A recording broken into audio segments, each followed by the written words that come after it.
You are watching Co-op for Two, broadcasting live from Champaign, Illinois on March 5th, 2021 at around 11:30 p.m. My name is Jesse. Greg has the night off. And today we are continuing our playthrough of the Sherlock Holmes consulting detective box called The Baker Street Irregulars. We're up to case 4. This would be a good time for people to let me know in the chat if you can hear me okay. So last week we played case 3, which Dave Neal, the author of this box, has been following along with our playthroughs and wrote and said, this is the sort of, this case 3 divides people. Some people think it's the best. Some people have a hard time with it. And we had a 7.5 hour playthrough. It was the best Sherlock Holmes consulting detective case we've ever played. It was amazing. So if you haven't watched it, go watch that. And the channel says they can hear fine. Okay, so I've laid out everything. We won't go over the mechanics by now. You know the drill, or you're watching a case that you shouldn't watch. Start from the beginning. Obviously, full spoilers here. If you want to play this on your own, which I recommend, then you won't want to watch this. We're going to do the normal thing we've been doing. I'll read the introduction, then we'll read the newspaper for today, which will take us some time and be lots of reading. Then we'll take a 5-minute break, and then we'll start playing. I did, based on our experience last week, where I didn't quite have a good map on tablet. This time I do, and I will just show you the tablet. So now we've got a nice high-res map that I can actually properly, I was going to say I could properly write on it, but it seems like we turned off pen mode. All right, I'll have to fix that at the next break. But the bottom line is we have a nice map that we can use if I can get it working. All right, let's start with the case, The Promise. This is Thursday, December 8th, 1887. Let's see, I'm going to read this along with me. The boy sat at the small table, swinging his legs and staring at the floor. This place was breaking him, crushing his spirit and draining all of his hope. But he knew he had one chance of happiness. Slowly, he lifted his head and looked at the woman sitting opposite him. "When will she come back?" he asked. The woman turned to the window, and the sunlight cast her face in stark lines of light and shadow, making her look drawn and weary. She reached into her bag and drew out an envelope and slid it across the table. The boy recognized the handwriting. He had been given similar envelopes many times before on these visits. Puzzled by the woman's silence, he took out the letter and began to read. Before he knew it, he could feel tears in his eyes. Now he's reading. "I am very ill, will not last. Be sure to live well and do good with your life. I love you." He struggled to speak the words, and they emerged in a dry whisper. "Is she dying?" The woman sighed, and her hand went to a shiny metal pendant at her neck. "Consumption. She died last night." He gasped, and a deep anger gripped him inside. "But she promised," he shouted. "When she visited, she promised I would see her again. And you said we never broke a promise to those we love. Never." The woman shook her head solemnly. "And I believed that. But there is nothing I can do. I will keep coming to visit you." The boy clenched his fists and looked to the floor. "Henry," she said. He did not look up, so she spoke again, more firmly. "Henry Wiggins?" The boy raised his head and glared at the woman, his eyes like daggers. She paused for a moment before uttering softly, "You will get through this." So that was always like, that part we just read was like a little preface to the case. Now we're in the case proper. Number 3 Wharton Street is a small thatched house with holes in the windows and roof squeezed in between two larger buildings. We knock, and the door is opened by a woman of approximately 30 years in a plain black dress, but with unusual touches to her attire, including frilly red sleeve cuffs and a scorpion pendant around her neck. "Henry," she says, "look at you. You're becoming a lion of a man. Do come in." We squeeze into the front room, which is piled with books and various bottles connected with pipes. A vast star map hangs on a wall next to an ebony crucifix, a curious mix of profane and sacred. An acrid smell emanates from a pan on the stove. "I make ointments and pastes," she says. "Cosmetic," she gestures at her face heavily made up. "I sell them to the theaters of Covent Garden. It's how I make my living." Earlier this morning, Wiggins filled us in on his relationship with the very eccentric Sal Brock. "She used to know my mother from school," he told us. "When my dad died, my mom had very little money. She could earn a few bob from laundry work, but it was not enough to sustain us, so she went to York to work as a governess. As no woman can take such a post with a child, she took me to the Sephora orphanage located on Albany Street by Regent's Park. She said she would come back for me when she had made some money and could get a good job in London. Sal used to visit me regularly. Mom would write letters to her, which Sal would bring when she visited. Then, in the summer of 1880, after being unwell for some time, my mom died. I hated that orphanage, and I was only staying because I was waiting for my mom, so when she died, I ran away. I met Mr. Holmes when he was looking for a pickpocket in the area where I was sleeping on the street, and I suggested a cunning ruse to catch the thief. Holmes was impressed and said he may have some work for me and my friends, and any friends I could muster. So that's when I recruited you bunch of vagabonds." He's talking to us now because we're the Baker Street Irregulars. "Sal tracked me down some months later. She wanted to know that I was well, was glad to find I had work, and was surprised to find it was with a detective. She said my mom would be proud. That was 6 years ago, and she has checked on me occasionally since. Yesterday, she sent me a note asking for my help with a small problem. We all agreed to accompany Wiggins to Sal's house, and now, struggling to find anywhere to sit in the cluttered room, we wondered what case this curious woman could have for us. Henry, she says, her hand toying with the scorpion pendant around her neck, the problem I have for you involves an edition of Culpepper's Complete Herbal, a very rare old book about plants. 2 months ago, I lent the book to a trusted friend, Agatha Jennings, who lives near Middlesex Hospital, who promised to take care of it. She makes and sells medicinal ointments and wanted to check the sedative properties of a particular plant. A week later, I required the book and sent a boy with a message asking her to return it.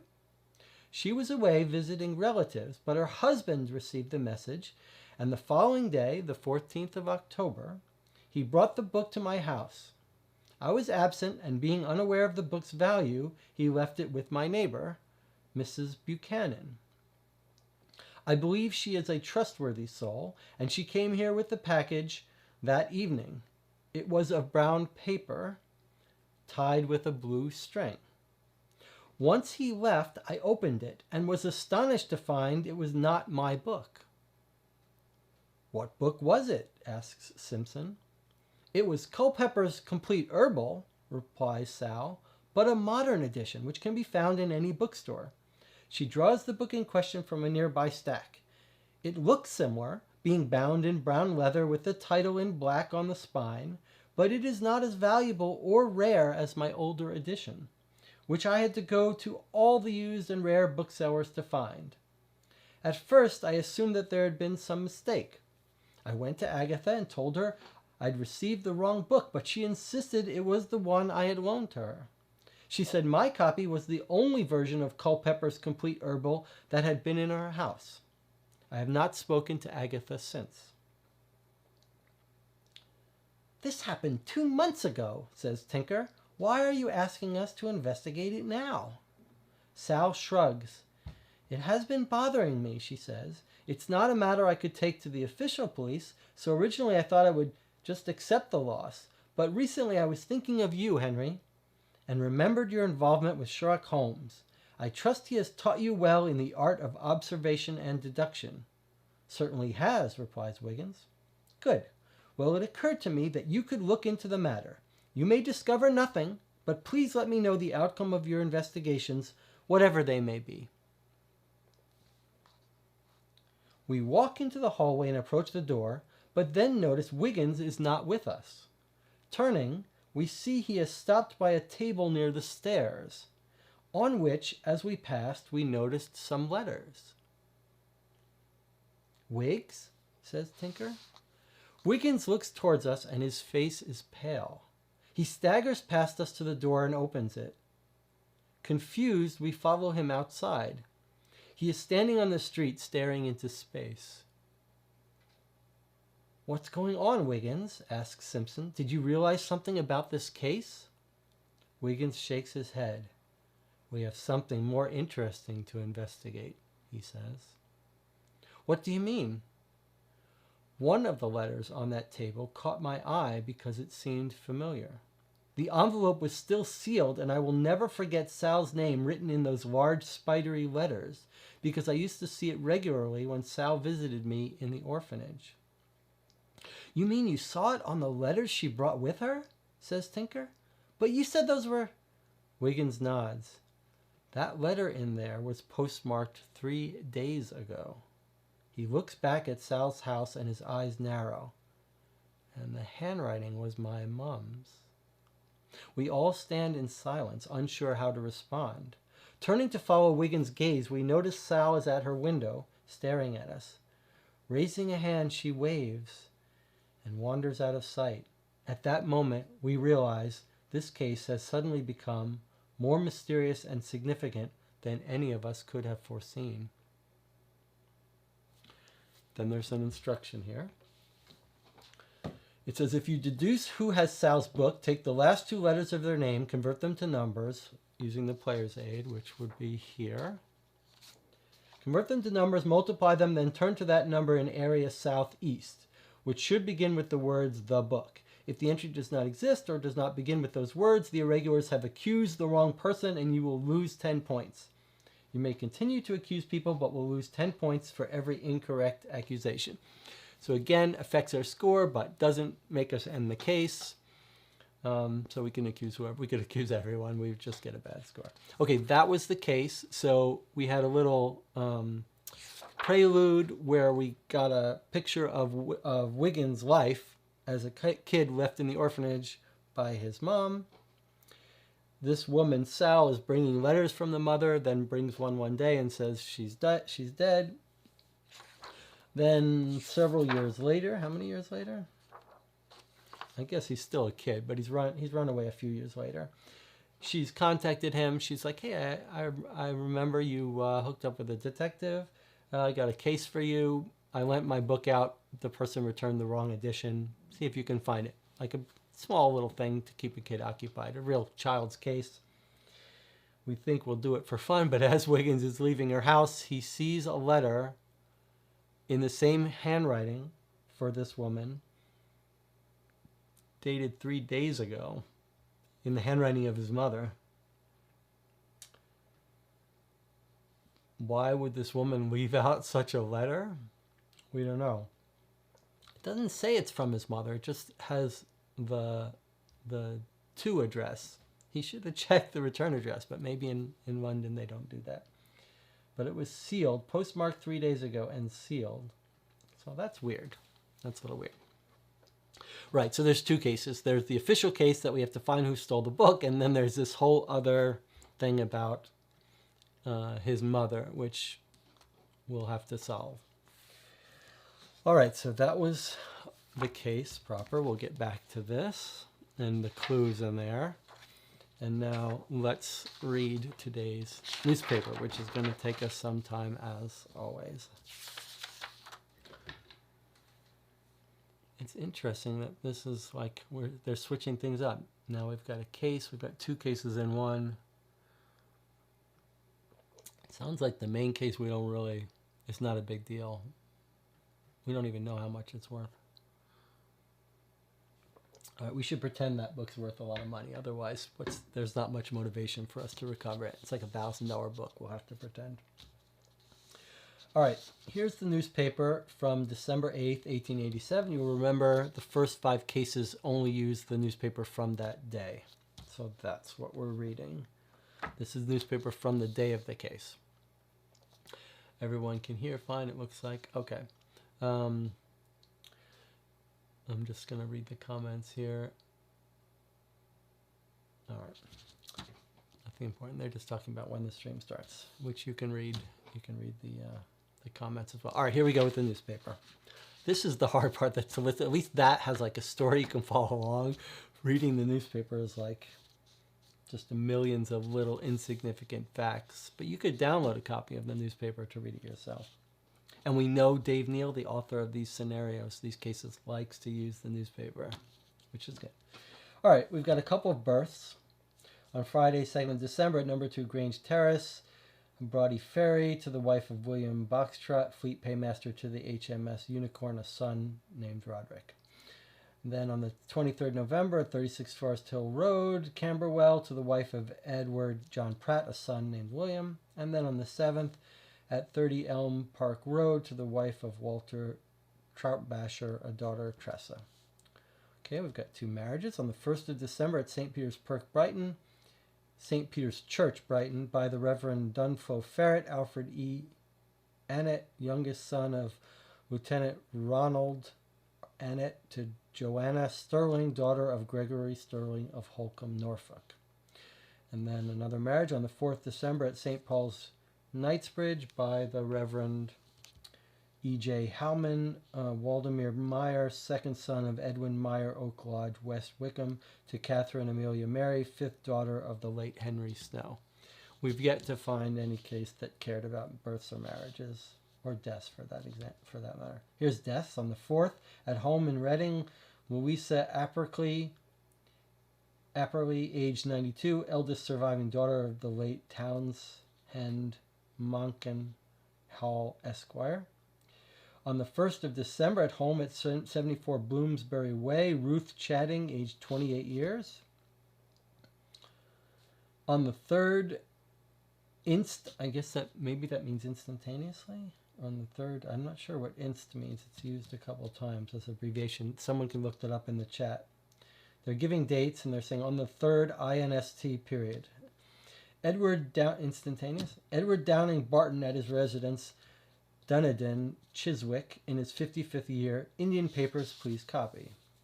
Okay, then we've got personals and C, which is, and C is an abbreviation for another abbreviation for etc. And C is the same as etc., ETC abbreviation.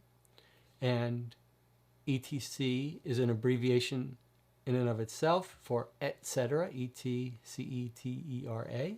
Does everyone know what etc.? You know the meaning of it. It means sort of like and the rest, and that's the translation. And the rest, etc. The rest. I think it's that. It just means what comes next. We're not even going to write it out. Okay.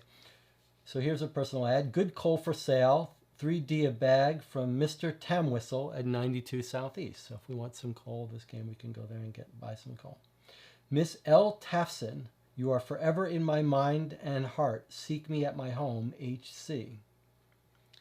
I feel like we've met Tafson in a previous case. Mr. and Mrs. Cartledge, your musical expertise is required. Find me at Halliday's Hotel. And the last personal says, T.B. Try Burlstone. You want the top here? Here you go. All right, those were the personals. Now we've got some miscellaneous. Peeler and Crow currently have upon their books a number of properties to meet the needs of investors and seekers of commercial premises.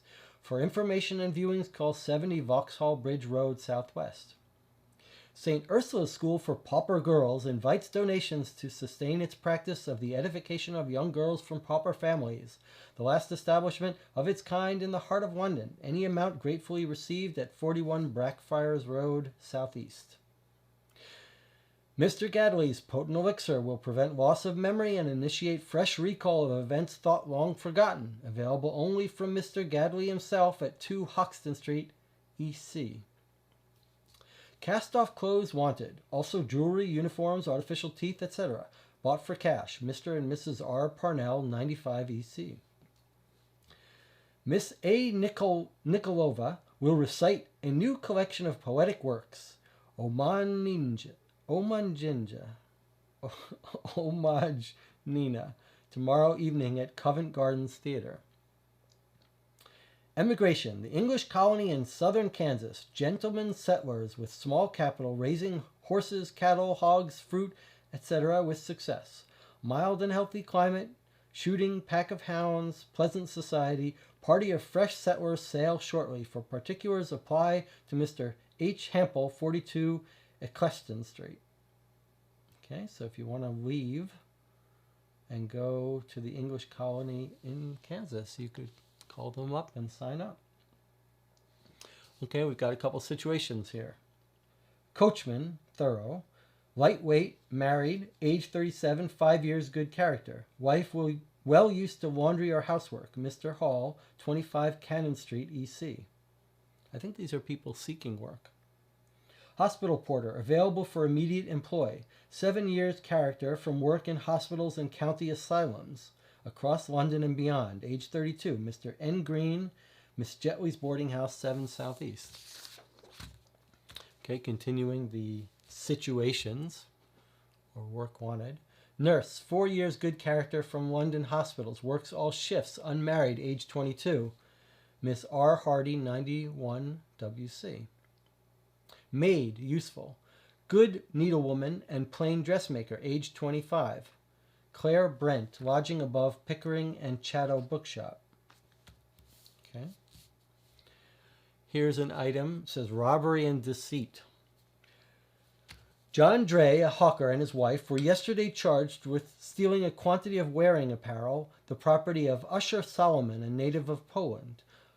On 10th September, Miss Solomon arrived at St. Pancras Station from Nottingham, and upon alighting from the train, the prisoner and his wife offered to find her lodgings. She accepted their offer and gave Mr. Dray a penny to carry her bundles for her. He carried them to the bell box and informed one of the officials they would leave them there while they looked for lodgings.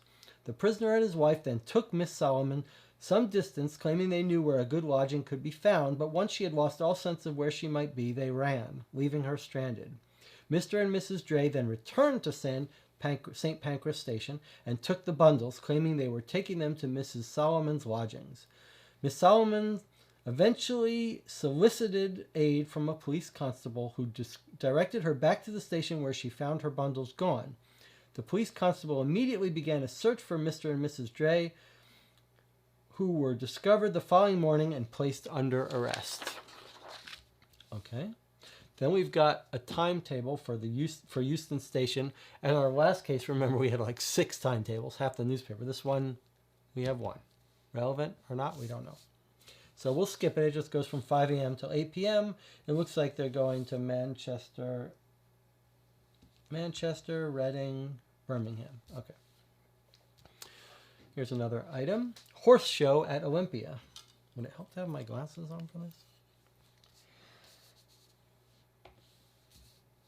The first of what is intended to be an annual series of horse shows opened at Olympia yesterday, when there was a very fair exhibition and a good attendance. It was held under the auspices of the English Horse Society, a body regulated by a committee consisting of Lord Alfred Fitzroy, Lord Alexander Paget, Sir Charles Pigott, and Mr. Henry Frisbee, the secretary being George Dames. Thanks to a really handsome prize list, the entries were large for a first show, no fewer than 624 being catalogued in 29 classes. The first class judged yesterday was for hunters carrying 14 stone and upwards, which was won by Mrs. S.A. Muddy of Newark-on-Trent with Muleteer, a smart-looking bay gelding. Everyone knows what a gelding is? It's a horse that's been gelded, so it can't have babies. I think it's a male horse, but maybe it could be both. The other class judged yesterday was for the novice class for hacks, cobs, and ponies, which were rather a mixed lot. First prize went to 4-year-old brown gelding belonging to Miss Dorothy Calgren of Belgrave Square. Okay, there's another little entry here at the bottom.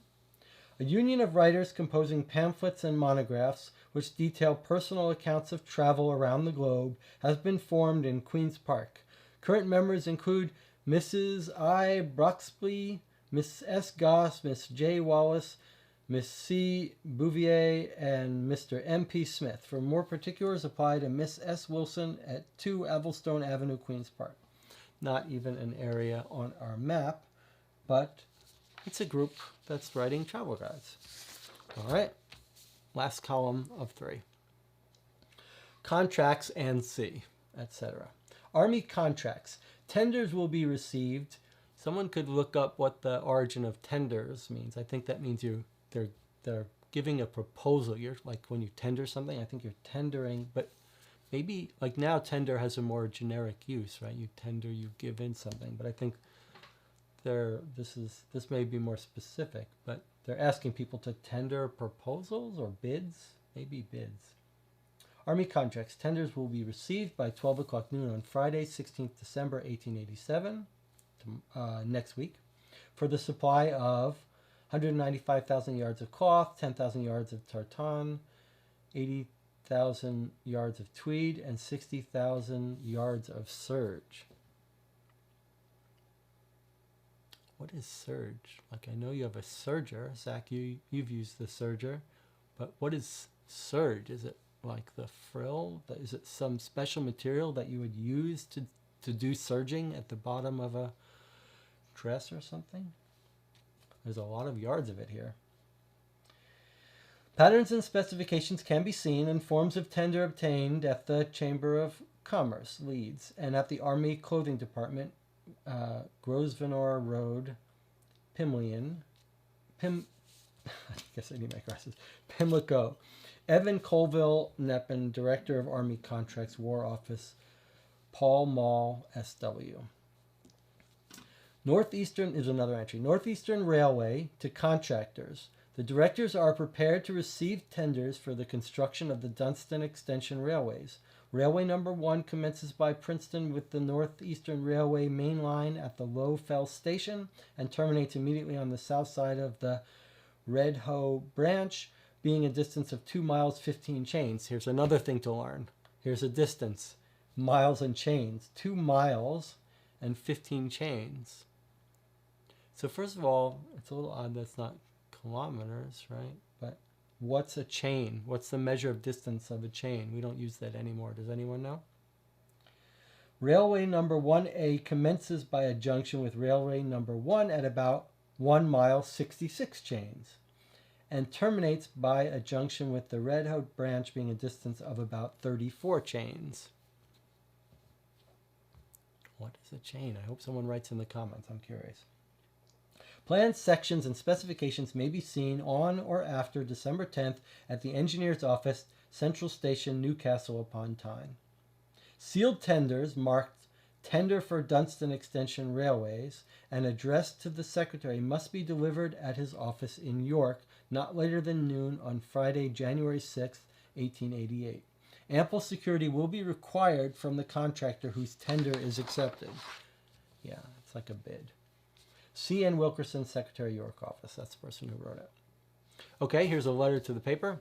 And someone has written what a chain is. The chain is a unit of length equal to 66 feet or 22 yards. It is subdivided into 100 links or 4 rods. There are 10 chains in a furlong and 80 chains in a standard mile. 80 chains in a mile. That is a weird measure of distance. But where does it come from, Zach?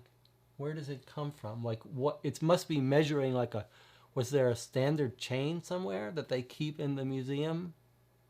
A chain? Or is it something that... Is it a kind of chain that we should know has a set length?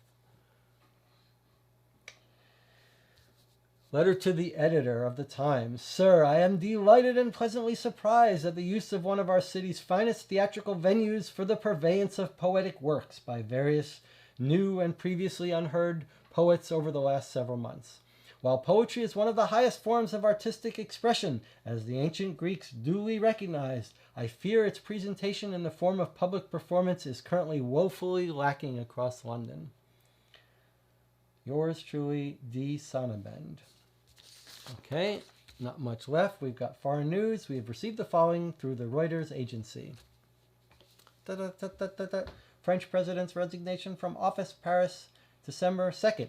Today, Mr. Jules Grevy has resigned as president of France. His resignation has been expected by many since it was brought to the attention of the public that his son-in-law, Daniel Wilson, had been trafficking in the awarding of decorations of the Légion d'honneur. Although there have been no claims that Mr. Grevy was personally involved in the scandal, he was nevertheless considered to carry political responsibility for the misuse his relative made of access to the Élysée. So you got a bunch of French history there. That's a real president that really did resign as president of France. I don't know if the date is accurate. And the Élysée was some royal house in France where the president lived, or the palace or something. Okay, and then you've got another real newspaper item here. No reports of Stanley's expedition. This is Stanley Livingstone, the explorer. Matady, December 1st. The dark continent, which Mr. Stanley has done so much to make us acquainted with, hides him from us at present in her innermost recesses. Speculation is rife not only as to his whereabouts, but even as to his being alive. Mystery always enshrouds the doings and fate of him who ventures beyond those gloomy barriers of forest, mountain, swamp, and river, which screen Central Africa from even the faint and reflected gleams of civilization. This is now the case with the great traveler whose name has long been synonymous with successful daring, perseverance, determination, indomitable pluck, and marvelous powers of endurance. When or if he will return from his quest to offer relief to Emin Pasha is a question many are now asking, but none can answer. That's going to be a real expedition. I don't know anything about it, but for sure that's going to be a real expedition that Stanley Livingstone was on and probably was actually missing on this date. No word from him. Relief to Emin Pasha. Someone can look that up and find out about that. All right, that was our newspaper for the day. Nothing jumped out at me as being related to our case, but we're going to have to go back and with a fine-tooth comb and look at that case again, because I don't even know where to start. But we will take a 5-minute break, and then we will be back to start our case.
And we're back.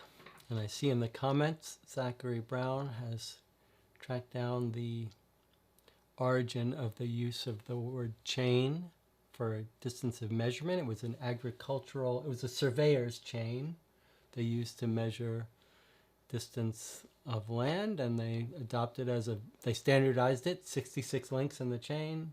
No, 100 links in the chain. Okay, so that solves the chain mystery.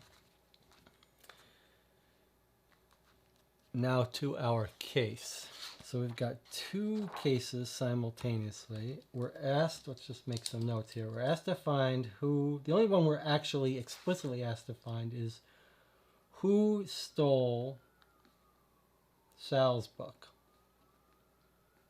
That's the question we've been tasked to answer, and that if we should try to answer, tells us how to look it up and get points for it.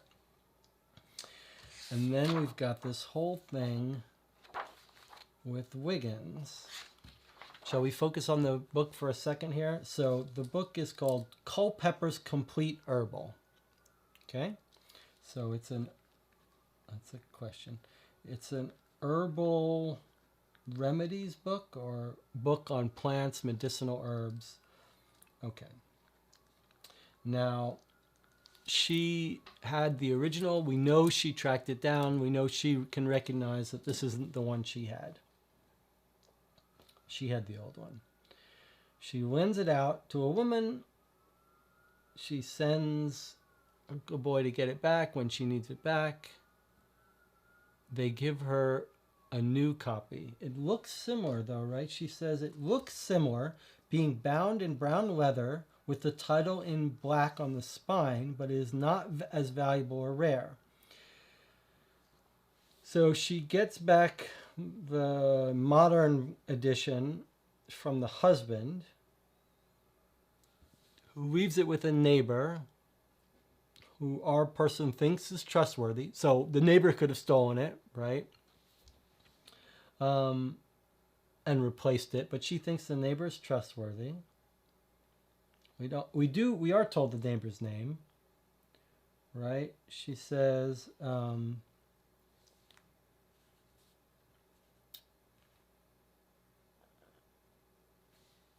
husband brings back the book the next day, left it with the neighbor. Okay. The neighbor is Miss Buchanan. So she is a suspect, right? If the husband returns the real book, the neighbor knows how valuable it is, swaps it out with he returns the old book, the neighbor swaps it out with the new one, wraps it up.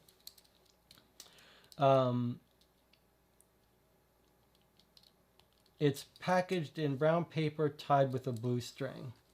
So I don't know what that tells us. I mean, unless the husband said, well, I tied it with a green string and then the neighbor stole it and rewrapped it with a blue string. But that seems unlikely. Even if the neighbor stole it, she'd rewrap it in the same stuff.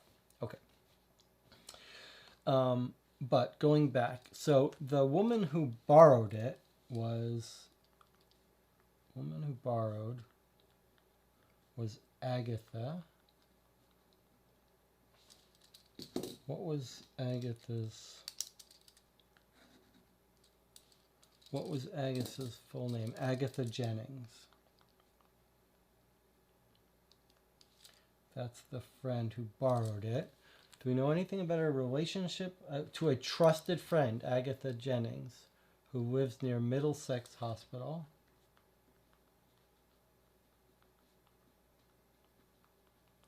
Okay.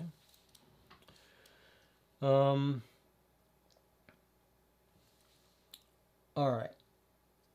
And this was in October. She lends her the book. And she's got a scorpion pendant. This related to our, maybe related to our original weirdness, because she's like, they're telling us she's touching it every time she's talking about the mother or something. She touches it. It's a little tell. Okay. So the person who borrowed it, Agatha Jennings, makes medicinal. She's a witch. And she makes medicinal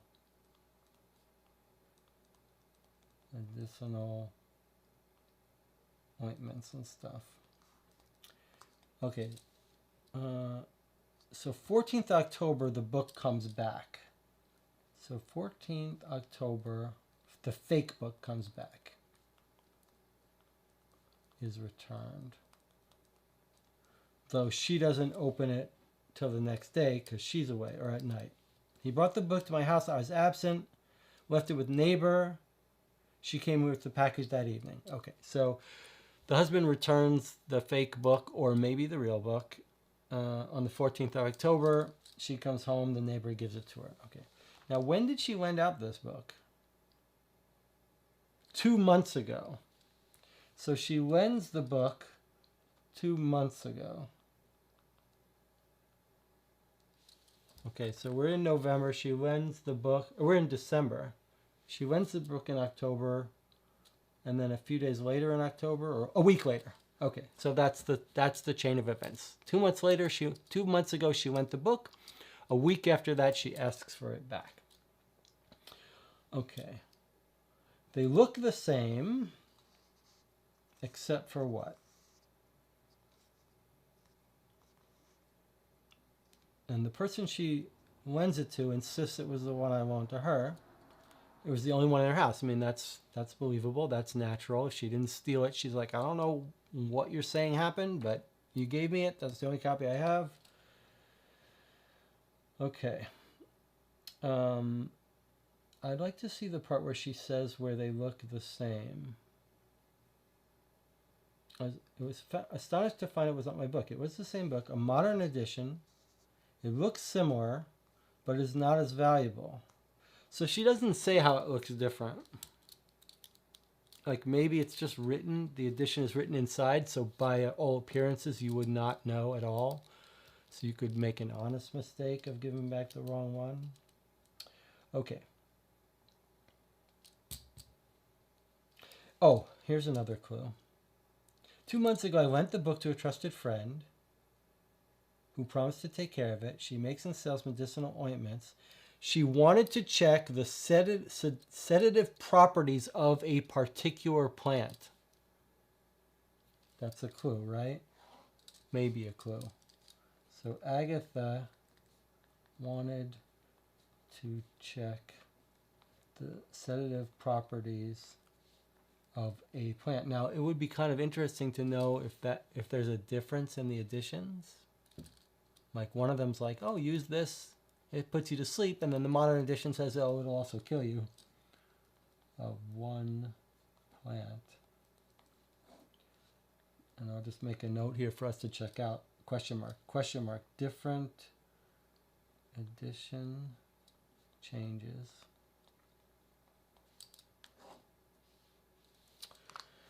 All right. I think that's what we got for the book. Right? We can go to their houses. We can check the neighbor. We can check the Agatha who borrowed it. Find out what her husband does. Find out about her stuff. Okay, so that's our book case. Now let's make some notes on Wiggins' mother case. Zach seems to have solved the case. Let's see. Sal herself is behind the whole thing. Wiggins' mom has sworn her to secrecy so she could never tell Wiggins about it. So she has concocted this scheme and left the letter out so Wiggins would see it. Well, that's possible that she left that letter out on purpose. And is it possible she's faking this whole thing? I don't know. That seems far-fetched to me. The mother case. Okay, so let's see what we know about the mother. So we know that the mother left Wiggins in an orphanage, right? Which orphanage?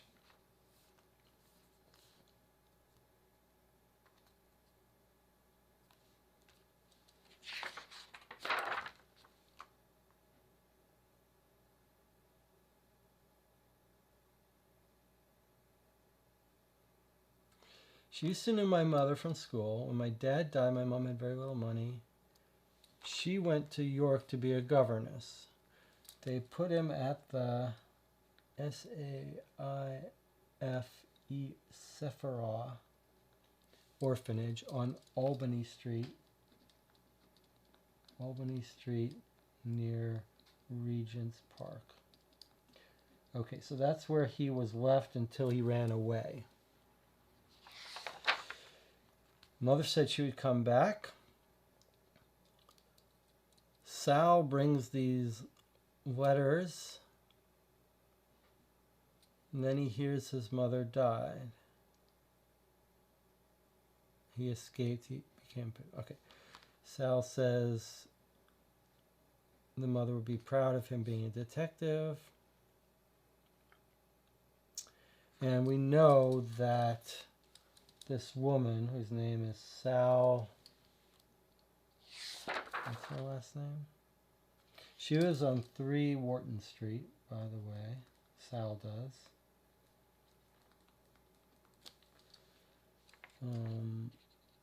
She's 30 years old. She has the scorpion pendant. Like, I'd like to know what's up with that scorpion pendant she keeps fidgeting with.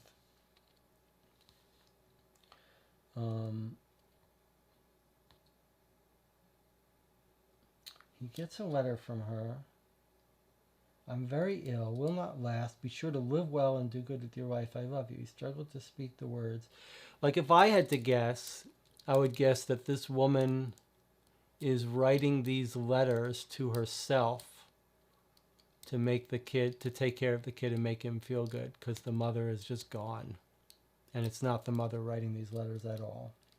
That's my first guess, but who knows?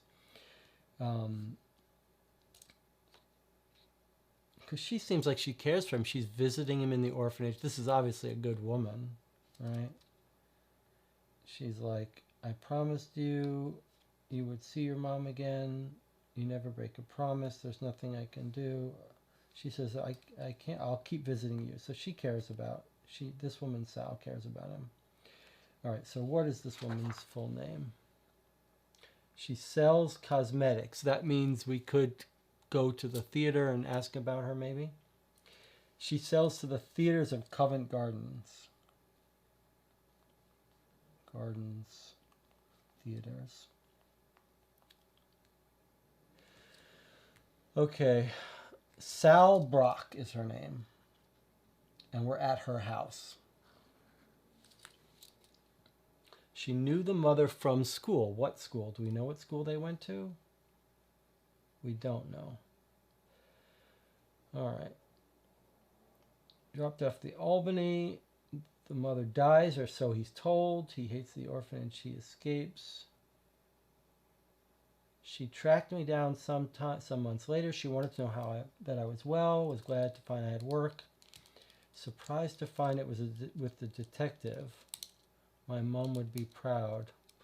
It's almost like a little comment like, is there some detective connection with this woman and her scorpion club or something?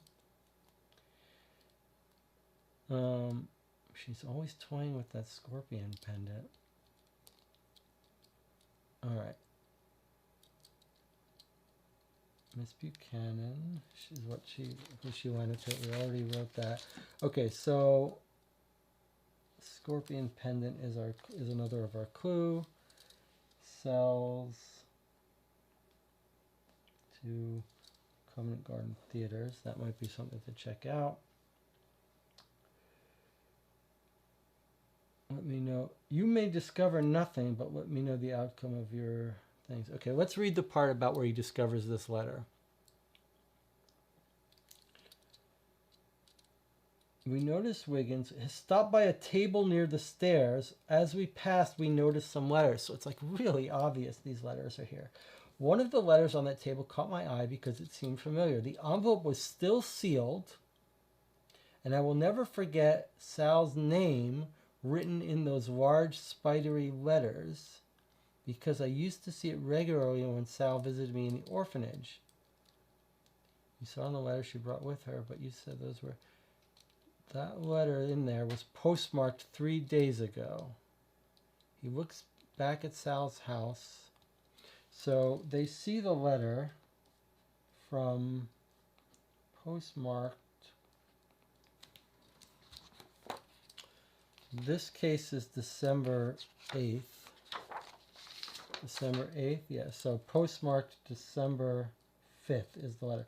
So this kind of cuts against my theory that she's writing those letters herself because they're fully postmarked. So they're being sent from somewhere. But why is she not opened a letter? It's sealed. Postmarked 3 days ago.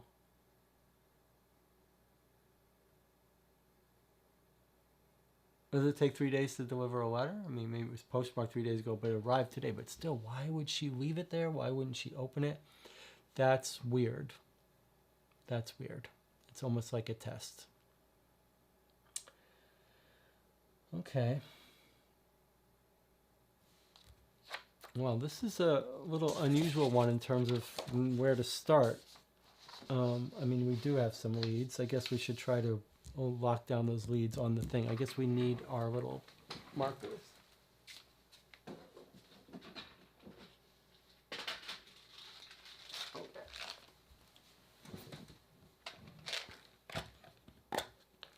We've got our markers here. We'll do the same thing we always do.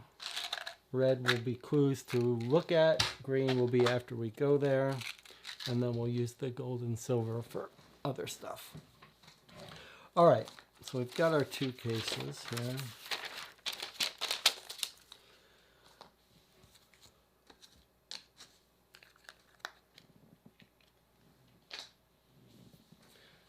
All right. The first location might be the person who borrowed the book. Agatha Jennings, we know, is near Middlesex Hospital. So let's look up our hospitals. Middlesex Hospital is 10 Northwest. So there's our 10 Northwest. And let's look up if Jennings has a specific address there, or if we'll just go visit her in the hospital. Sometimes when someone's address, if it's near there, that counts as the whole block. So that would still be, might still very well be where we go to look her up. Jennings. Sadie Brian Jennings is at 8 Northwest. Well, that looks like it's more likely to be her. We might want to leave a marker. What did we say? Did we use gold for the clues that might not be related? But we left one there one time. So actually, that's probably their address listed under husband's name, O'Brien. We're not told the husband's name, right? I think the husband just drops it off, but we're not told, right?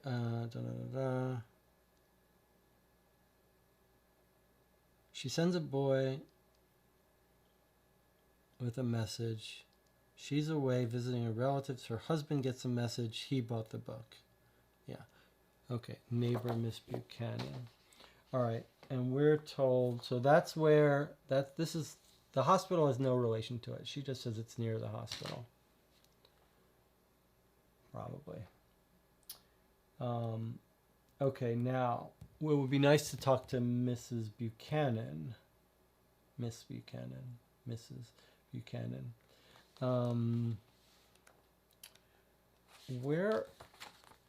We're told where this person's house. Sal Brock is at 3 Wharton Street.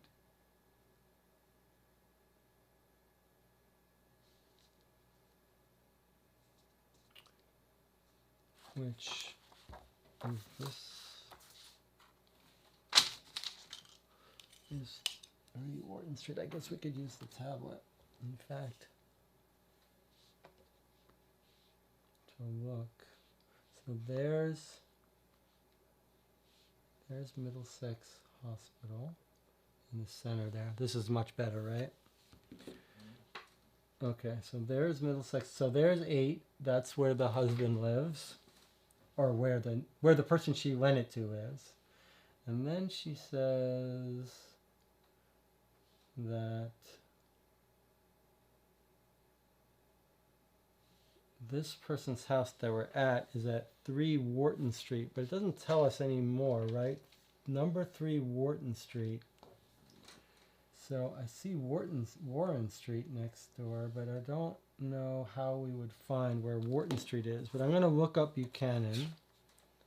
I'm going to look up Buchanan and see if we've got an address for her in that same area.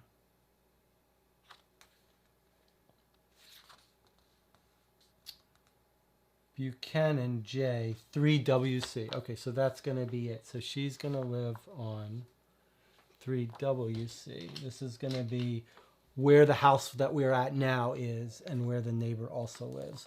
So it's in the neighboring neighborhood. 3WC. Well, there it is right there, which we can see if we go over here.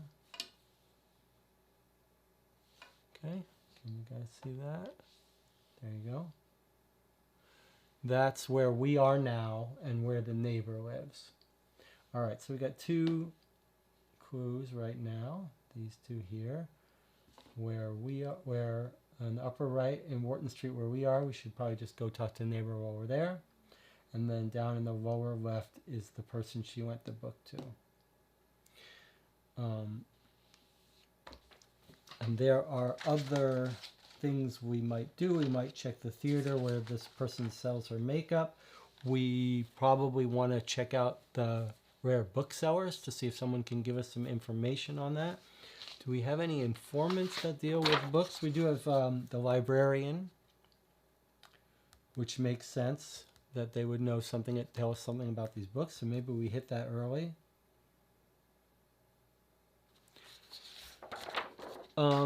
Now, did we see any, before we start traipsing around London, is this a case that there's nothing in the newspaper that jumps out to us?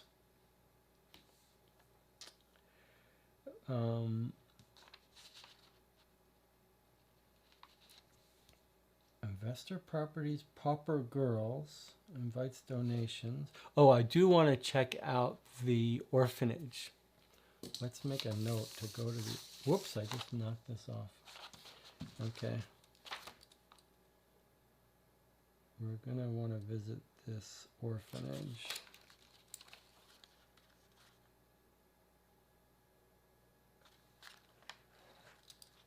Orphanage. So maybe we look up that before we continue here. Is there a section for orphanage? No, because it was the last one, but we do have its name. It was called the Safer Orphanage.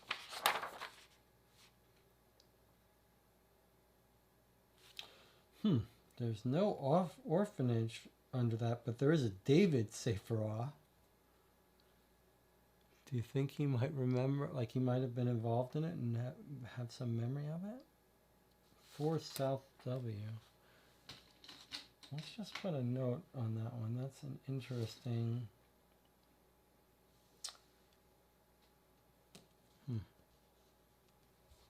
4 South W. Let's see, where is that on our tablet here?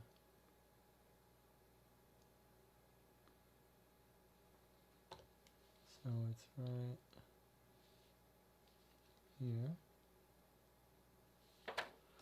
That's not the orphanage, but there is no entry for the orphanage, but it's David Saferah. It's such a weird name, though, right? Like, he's got to be related to that orphanage. Did he found it or something? Oh, it says Albany Street near Regent's Park, so maybe we can actually find it not by an address, but by its location. So Regent's Park, if you'll remember, is up in the upper left here, or if you look in the tablet here. And there's Albany Street, right there.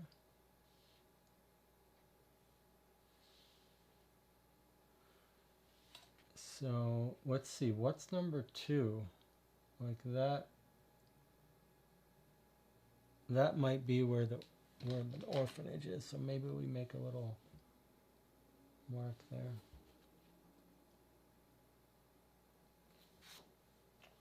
Let's see.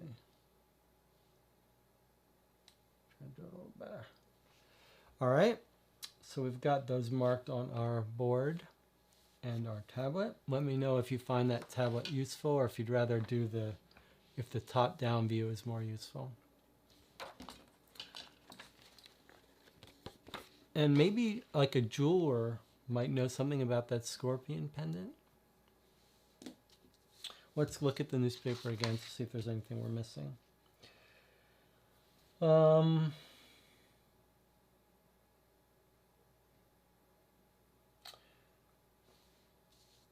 School for Pauper Girls. All right, so here's Mrs. Gadley's potent elixir will prevent loss of memory and initiate fresh recall of events thought long forgotten. I'm tempted to like go there and buy some of this to give to someone, but we don't really believe it, do we? It's probably like, you know, it's cocaine or something. All right. Cast off clothes wanted, also jewelry, uniforms, a new collection of poetic works, emigration. We've got a coachman. Then we've got a hospital report available for immediate employ. 7 years character from work in hospitals and county asylums across London. Nurse, 4 years good character from London hospitals, works all shifts. These might be useful people to talk to if we find that there's some connection to the hospital, but short of that. Dressmaker. Okay, then there was this whole robbery thing. Euston timetable. Horse show. There's this whole horse show thing. Travel writers. Then 2 solicitations for bids for clothing. And railway lines. To build a whole extension to the railway. And then we've got foreign expedition and French president resigning. Wow, so I do see that there's a needlewoman and dressmaker. What are we, like, there was something when we were described this woman. She didn't just do, she made her living with makeup, cosmetics, right? But she says, she's a woman of 30 years old in plain dress, but with unusual touches to her attire include frilly red sleeve cuffs and a scorpion pendant. So I don't know how that helps us, but maybe if we need to find out more about her, like we want to track down what she does, we might go to the dressmakers' places. All right, let's go to our items here. I think first, since we're already here, 3WC, let's try to talk to the neighbor, right? So I'm going to write down that we're going to 3WC, which is Buchanan neighbor. Buchanan the neighbor.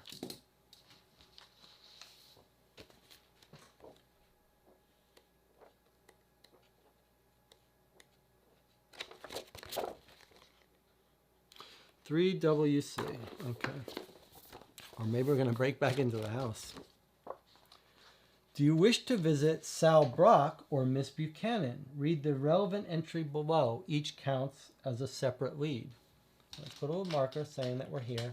I mean, I guess we do both of these now, right? I mean, while we're here. Okay, let's talk to the person we wanted to come to originally, the neighbor, Miss Buchanan. Esther Buchanan is a large, thick-set woman with a very wide face who leaves a long pause before answering our question about whether she received a package for Sal. We cannot tell if she is thinking, suspicious, or just bored.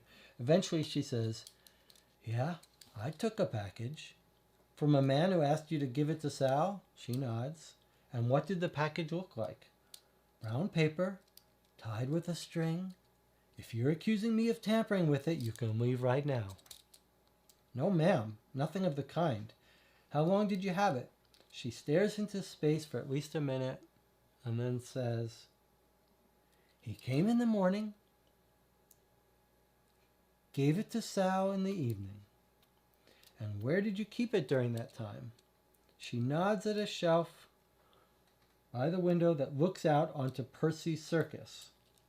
And was anyone else in the house during that time? My husband nipped back from the nearby station for his lunch, but I don't like these questions, young man, so I ask you to leave. Very well, we meant no offense, Mrs. Buchanan, but thanks for your time. Circle the letter E. So if you remember, in the Baker Street Irregulars, we've got letters we can circle when we find certain evidence. So we've found information E, which I'm not sure what that's about. So that 3WC was a clue, and then we need to, if we want to go again to talk to our person, we got to go back again, which is to Sal Brock. But now, so she did tell us something, right? She told us that, this is at 3WC Buchanan, she told us that her husband came home while the book was at the house, right?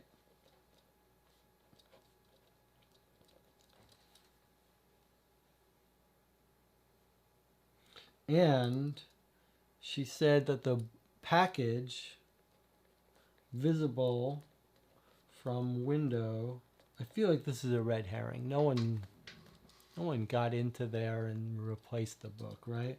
But she does say Percy Circus.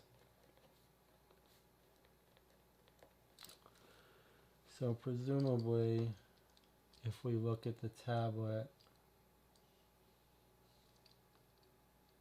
there's Percy Circus to the north of her house. So she's saying that's where the window is facing. So I guess if we thought that someone stole it, we might visit 88 to see if someone saw anything, someone breaking in. I'll make a note here that we might want to check 88.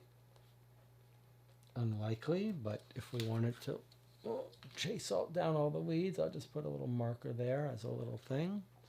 All right, let's go talk to our woman again. Aha, okay. So when we visited our neighbor, it said circle E. Okay, when we visit Sal Brock again, it says, do you have an A circled? If not, she can't give you any information. Need A. Okay, so we'll be back when we find A. I'll put this over here. Okay. Need A, circle E. So let's make a note here, as we've been doing, next to the A, that 3WC wants it. It's hard to keep track of all that. All right, so we're going to leave that pink because we know we have to go back there. That counts as a clue, but it counts as a lead against us, but we won't have to pay when we go back there. All right, shall we go visit the person she lent the book to? Where did we say that was? Here, 8, we think, is Jenkins. So let's go 8 Northwest, which is on the tablet right there.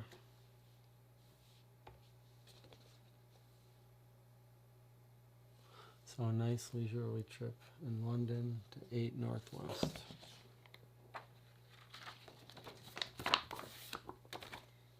Okay, let's see what the person who borrowed the book, what she says. What's her name? Jenkins? What's her full name?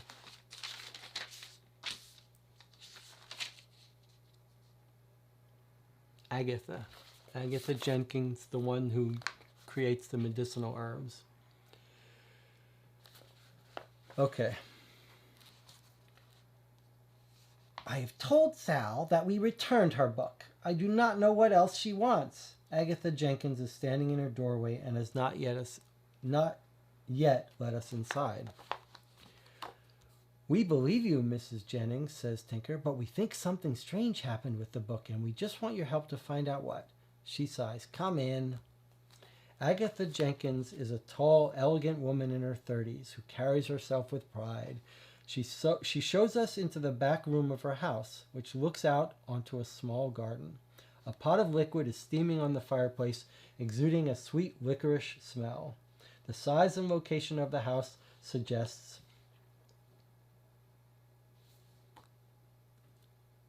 her lower middle class income, although much of the furniture and decor is showing its age. The carpets, on the other hand, appear very clean and new. Excellent carpets, are they not? She says, raising her head with a satisfied smile. Fitted back in October. I was preparing a large pot of ointment for the hospital. That's why I required Sal's book. Mr. Tompkins called on 8th of October. Mr. Tompkins? Paul Tompkins. He works at Middlesex Hospital and makes good use of my medicinal salves. Unfortunately, on that day, as he drew a vial from the pot, he knocked the whole thing upon the floor. Of course, I quickly tried to mop it up and clean as best I could, but the liquid stained terribly. Mr. Tompkins was very apologetic and gave me some money so that I could have a new carpet fitted immediately. He also paid for a new batch of ointment, which I prepared in the parlor while 2 men were fitting the new carpets. 2 men? Yes, from the nearby company.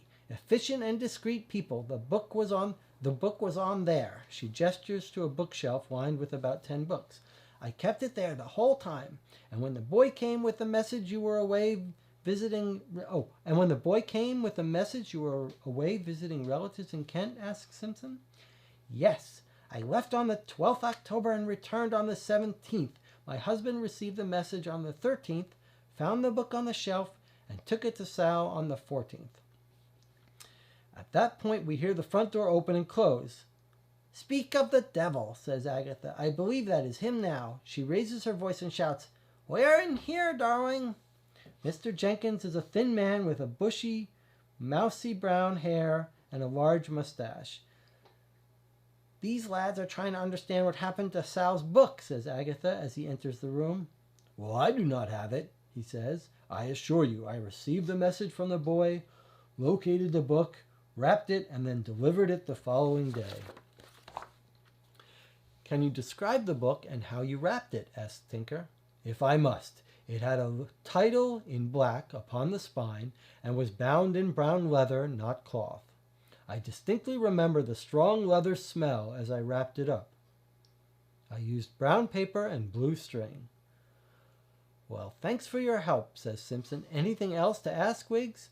Wiggins has been unusually quiet during our visit, and we notice he is now staring at a painting on the wall, which appears to show Mr. Jennings as a child standing with his mother. No, he says. No, nothing else. Doffing our caps to the Jennings, we head outside. What did Wiggins see in the painting? It's a painting, right? Not a painting, yeah. Oh, maybe it's just reminding him of he sees the boy with his mother. Maybe it's just reminding him of his mother. All right, so we've got some interesting stuff here at 8 Northwest, which is the Jennings house. He says the book smelled of strong leather. That seems like it might be a clue that it's the new book already, right? If it's an old ancient book, might not smell of leather anymore. Strong leather. So maybe it was new in his house. And then something struck me when she says what happened, right? She says she's got the book. The hospital director comes, and then he spills it. She goes down to the ground. She's trying to clean it up. Is that when when the hospital director is swapping books? Like, did he knock this over on purpose to distract her and then swap the books? That seems suspicious. Middlesex Hospital. What is his specific relation?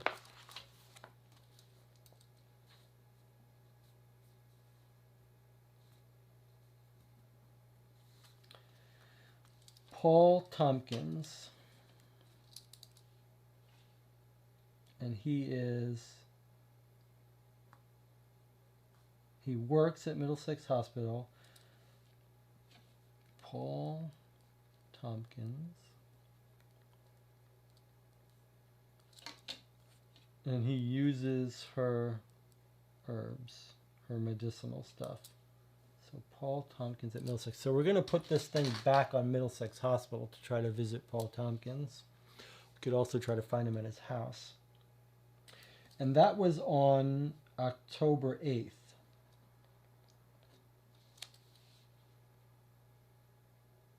Now, let's look at our notes here.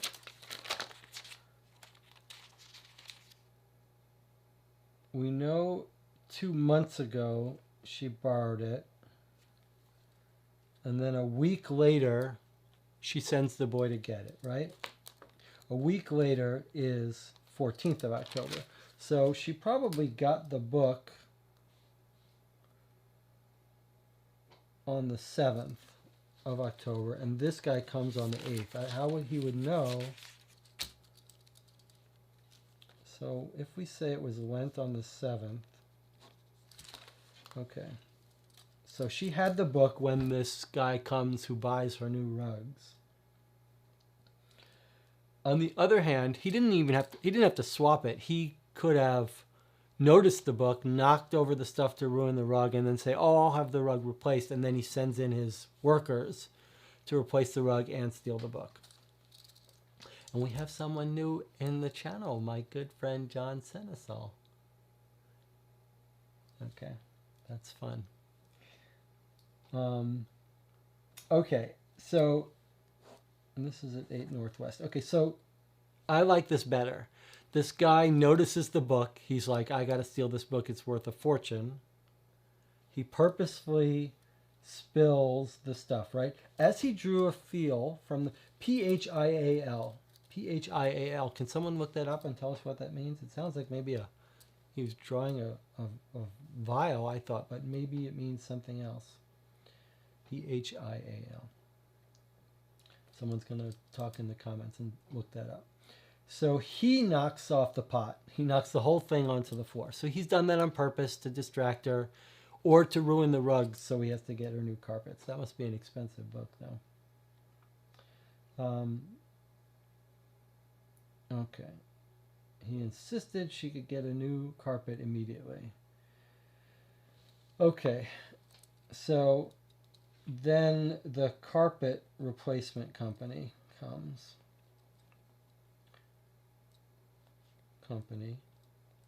She says nearby. So they're nearby. That's a clue, right?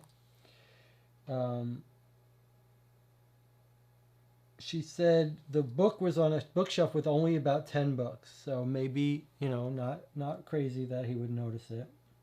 And then she gives us her little itinerary. She says she leaves Agatha Jennings, leaves October 12th, returns on the 17th. I think this is all irrelevant for us. He got the message on the 13th while she was gone. Took it back on the 14th. All right, all consistent. Completely consistent. So I would like to find out where this carpet company is. And I've put a note back on the map, a little marker at the hospital where this Paul Tompkins works. Let's see if we can find the carpet company. So she says it's nearby. So nearby 3WC. Is that where we are? No, that's the neighbor in her house. We're now at 8 Northwest. Here. So we're here now. We're here. That's where the doctor works. And now we're going to look for a carpet company near there, which maybe we'll see if we can't see something here. There's our map. All right, well, is there an entry for carpets? Yes, there is. Okay. So I've got carpets, 3 entries. Cardinal and Hartford at 11 WC. So we're probably looking for a place that's around here, right? WC is the right neighborhood. Then there's 1 in Southeast. That's not going to be us, right? So there's 2 in West Central. 1 is at 11 WC.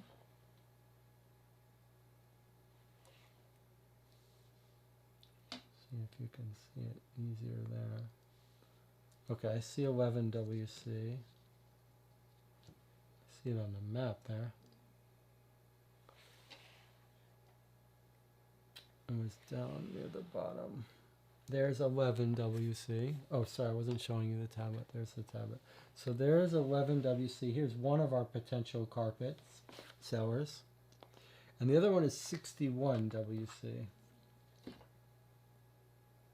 Okay, well, that's right near her, right? So that's surely going to be the one she was talking about. All right, we'll put it on 61. We'll go visit there. We already went to 8, so we can take that off. So we went to 8. I'm taking that marker off. There's the carpet right next door. We'll go check that out first. If for some reason they say they don't work there, then we'll check 11.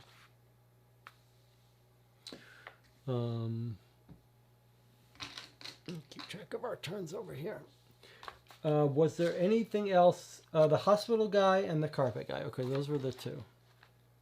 And the husband sounds like he's telling the truth. He doesn't know anything about this stuff. All right, shall we go to the carpet? Let's go to the carpet first. Yeah, let's go to the carpet first. 61WC.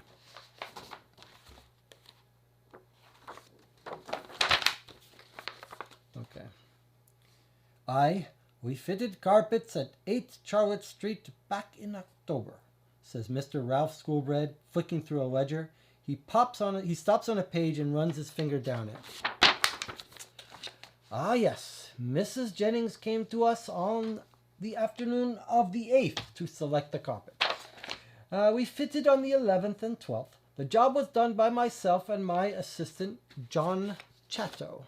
All right, so let's make some notes here. The carpet people, which is 61WC carpet. So he says it's him and assistant John Chatto. On the 11th and the 12th. 11th and 12th. Okay, so now it is kind of important to remind ourselves, when does he bring back the book?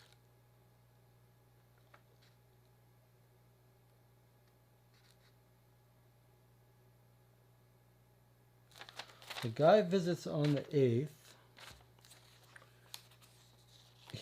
He returned it on the 14th, I believe we're told.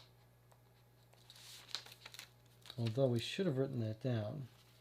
So if he returned the book, if the husband returns the book, turns on October 14th. I believe that's what we're led to believe. I'm going to look it up just in case, because we don't want to get that wrong, right? So that was 8 Northwest. We're going back a bit to just confirm.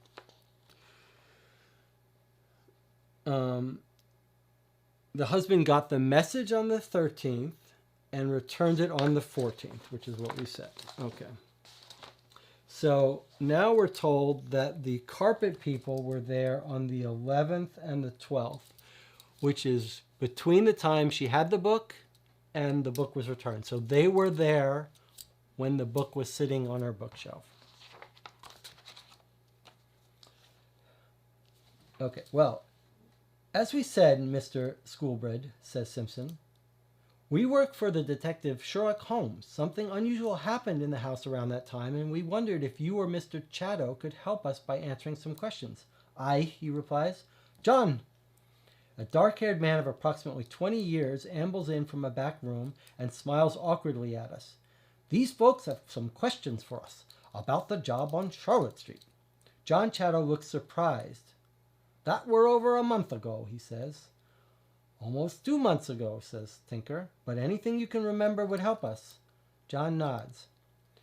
Can you describe the job to us? asks Simpson. Aye, says Schoolbread. A simple job. Take up the old carpet and replace it. The one in the back room had an awful stain upon it. The carpet in the rest of the house was quite old, and the client wanted that replaced at the same time. Good for us, as we acquired the old carpet, and it still had value. You took the old carpet? Aye, we have some of it here. The one from the back room was mostly worthless, and we sent it directly for burning. Though you cut a piece from the corner by the bookshelf and took it for use as a rug, did you not, John? John nods. It was an uncommon design, and that corner was in good health, so I cut it free of the rest and took it back with me. I have it by my fireplace. You mentioned the bookshelf, says Simpson. While you were working there, did you notice a book called Culpepper's Complete Herbal? They look at each other, then shake their heads. There were books in the room, says Schoolbread, but we had no cause to pay them any mind, did we, John? No, books have never been my interest. Did anyone else come into the room while you worked there? Miss Jennings came in once or twice for something she needed. She said she normally worked in there, but was preparing herself in the parlor while we replaced the carpet. Okay, thank you for your time, gentlemen. Circle the letter B. Okay, so we're circling B. Okay, so he says, this is it. This one seems like there's some dates involved. He says they were there the 11th and 12th, and she stopped in, right? Now, what do our notes say about when she leaves town? She leaves town on the 12th and returns on the 17th. So, okay, that checks out. She was around at that time. What was this weird thing about... I'm going to replace this with our green. What was this weird thing about the... cut out the rug near the bookcase? That was odd, right?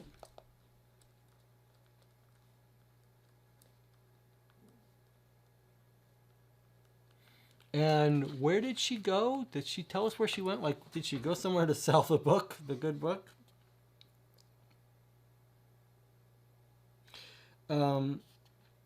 Okay. So he says, we took up the old carpet. The back room one had a stain. The rest of the house was quite old.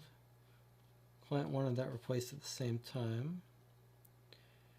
The one from the back room is mostly worthless, and we sent it directly for burning. Though you cut a piece from the corner by the bookshelf and took it for use as a rug.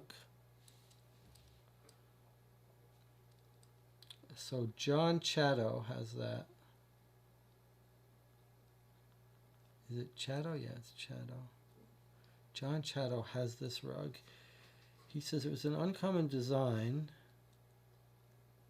So I cut it free of the rest and took it back. I have it by my fireplace.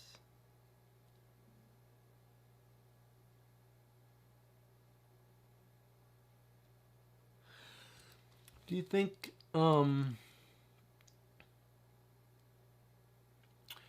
this guy, John Chatto, stole the book and put it in that piece of rug and was like, all right, I'm going to take this home with me and put it, I like it. It looks cool. Like, that's how he got away with taking the book wrapped up in that carpet. So his boss doesn't know, but he does. Like, I'm suspicious of this guy, John Chatto. Do you think we could visit him in his house? Let's look up and see if we have his address. Like, we've been to that place. You would think if we want to talk to him, we would just talk to him there. But let's just look up. I don't see any Chatto.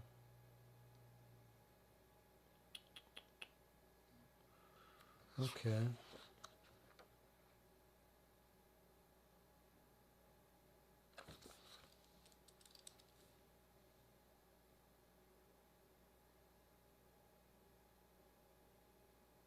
Yeah, no John Chatto. Okay.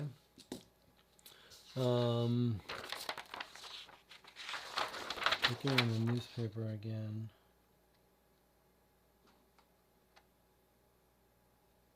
Coal for sale. Remember if any coal comes up. So we do have people that used to work in hospitals. Let's go to the hospital, and then if we see some connection. We have a needlewoman, a dressmaker, nurse. So yeah, maybe if we want people to give us gossip about those places we might. Oh, and let's not forget to talk to the librarian about that book. All right, so this one we left because we want to come back there to talk to our woman, Sal Brock. This is the place that we think might be near the asylum. We went to the carpet people. I'm suspicious of that carpet guy. I really think that carpet guy may have stolen it.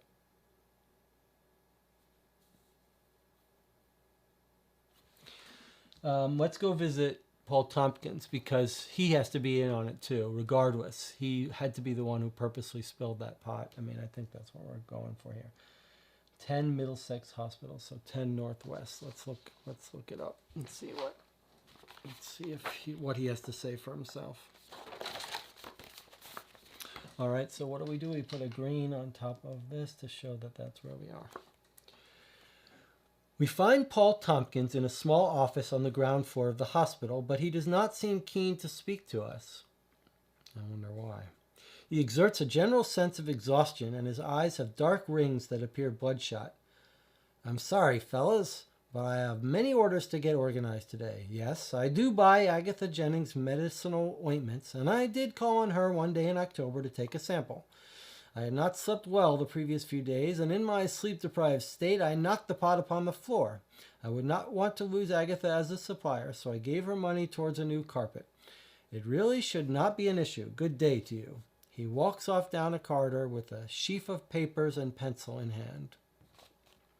All right. He's the supply guy. Or something. Giving us nothing. Doesn't want to talk to us. Okay. Let's remove that. Let's make in our note. So we also went to 8 Northwest.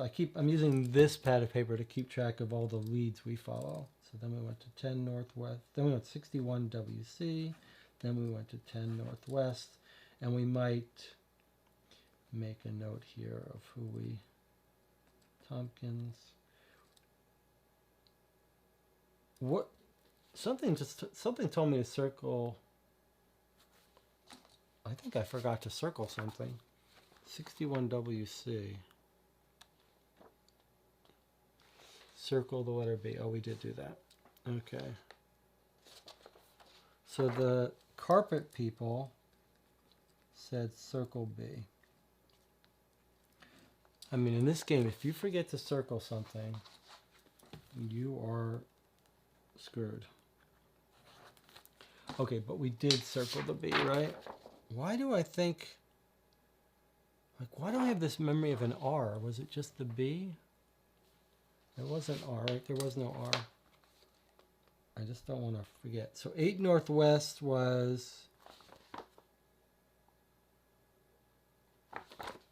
8 Northwest was the Agatha. She says she returned it. She tells the whole story about how the husband returns it. Okay, that's not circling anything. The 67 WC, the 10 Northwest. Okay. 8, 10, 61. All right, that's all we went. 3 WC told us to circle E. So circle E, circle B. That's all we got. Okay. And we need A. Shall we go now to... Well, we could see if we could check out if there really is an orphanage here. And this guy was the guy who ran the orphanage. So they're actually not ran the orphanage, but he's got the same last name. So these are our related ones. So let's go to this first one first. 4 Northwest. 4 Northwest. Yeah, it is Northwest. Okay, there's no entry for 4 Northwest. But you know what? It's not Northwest. It's Southwest. Okay, 4 Southwest. Let's see if there's an entry for that. Yes, there is. Okay, so if you remember, this is the guy's house. This is the guy's house whose name matches the same name as the orphanage. Right, which is right down there. The maid opens the door and shows us to a room at the back of the house. A young man sits facing away from us, looking out at an expensive garden, currently wintry and featureless, except for some cricket stumps and a bat lying in the center of the lawn. I thought it was a flying bat, but no, it's a cricket bat. As we approach, he moves his arms to his sides and we see he is in a wheelchair. He pushes the chair around and comes towards us, studying us carefully. I am David Safara, he says. What can I do for you, gentlemen? We wanted to ask about the Safara orphanage, says Simpson. Ah, yes, he replies. I don't imagine you want to buy the place. I have been trying to sell it for some time. So close to Regent's Park, but still no one wants it. My father founded it and managed it. God rest his soul. Safara laughs dryly. Not really, he asks. The man was a heartless bastard. If he treated those boys worse than he treated me, then he deserved what came to him. We look at Wiggins nervously, and we see him nod. I used to be an orphan. I used to be in the orphanage, Mr. Safara, he says. The staff were strict and showed no mercy to those who broke the rules, however minor the transgression. Safara looks at Wiggins with a mix of pity and respect. Good on you for getting through it, he says. I'm not sure if it helps you to know he was a monster at home as well as at his work, but I am the proof of it. We pause for a moment, thinking how to continue our questioning. Then Wiggins breaks the silence. Are there records from the orphanage anywhere, Mr. Safara? About the boys and who brought them in, or those who visited them? Safara nods. There are. I disposed of whatever I could, but I was advised to keep many of the documents until the sale was complete. Tamsin can show them to you. He nods at the maid, then addresses her. They are in the box at the back of the office. These boys can have the room. Thank you, Mr. Safara, says Wiggins. Safara nods and wheels his chair back over to the window. Tamsin takes us to the office and we rifle through the boxes of files. Eventually we find the following entry. So it says, 9th September 1879, admission of Henry Wiggins, date of birth 16 August 1873, brought in by his mother, Miss Molly Wiggins of 52 Strutton Street, or 82 it looks like. Where are my glasses? The problem is you turn on the glasses, then when I take them off I can't see. So 82 Sutton Street, London, whose husband has died and she claims lack of means to support her child. Child is in good health. Okay, 28 October 1879, visited by Sal Brooke. 15th December 1879, visited by the mother. 18th February, visited by Sal Brooke. 18th April 1880, visited by Sal Brooke. 14 May 1880, visited by Sal Brooke. 20 June 1880, visited by Sal Brooke. So the Sal Brooke keeps coming April, May, June, so almost every month here in the 1880s. 10 July, visited by Sal Brooke. Henry was noted to be very distressed following the visit. That's when she told him the mother was dead. 13 July 1880, visited by Sal Brooke again.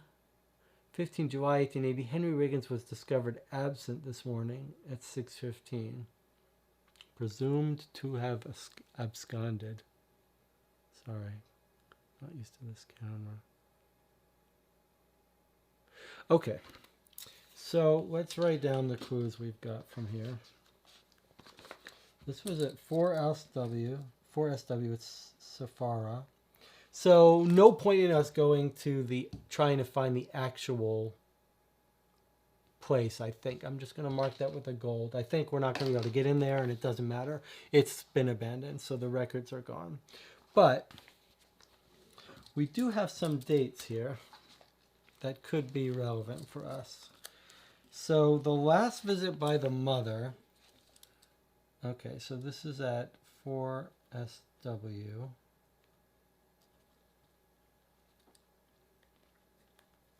The records. And is there anything more on this side? No. Okay, so what we're told is he was dropped off 9th September 1879. Brought by his mother. She lives 82 Scrutton Street. Okay, 1879 which was 8 years ago. So maybe, probably not that relevant to trace down that address, but maybe. Okay, so his mother last visits on December 15th, 1879. That's the mother's last visit. Okay. Then the following year, Sal Brooke starts visiting, although she visited before the mother disappeared. So I'm not sure how that works, but okay. And then she visits, that's the mother's last visit. And then starting in April or February, April, May, June, Sal Brock visits him regularly. And then 10th July, 1880. So she visited April, May, June, July. Every month she visits regularly to give him a letter or something.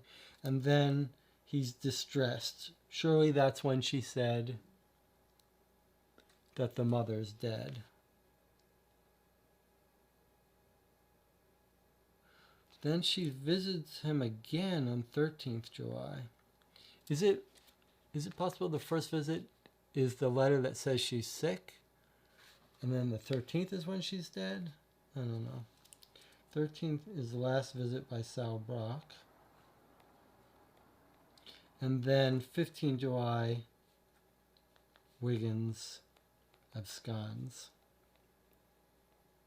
All right, well, we have a basic timeline here, but not all that useful for us. Mother visits December, then Sal starts coming once a month. She arrives, she says she's dead, and then he's gone the next day. Okay, so that was for SW. We got those records, although you would think they're useful for something. We could go back. I suppose we could look at the intro where he gives a little prelude history and see if we... so she comes in. When will she come back? She says, gives her the handwriting. Very ill, will not last. Is she dying? She touches the pendant. She says she already died last night. I will keep coming to visit you. Okay. And then Wiggins says, the orphanage, she get a job. After 8, she was only staying for my mom. When she died, I ran away. Okay.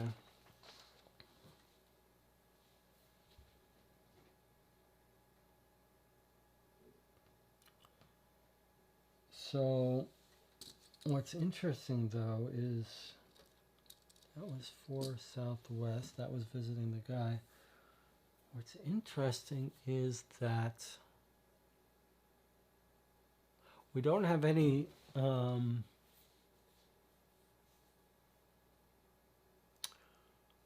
more leads on the map. I mean, I think we should go talk and see if we can find out something about this rare book, but then we're going to have to come up with some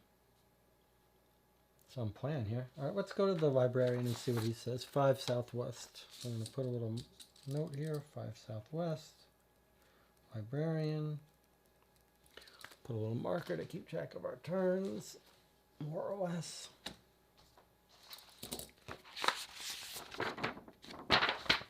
Five Southwest. You can ask Lomax about Culpepper's Complete Herbal or read about the symbolism of the scorpion. Read the relevant entries or entries below, but each counts as a separate lead. So we're going to read them both, obviously, because we're curious about that scorpion. All right, let's ask the librarian Lomax about Culpepper's Complete Herbal. Lomax disappears among the shelves and returns with a very old leather-bound book with black lettering and a newer cloth-bound book. This is our oldest copy of Culpeper, he says, and this other volume contains some historical information on Culpeper and his work. We looked through Culpepper's Complete Herbal. It appears to be very comprehensive and detailed in its description of plants and flowers.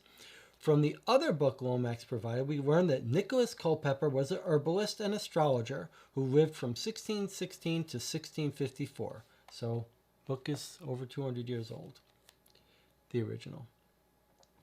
And published the Complete Herbal a year before his death. His other published works were The English Physician. Is that why the Dr. Tompkins knows this book, like he knows his work? The English Physician and Astrological Judgment of Diseases from the Decumbitur of the Sick. He believed medicinal knowledge was a public good, not a private asset, to be used for personal gain, and condemned his fellow physicians for charging high fees for their services. Culpeper sought to make medicine available to the poor and uneducated layperson, and was considered controversial in his time. Okay, so all we've got is some information that the book is quite old, over 200 years old, which makes it valuable. But we also got this little clue about maybe the doctor was familiar with his work because he knew this other book, The English Physician. Possible. All right, let's ask him, what about the scorpion? Does that mean anything? Does a scorpion pendant mean anything? Biblical references to scorpions occur in Luke 10:19, when Jesus says to the 70, "Behold, I have given you authority to tread upon serpents and scorpions." And in Luke 10:12, where Jesus says, "Or if he shall ask an egg, will he give him a scorpion? Or if he shall ask an egg, will he give him a scorpion?" The scorpion can represent Scorpio, the 8th astrological sign of the zodiac, which goes from October 23rd to November 21st. In certain traditions of Western iconography, the scorpion can symbolize Africa or the power of logic. The scorpion is the symbol of the ancient Egyptian goddess Selket, protector of the dead. Okay. So that was 2 leads. I don't remember if I added 2 to here, but it doesn't. We don't care so much. We're not gonna overly worry about it. Okay, so that was at 5 Southwest, and again 5 Southwest. This is the librarian, and he didn't tell us much, right? Well, I'll just make a note here. He told us about the scorpion, so in case we want to read it again. Scorpion symbols, and Culpeper history. And he really made me think that maybe that's how the doctor sees it. As far as the scorpion, it's biblical references, he says, but it could be astrology. If it is astrology, then he gives us what the astrological date is, October 23 to November 21st. Could also symbolize Africa or the power of logic or the goddess of Selket, protector of the dead. We know when we visited this woman, if you'll remember, Sal Brock, she had a crucifix, which might suggest that she's religious and we should look at the biblical references.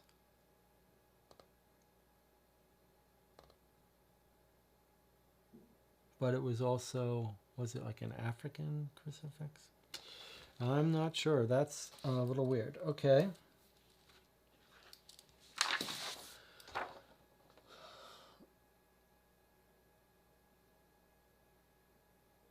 So here's an idea. One of our other informants, quote-unquote informants, is a guy who keeps records of birth, death, land records. I wonder if we'll find the mother's death record in there. Shall we go check it out? 17WC? Let's do it. 5 Southwest, 5 Southwest. I'm just going to write these down. 17WC, which is death records. Or criminal records. Well, let's see. 17WC. And then we'll take a little break.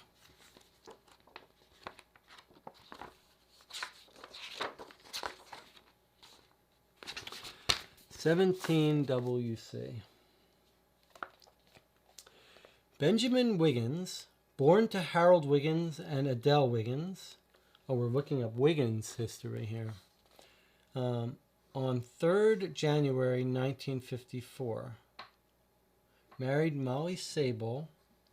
Benjamin Wiggins, born to Harold Wiggins and Adele Wiggins. On 3rd January 1854, married Molly Sable on 1st August 1872, died on 21st March 1879, cause of death, cholera. Molly Sable, born to Noah Sable and Hallis Sable, on 20th November 1855, married Benjamin Wiggins on 1st August 1872.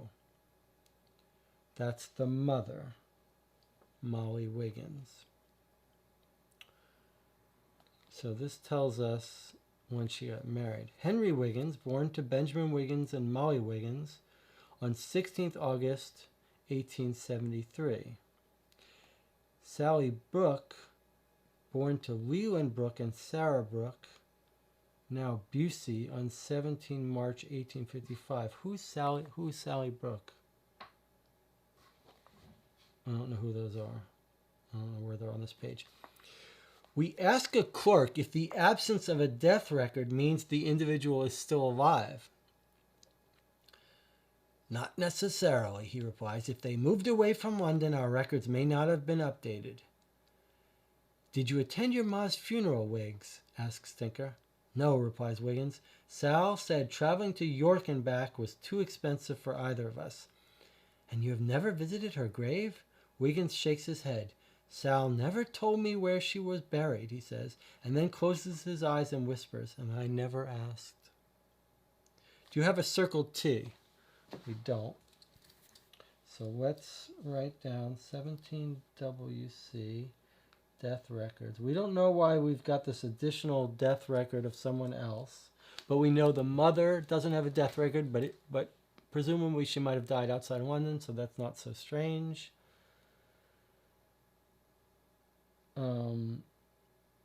And this wants us to have a T,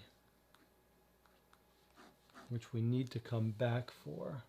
So let's mark on our thing that we need the T. 17WC needs it.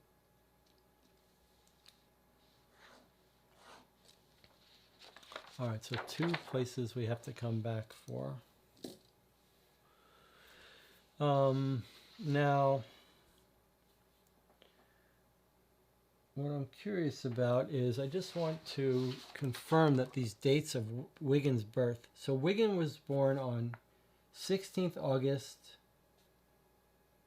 1873.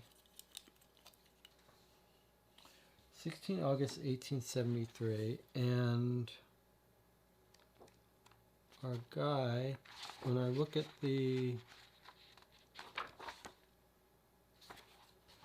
at Southwest, I just want to see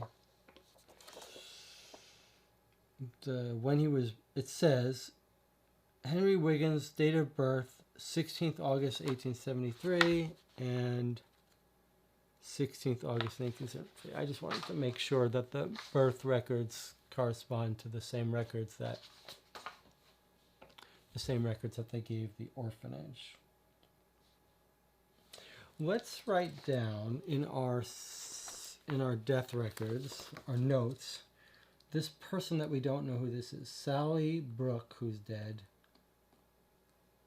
Sally Brooke born, sorry, it's a birth record, to Leland and Sarah Brooke. You know what I think that's from? No, I was going to say it's from the newspaper, but it's not.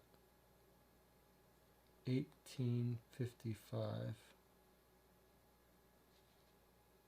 Irrelevant for us as far as we know. Okay, we're going to take a 10-minute break now and stretch, get something to drink. You guys can solve the case. And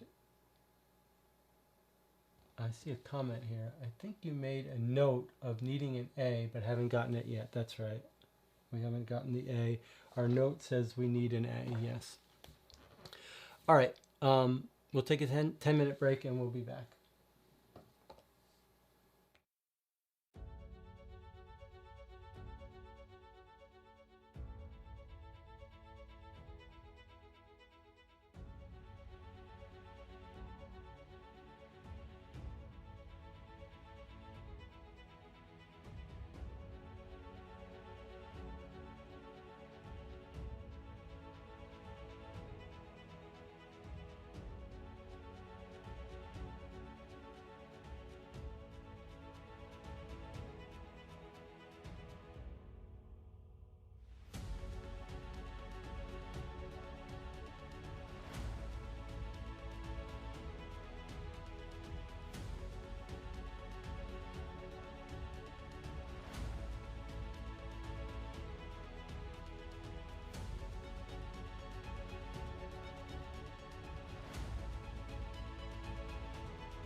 Still got 2 minutes on the break, but I'm just sitting here trying not to eat these cookies. I was thinking maybe the taste testing stuff should be done during break. Or because who wants to, do people want to sit through that? I don't know if it should be counted as break or not. All right, we'll go back to break.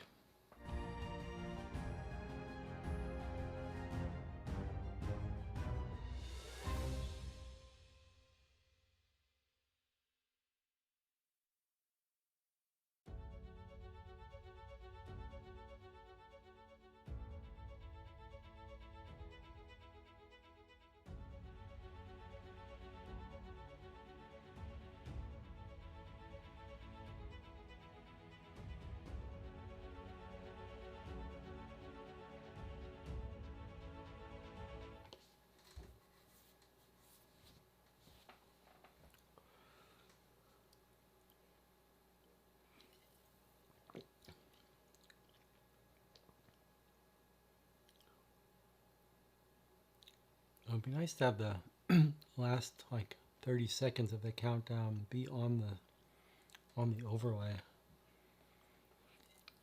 on the screen while it's showing me also. What did you think of that tablet view? That's not too bad, right?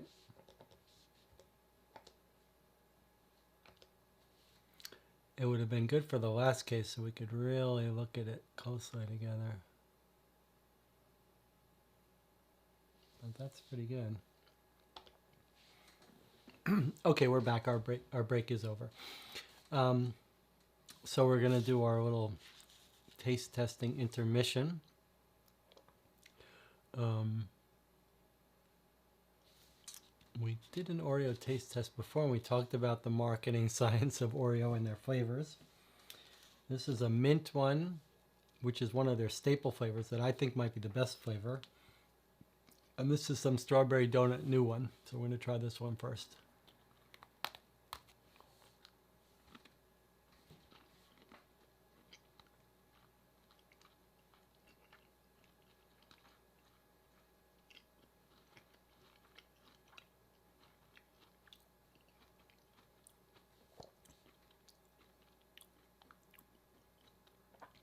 Yeah, it's got like a strawberry frosting flavor.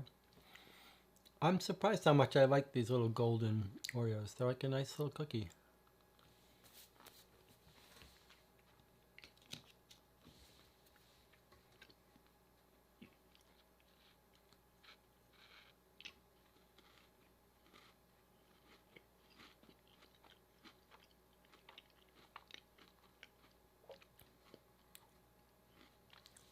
I think I like last week's carrot cake one better. All right, now the mint one. Let's see. I mean, I'm pretending like I'm tasting this for the first time, but actually went shopping this morning at 6 a.m., 6:30, and bought a box of these and started eating them right away for breakfast. So I kind of know what this tastes like.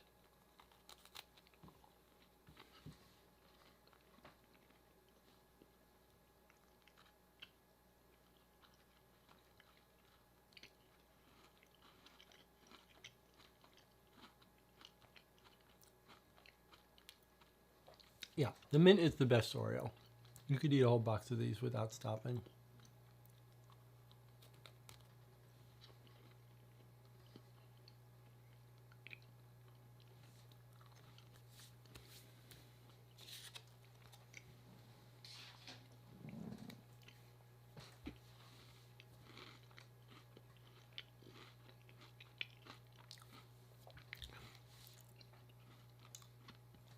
I'm laughing at the idea that I'm filming myself sitting here eating cookies in silence, but isn't there like some insanely popular YouTube channel with some crazy woman who eats giant shellfish and like that's all she does on camera? Which is disgusting, but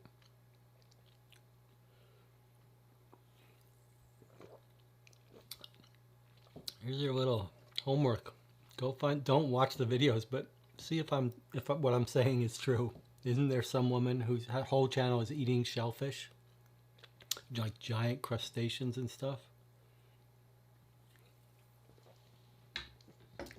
Okay.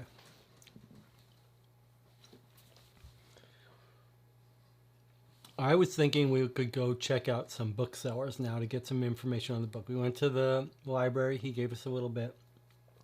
Maybe some booksellers would say, like, someone tried to sell it or someone was asking about it. Then I saw in the comments, Zach said, don't forget about the newspaper ad for the bookseller. Well, as far as I can tell, there's no such ad. There's no such ad for any bookseller. But I did see something very interesting. This is where we're going to crack this case wide open. So there's the situations. Remember, this is like the help being offered, people looking for work, right? So there's a hospital porter, which I'm tempted to see if anyone knows Tompkins, the hospital guy from any work. So there's a hospital guy, and then there's a nurse, again, works all shift. I was thinking we'd stop by her and see if she knows her. But then listen to this. Maid, good needlewoman and plain dressmaking, age 23. Claire Brent, lodging above Pickering and Chatto Bookshop. Now wait a second. Did you catch the bookshop that she's above? Pickering and Chatto Bookshop? Does that name strike a bell? Chatto? Is that not the name of the carpet guy? John Chatto? So he's got a relative, or it's him, but I think it's going to be his brother or something, owns a bookshop. The carpet guy that we were suspicious of, some relative of his, owns a bookshop. I mean, that's it, right? So, but it's clever. So it was actually the ad. It's just the woman saying my flat is above the bookshop, but she mentions the bookshop. So let us go find that bookshop. Let us go find the bookshop. So Pickering and Chatto Bookshop. Does it have an address? No, it just says Pickering and Chatto. But notice that's why we couldn't look up Chatto. But I guess if we had looked up booksellers, Pickering and Chatto. So we could, even if we didn't find that in the newspaper, that's almost a little disappointing. But even if we hadn't found it in the newspaper, when we looked up booksellers, rare and used, which we were going to, we would have seen Pickering and Chatto. All right. 86 Southwest. Doesn't mean we might not want to go to the other bookshops to see something, but boy, I mean, this one seems like, what do you think it's going to be? Is it going to be his son, his father that owns the bookshop, or his brother? 86. That's, whoa, it's right next to where the orphanage owner's guy's house is. It's a little odd. 86 Southwest. All right.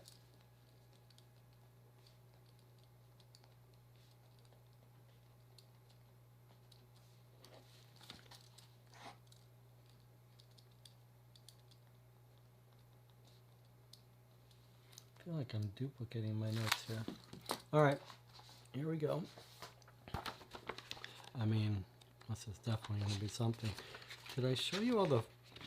I guess we haven't really seen any photos yet in the story. Some of there are illustrations in the book that we'll see when we get to them. I'll try to remember. 86 Southwest. Okay. Do you have a circled B? If not, you simply learn that Pickering and Chatto do not have any old copies of Culpepper's Complete Herbal, nor have they been offered any. If you do have circled B, we do have circled B. That was from meeting John Chatto. Here we go. The shop is empty, but for a portly middle-aged man running around busily rearranging books. We notice he often moves the same book back and forth between different shelves and get the impression he is a man who likes to be seen to be busy. Do I have the pleasure of addressing Mr. Chatto or Mr. Pickering? Asks Simpson as we approach. I am Herbert Chatto. Mr. Pickering is not at work today. Ah, Mr. Chatto, says Tinker. Are you related to John Chatto, perchance? Chatto guffaws for a moment, and for a moment stops moving books. I am. John's my little brother. Are you here about the rent? Tell Mr. Palgree I'm not going to bail him out again. If he's behind on the payments, I'll just have to evict him. Oh, he's saying about his brother. Is his brother here again about the rent? Tell Mr. Palgree I'm not going to bail him out again. If he's behind on the payments, he'll just have to evict him. Has John ever worked here? Asked Simpson. For a while. He likes books, but he prefers to be more active than this profession allows. He is currently in gainful employment fitting carpets. But his problem is that he wastes all his money on drink and women. That's why he owes you. He's young and foolish. Evict him, and maybe he'll learn. Very well, Mr. Chatto, says Simpson. Good day. So, we caught John Chatto in a lie. We know he spends his money on women and drink. He lied about liking books. We know he likes books. But, so, we think he took the book, right? We think he took the book. He's lied about it. It would be nice to see if he's trying to sell the book somewhere. But here's the question. Is the doctor in on it then? Our initial theory that the doctor spilled that on purpose and said, I'll get the carpet people to come replace the carpet in order to get it. This is suggesting that maybe the brother knew about the book on it. I still think that's our best bet. But we have nothing to tie the doctor to John Chatto. And all of our motives are just maybe John Chatto recognized that he's always owing money. He noticed the book. So it could be that the doctor's not involved in it at all. It was just a coincidence that brought the carpet people there.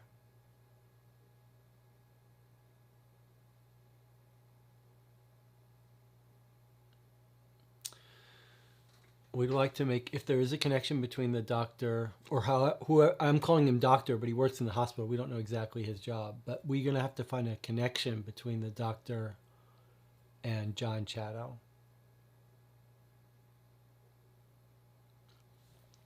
Okay.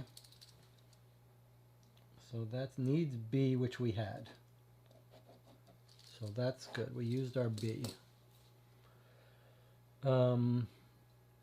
And where did we go? 86 Southwest, which was right here. Okay, so we've turned that to green already. Probably didn't need it to put another point, another turn here. But now we're sort of back to where we were without a good lead to run down. I do think we should go to the other booksellers and see if someone's tried to inquire about how much they could get for that book. So let's look up on our directory again. It's a little, well, I don't know if disappointing is the right word. It was cool that we found the bookseller in the newspaper, but we were going to find it anyway in the directory. So, okay, so there's booksellers and there's booksellers used in rare. So let's think logically about this now. Now, here, this is interesting. So I was thinking we're going to go to the used booksellers, the rare booksellers, and see if we can find anyone who's trying to sell this book. But we could also come at it from the other angle, right? Which is whoever stole the book replaced it with a modern one. So maybe if we go to the normal bookseller, they'll be like, oh yeah, someone just bought this yesterday. And that's the person who had to swap it in for the old one. So we probably want to stop by at most of these, at the used booksellers and the rare ones. So let's see what we've got here. And everything's in this area, right? They all live near there. Well, I guess all the way up into here. That's a pretty big part of the world. Okay, let's see. We've got a bookseller at 41 EC. I'm going to mark these out. I mean, generally, if I was just playing this, I might just open and turn to those pages. But let's try to mark it out. 63 Northwest. At least it's fun. In these games, when Greg and I play, especially with Sherlock Holmes, which doesn't penalize you for the actual time it takes. I mean, it penalizes your score, but sometimes we like to at least thematically be clever about going to them in the right order. Like put your highest leads up top. It just makes it a little more enjoyable to have some reason to go to one place other than another. Okay, and then 72 WC. Okay, so I've put the pink cubes where this is our starting place. So that's not one. But these other pink cubes are regular booksellers. Then maybe I'll use silver for the rare booksellers. We got 4 of them, one of which we already went to. Although, what are we thinking about that guy we just talked to? He didn't seem like he was involved in it, right? Like if he was involved in it, he would be much more closed-lipped about his brother. So I'm thinking that, is it just a coincidence? Or like we might want to, this is interesting. I mean, okay, so we learned when we went to the bookseller, which is Pickering's and Chatto, that our guy, John Chatto, the carpet guy, knows about books. He likes books. And he needs money. So presumably he's stealing this to sell it. Now, it would be a natural assumption that he's going to sell it through his brother's bookshop. But his brother didn't seem like he was hiding information. But it could still be Pickering. Like I want to make a note, it would be Pickering's not there. It would be nice to track down Pickering and see if he's in on this. But maybe we check out the other bookshelves first. So we got 66 WC. I see there's some comments. I'm going to look at them here. Someone says, tell a history. These are just cubes from Board Game Geek, metal cubes, but I have them in a whole bunch of colors. There's not a history of when we started using them. It's just we use them for everything. I mean, almost any game we play, we get these out to keep track of stuff. 66 Northwest.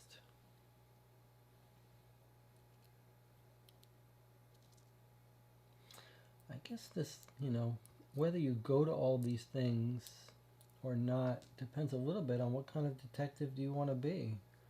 Are you the one who tracks down and locks up every lead and alibi? Or are you the one that's like, that's not likely? So I guess I'm the guy who goes to all the leads and just crosses them off the list. 63 WC.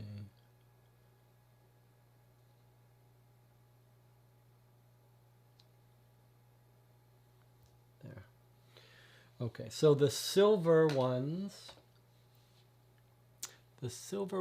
which are kind of hard to see on this screen, aren't they? They look kind of gray. The silver ones are the rare used bookshops, of which we already went to Pickering and Chatto, which was 86 Southwest,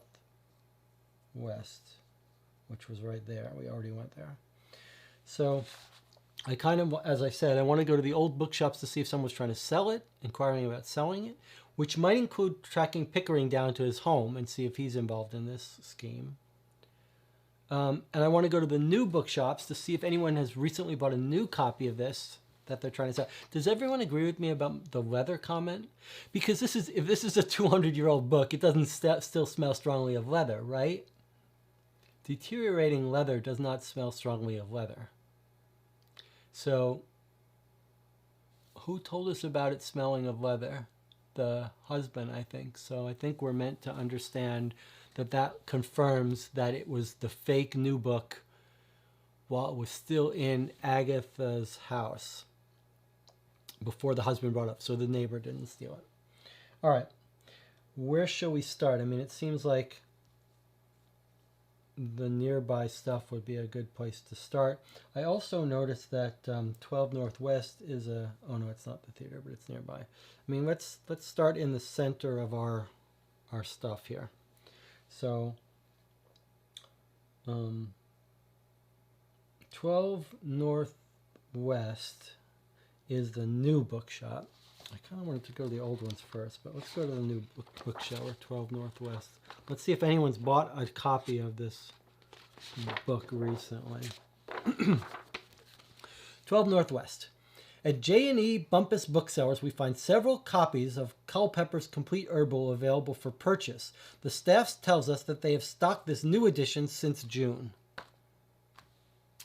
Okay, all they're telling us is that you could buy it there. That doesn't really help us. All right, let's try, I guess let's try the new bookshelf sellers while we're doing them and just wrap that up. So 72WC is another bookseller. Probably going to tell us the same thing. They don't recognize anyone. I'm aware of the current facsimile edition of Culpepper's Complete Herbal, but we do not sell it. Okay. Well, maybe it's going to ask us where they bought it, or maybe we could trace their walking. So actually, let's get rid of this and let us note that this one place we went, so we went to 12 Northwest, and then we went to something I just removed. Which one did I remove? 72WC. Which was somewhere in there, right? Okay, 72WC. All right, so 12 Northwest, which is in the height of things, this is the new bookshop, which does carry it. Does carry the new one. So we want to remember that if we could trace someone's movement into that bookshop, that might be our person who bought it. Okay. Let's try another new bookshop. We went to 12, we went to 72. 63 Northwest is another one, which is here. All right, 63 Northwest. Let's see if we get lucky and someone recognizes someone.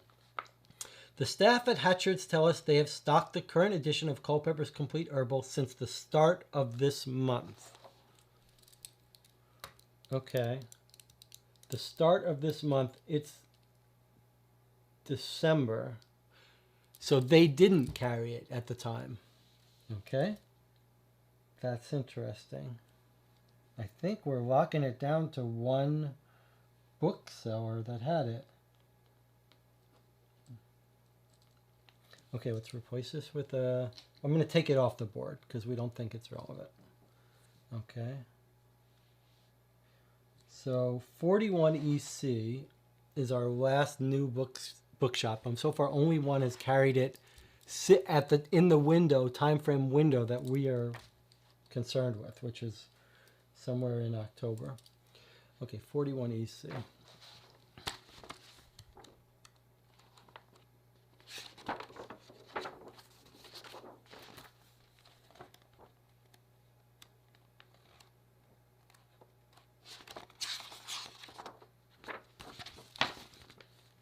EC.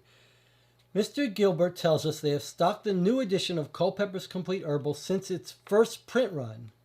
Fascinating treaty, he says. I saw a very old edition of it in double books, though that was some time ago. The man was a physician, herbalist, and astrologer, and his political views caused some controversy. Hey, here's a question. We keep seeing historical things. Is this a real book? Is this a real book? Culpepper's Complete Herbal? Can someone look that up in the comments and tell us whether this is a real book and whether Culpepper is a real person? All right, so 41EC does carry it.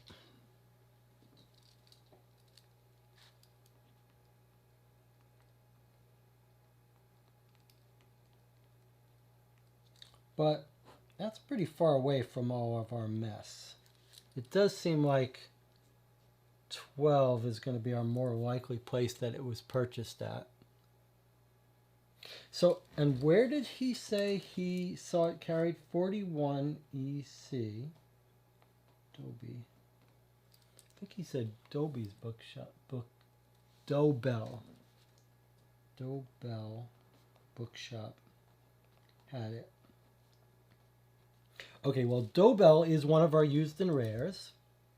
It's 66 WC. 66 WC right here, near where all this mess is. So remember, our woman in the original case says she had to track it to find a copy. She had to track it down. So he could be talking, she could be the one who bought that one. We're going to find it. But let's see.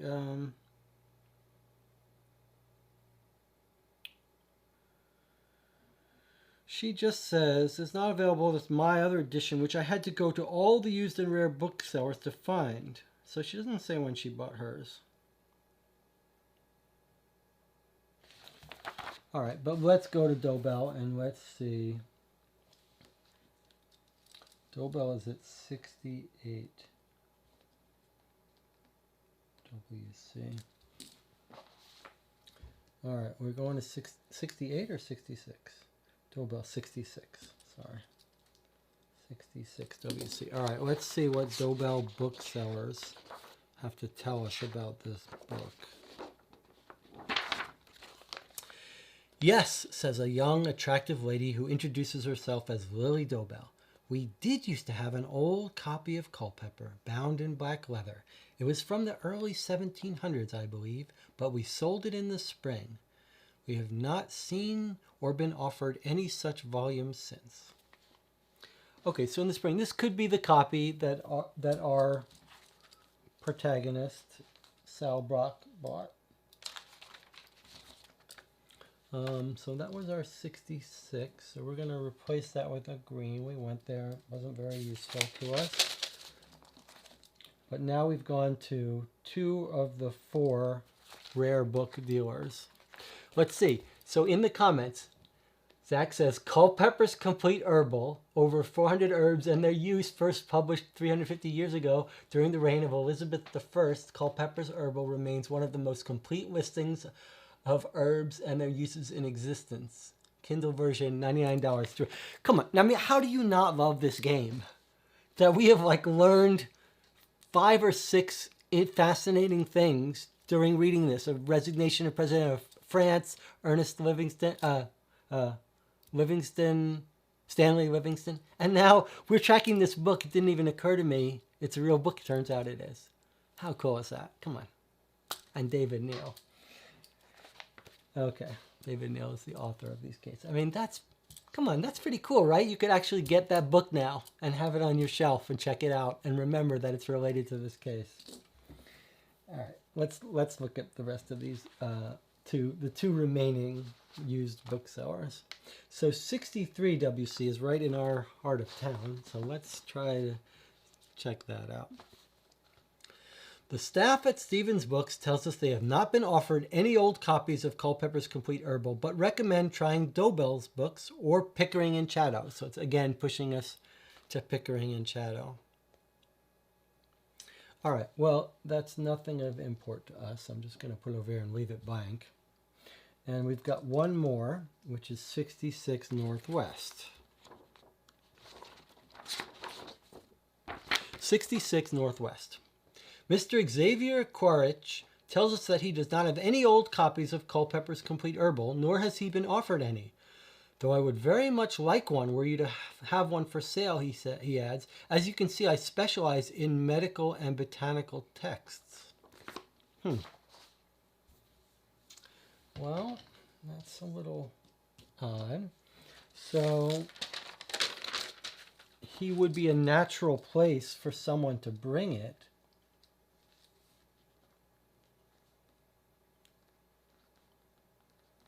But he says he hasn't been offered any. That could be I mean, think about this for a second. Our premise is this guy has stolen this book. He happens to know it's valuable or whatever. But you steal it for its value, not for its contents, because its contents, at least the contents written in the book, because you can buy the new copy. But that would lead you to believe that you'd be trying to sell it. It's not so easy to sell a 300-year-old book, 200-year-old book. And we've now found the person that you would most likely try to sell it to, and all the other used bookstores, and they all say, no one tried to sell this to me. And remember, this is several months ago. We're in December, and this was stolen in October. So you have to ask yourself, why is no one trying to sell this book? That's odd, right? That's odd. I was pretty convinced by the brother of Chadow not being involved. I sort of have a little inkling that I want to see if we can track down Pickering, the other owner of that bookstore, because he would be a good candidate. Like if John Chadow occasionally worked in that bookstore and doesn't get along with his brother, but knows the other owner is like up for this illegal stuff, then I wonder if... So here we go. Pickering and Chadow, 86 Southwest. That's the one we want. Pickering, Morgan Pickering, is at 34 Southwest.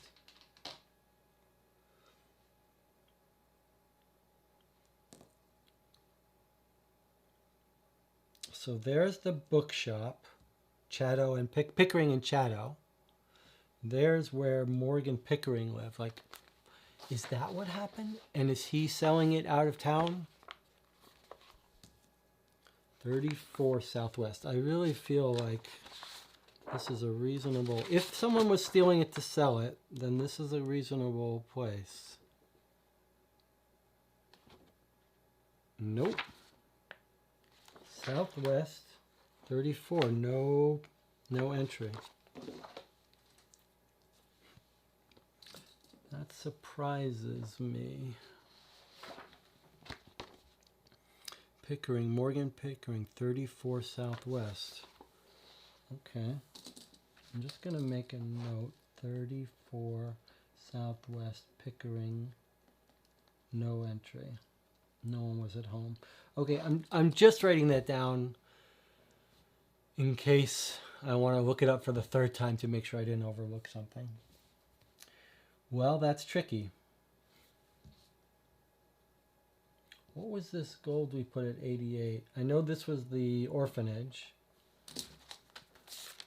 What was 88 East Central? I put a gold on it, meaning we don't think it's relevant to our case.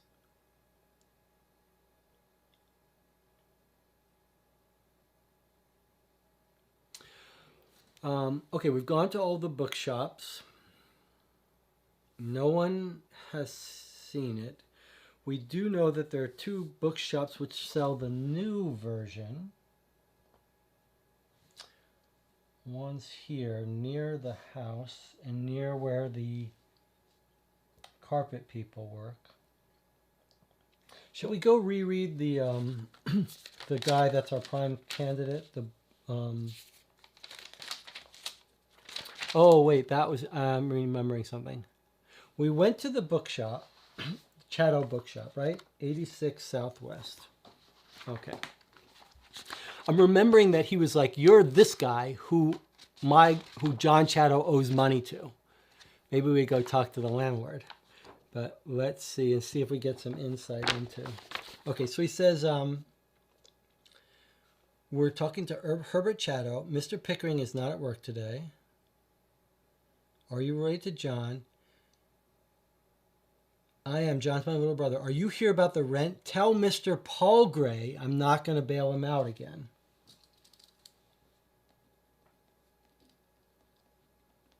Tricky. So Mr. Paul Gray is the landlord of our guy, John Chadow, who we're suspicious of. Has he ever worked here? For a while, he did work here. He likes books. He prefers to be more active than the professional wows. He's currently gainful employment. He wastes his money on drinking women, so he might want to check bars. He's young and foolish, a victim. Maybe he'll learn. Okay, let's go look, see if we can find his landlord. And if the landlord's like, oh yeah, he paid me all his back rent recently in October. Paul, no entry for Paul Gray. Well, I thought for sure that was going to be it.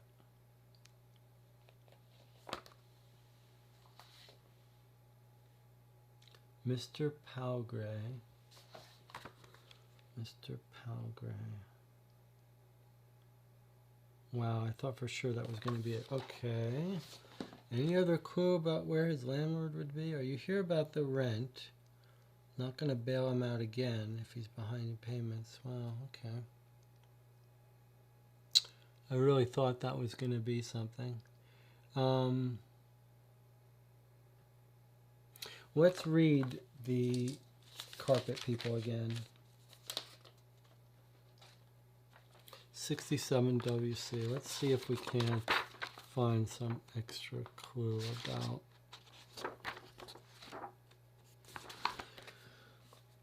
We fitted carpets at 8 Charlotte Street back in October. That's where we went. Mr. Ralph Schoolbread, flicking down a ledger. Okay.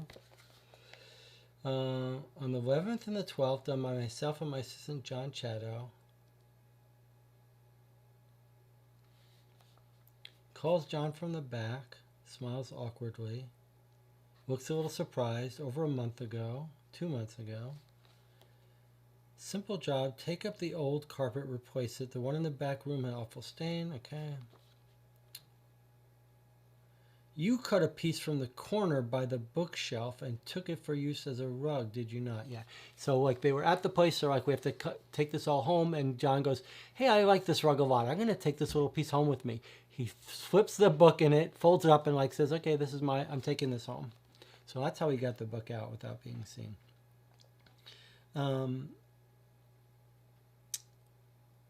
Did you notice the book?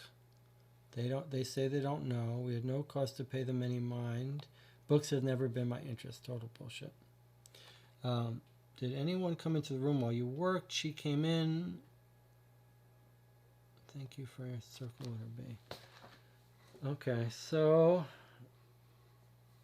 we don't know where he lives, just where he works. Wow, I really thought we were going to find... And this is still the book.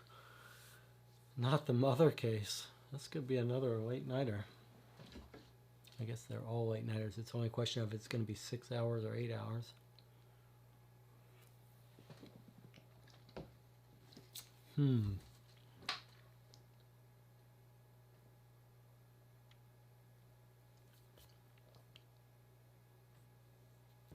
Well, let's look at our informants again.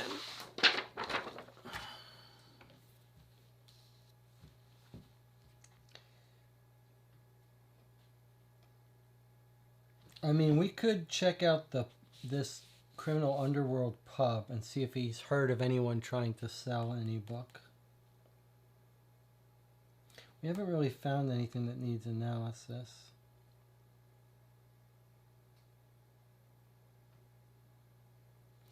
We could go to Lestrade at Scotland Yard and see if he's got anything, but not really. All right, I guess I'm still trying to follow this lead about John Chatto. So I'm thinking maybe we go to the pub, which is 52 EC, which is not in the area we care about. We know our main guy owes money to people, right? So I'd like to find out if he sold that book and got the money. So 52 EC, I mean, we might just check the bars and stuff near where he works and lives if we don't find anything here. But it seems like a bit of a shot in the dark.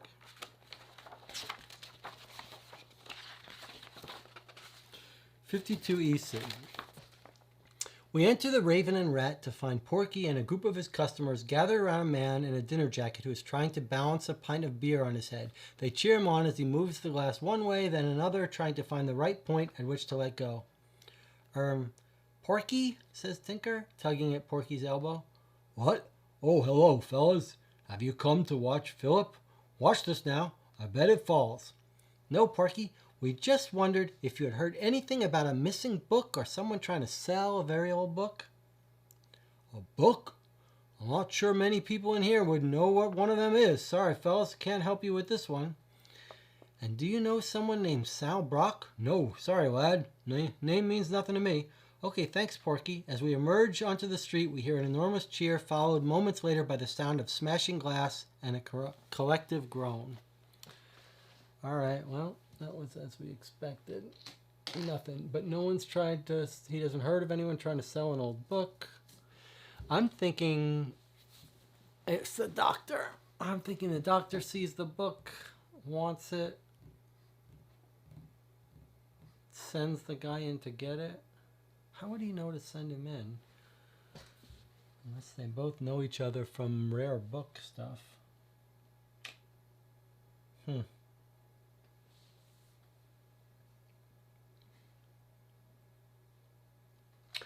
Okay, let's pull out another different thread. Let's go back a little. We go back a little to we've been following the leads of the bookcase, right? And we've come to a bit of a dead end here. Let's follow down a slightly different lead. Let's see if we can follow our woman, Sal Brock, a bit. Get some information about her. There was one circle thing that it wanted us to have before we talked to her. I think it was...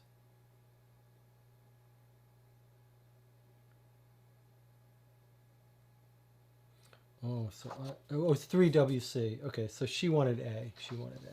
All right, but she tells us she sells to Covent Garden Theaters, which I thought I just saw somewhere. So I say we go there, we see if anyone knows her, like can tell us a little bit about her. Is she a good person, a bad person? So where's Covent Garden Theaters on our map? I'm going to look it up. You guys can look it up here.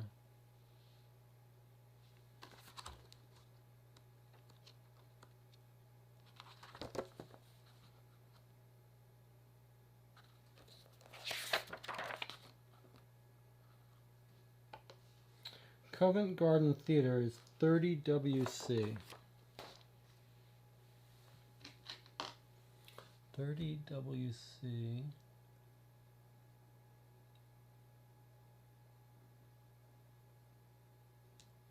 Should be around here somewhere.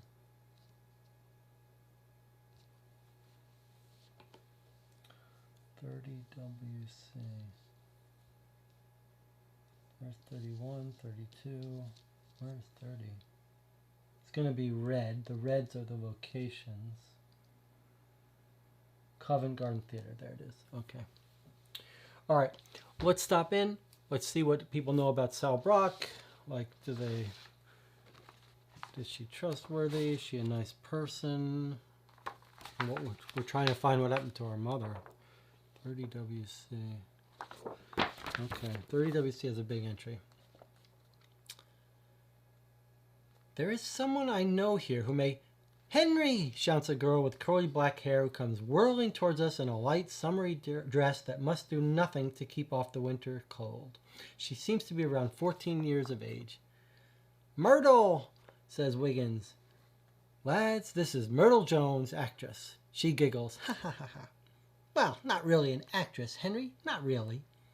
But you will be an actress, says Wiggins with a wink. I'm sure of it. She grins. Are you here to dance again? She asks. Wiggins coughs. No, not this time, Myrtle. We are working a case for Mr. Holmes and need to find out everything we can about a lady called Sal Brock who we think might sell makeup to the theater. Oh, Sal, she is very good. Yes, very good. She makes small costume items and jewelry for us, too. She holds up a ring with an image of a star. And do you know much about her? She is a tad strange, Henry, and friendly, though at times, shall we say, unyielding. Sam once ordered 4 pots of foundation. Yes, 4 pots. But he realized it was too much and tried to change the deal. She would not let him. She would not give an inch. She had taken his word, so she said. She had taken his word, so she said. She relied on the income, and a promise is a promise, so the deal was done. He has been more careful since, more careful. She laughs lightly and swings her hips playfully, as if in time to some music the rest of us cannot hear. And do you know anything of her past? No. I remember Sam saying once she seemed to know a lot. Yes, a lot. And she reads very well. He thinks she must have had a good education despite her poor condition. Okay, thank you, Myrtle. Bye, Henry, says Myrtle, smiling and waving as she skips off backstage. So the only thing we got there is that this woman is like a stickler for promises, right? And that calls back to our first introduction case where she's talking to Wiggins in the past, and he says, hey, is she dying? And she's like, she died last night. But she promised, he shouted. When she visited, she promised I would see her again. And you said we never break a promise to those we love. Never. She says, and I believe that, but there's nothing I can do. I will keep coming to visit you. Doesn't really help us much. Okay, so we went to the theater. She sells stuff just like she said she does. That does not help us. He doesn't know her past, but she thinks she had a good education. And she reads a lot.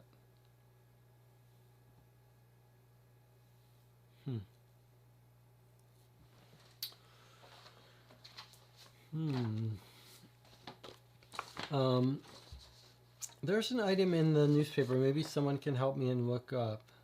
It just says, TB, try birdstone.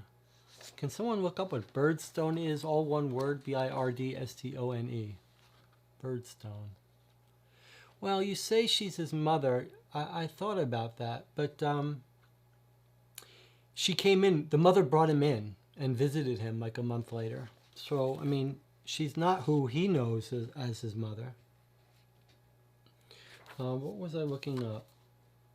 I was looking in the directory to see if there's any herbalists or stuff. Let's look up boarding houses. We know Pickering is the guy who's the landlord, right? I looked up Morgan Pickering and there was no entry, but maybe in, I'm thinking now, maybe is it possible that if we look up like the boarding houses and hotels, not hotels, but boarding houses, that we might find Pickering?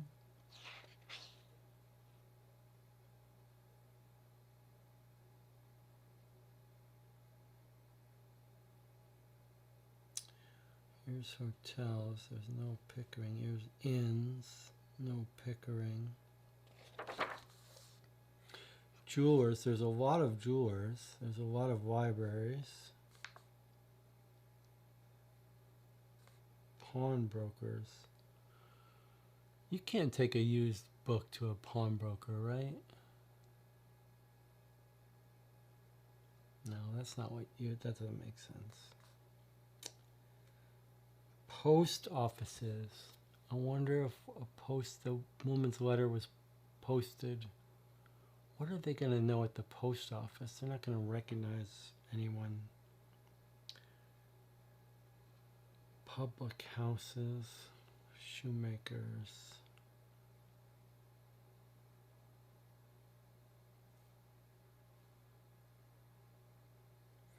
There's St. Pancras Station. That got mentioned in our newspaper somewhere. Where did it get mentioned?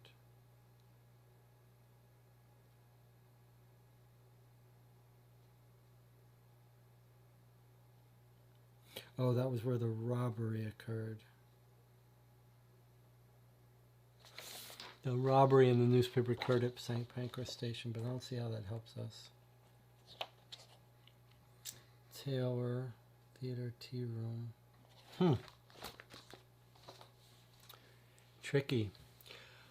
Here's from the comments. Birdstones are prehistoric abstract stone carvings made by Native Americans, the artifacts were a common inclusion in graves and thought to have ceremonial importance.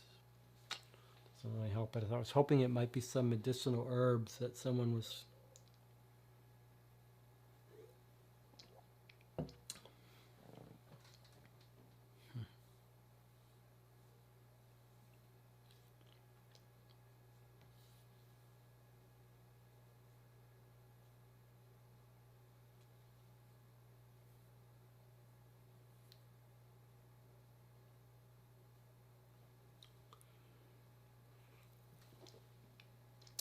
Two separate stories, and it's not clear where to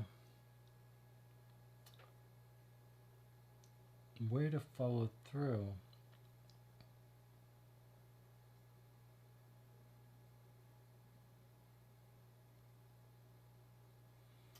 I really wanted to follow through this John Chatto thing and see if he connects with the hospital guy.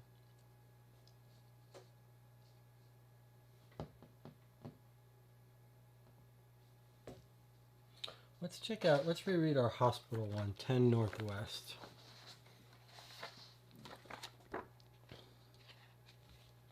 We find Paul Tompkins in a small office on the ground floor of the hospital. He doesn't seem keen to speak to us.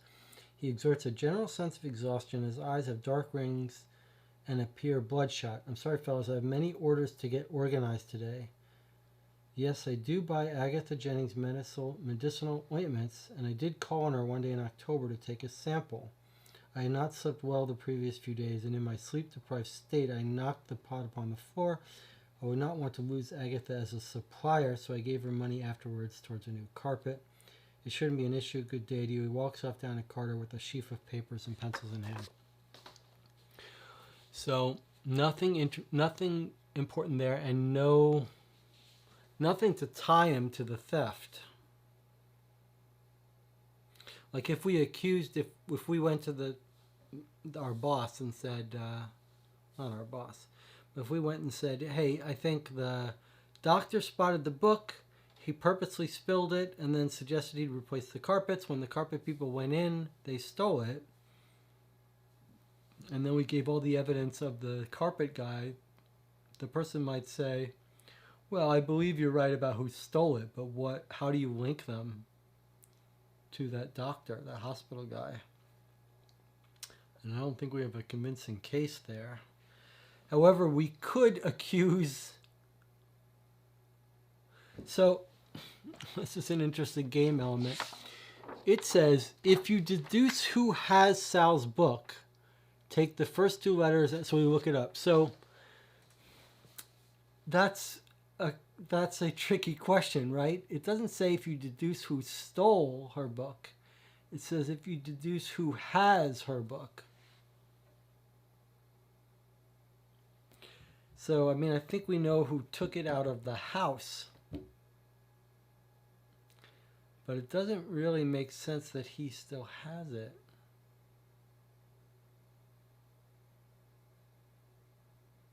If he needs money. Like, I'd love to find where he lives and then have the landlord say, yeah, he paid all his back rent. Then we'd be like, oh, okay, I get it. He sold it. Or he got paid to do it.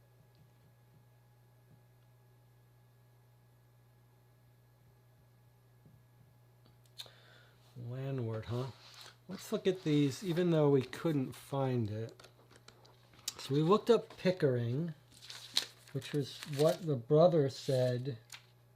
Not Pickering, Palgrave. Palgrave, not Pickering, Palgrave. So we didn't find a Palgrave. And there's no Palgrave in the newspaper. I mean, that's another way to find these things.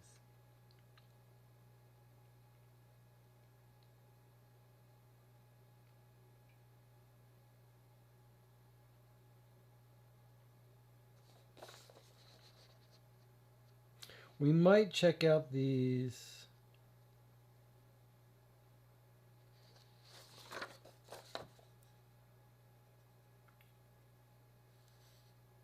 We might check out these nurse and maid people. No, the maid one was just to direct us to that bookshop. Um,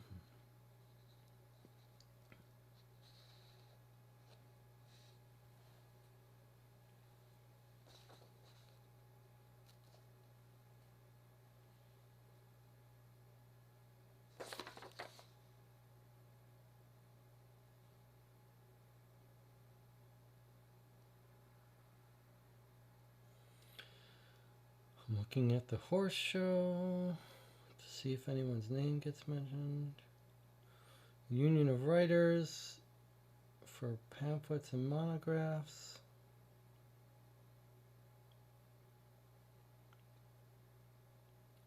Boarding house.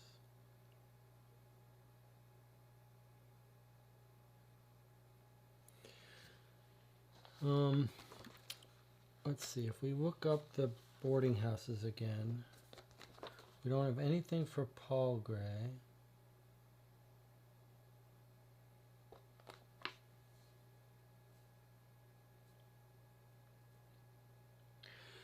There are auction houses. Do you think someone could have brought the book to be auctioned?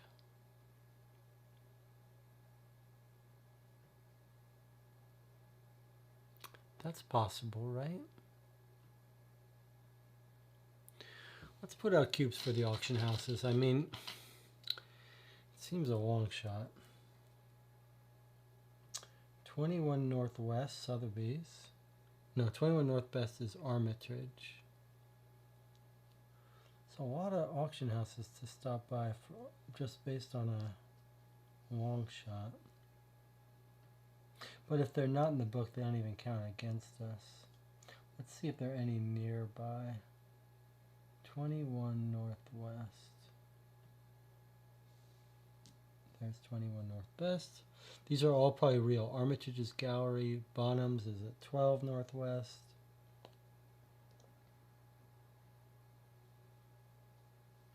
Which is the same location that we've already been to. 87 Southwest, that suggests we're not going to find this stuff here. Maybe we'll go to a couple and then give up. You might also assume that even if it is an auction house, something else would direct us there before we wouldn't be expected to just shoot in the dark and get it. Art Salon, no, it skipped that. Sotheby's, 78 Northwest.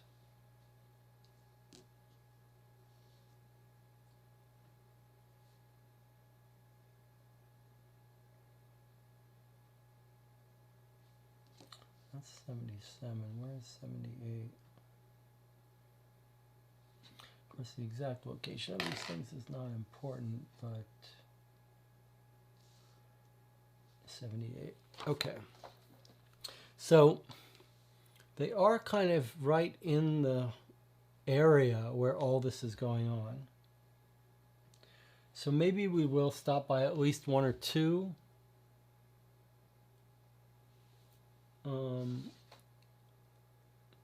87 Southwest, did I put that one? Yeah, so I put 1, 2, 3. I put 3, but there's actually 5 listed.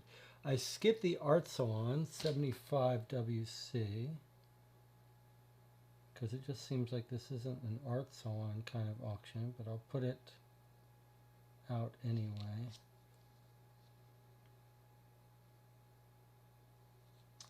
$75 WC. Nice to have some voice recognition light up and tell us. Okay, and then what are we missing? Sotheby's we got. 21 Northwest. Oh, because one was a duplicate with the place that I already had. All right, let's start at 21 Northwest. No, let's start at Sotheby's, 78 Northwest, which was down here. Let's start at Sotheby's, 78 Northwest. Let's see if someone's inquiring about listing this book.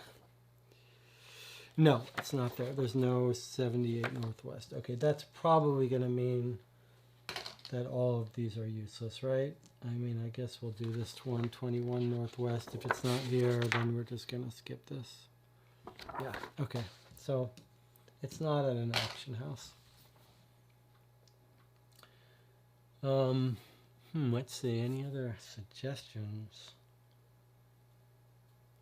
Well, since this is sitting here, I'm gonna go to where the orphanage was to see if there's anything of interest there. I don't see how there is, but there is.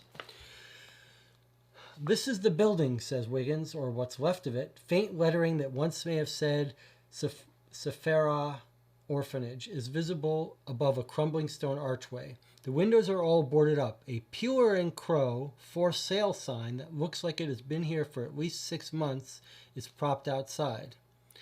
Simpson steps forward and tries the door. It is locked, but after glancing around, he gives it a quick shove and the decayed wood gives way. We duck inside. So we did figure, it's interesting that the Sephara Orphanage is not listed anywhere. We were just told it's on this street near this park, and that let us find it. We moved down a short corridor and into a hall. Shafts of sunlight crisscrossed the room, revealing broken floor tiles and a thick layer of dust across dilapidated tables and benches. This is where Sal and my mom visited me, says Wiggins. He wanders over to the table at the far end, lost in thought. Then he sits. This is where we would talk. Sal, I remember how she seemed to become increasingly anxious over the summer. It must have been as my mom became more unwell. She didn't tell me what was wrong with my mom until right at the end, and my mom, she was happy that day she visited. He closes his eyes, and she was wearing a pendant of the same style as the one Sal wears now. I think there was an outline of a lion. He stands back, looks around, and shudders. Suddenly he walks back toward the entrance. Let's get out of here, lads. We've got all we can from this rotten place. Okay, well, that's our scorpion. That's our astrological symbol connection, right? Scorpion. The mother had the lion.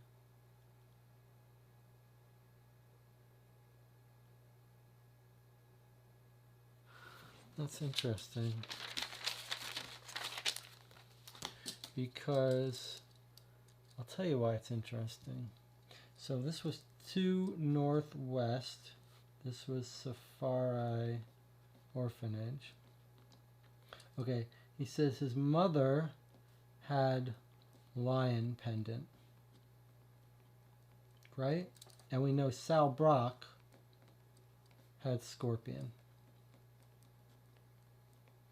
Right? We're told by our librarian that the scorpion, which I guess we could look up in an astrological chart, was like October, was somewhere in October, right? Does anyone know what Leo dates are?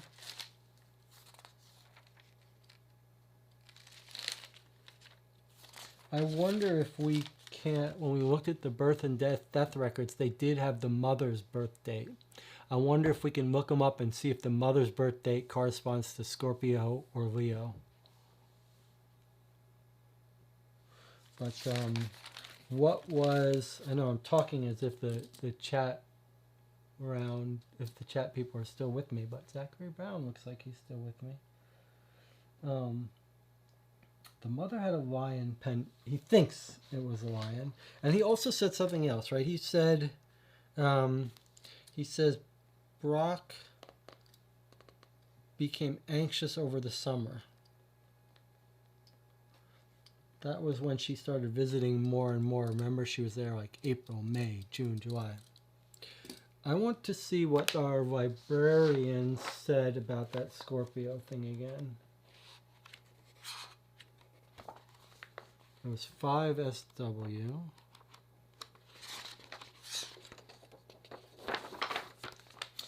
Okay, he says Scorpio is October 23rd to November 21st, okay? So, do we know what Leo is? Okay, Leo is July 23 to August 22nd, says Zachary Brown. July 23 to August 22nd. All right, let's go back and look up the records of Wiggins being born and his mother getting married, and let's see if it gives us her date of birth. National Archives was 17 WC. Now we're going to find out if Sal Brock is his real mother. It doesn't make sense, though, to me that she would leave him alone for many years if it was, but okay. So Molly Sable marries Wiggins' father, and it does give her date of birth. 20 November. So Molly Wiggins, his mother,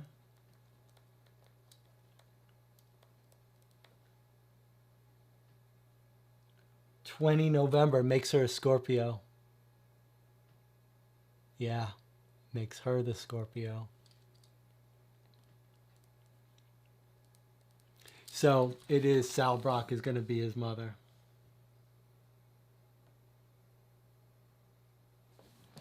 Well, that was one of Zach's original theories, but now we've got some evidence for it, right? So the mother is wearing Leo. Sal Brock is wearing Scorpio. And we know from the birth and death records that Wiggins' mother was born 20 November 1855, which makes her a Scorpio, not a Leo. Let's go read again that paragraph that told us who was wearing a Leo. Leo again, I just want to make sure we get it right, because he talks about Sal visiting, and he talks about a bunch of people visiting. Okay. This is where we talk. Sal became anxious. It must have been as my mom became more unwell. She didn't tell me what was wrong with my mom until right at the end. And my mom, she was happy that day she visited. Her mom was happy the day. He says, my mom, this is where we would talk. Okay, this is where Sal and my mom visited me. This is where we would talk. Sal, I remember how she seemed to become increasingly anxious over the summer. It must have been as my mom became more unwell. She didn't tell me what was wrong with my mom until right at the end. And my mom, she was happy that day she visited. He closes his eyes, and she was wearing a pendant of the same style as the one Sal wears now. I think it was the outline of a lion. Yeah, okay. So Sal is going to be his mother. But why? We've seen the records when she brought him in to the orphanage, right? Let's have another look at those. Those were pretty detailed, actually. It was down here, 4 Southwest. So let's take a look at those records again. They were actually a little convoluted, weren't they?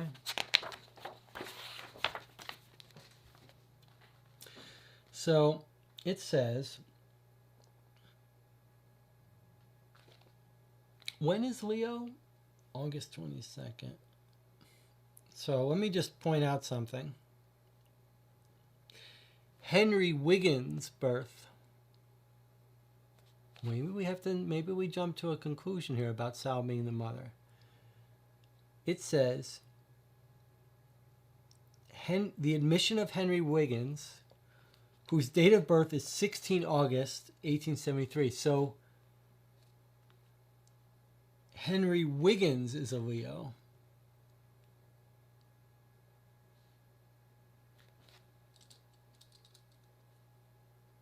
So it just means we have to think a little, we have to at least admit a possibility. So we know Henry Wiggins is Leo, right? And we know the mother is a Scorpio. And we know Sal Brock is wearing a Scorpio pendant.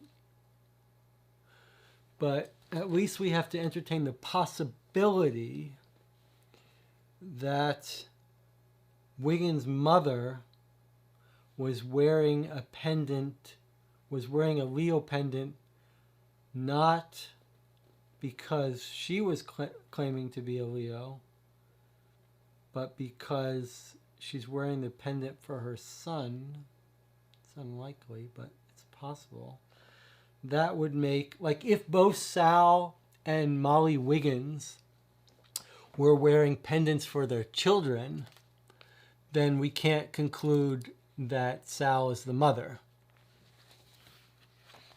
just because she's wearing a Scorpio. All right, so let's look at this again. Her first visit the first visit to this Wiggins is by Sal Brooke. Then the next month is by the mother. But he's brought in by the mother. See, don't you find that weird? He's brought in by the mother. Like, does he not recognize his own mother? Let's look at this. 1879 was when Wiggins is brought in. Born 1873. So he's 6 years old. Do you think he's not going to recognize his mother? He's only 9 years older than that now. He was brought in at 6. He's 15 now. Is he not going to recognize his mother? How can Sal be his mother? He would recognize her, right? I mean, sorry, we should back up. It may be that he was never told his real mother, that his real mother was always Sal, and this other woman was just taking care of him and always pretending to be his mother. Why wouldn't, if Sal was his real mother, why wasn't she taking care of him? She wasn't a governess, as far as we know. Plot thickens. Okay. Sal Brooke visits him. Sal Brock. Yeah, Brock.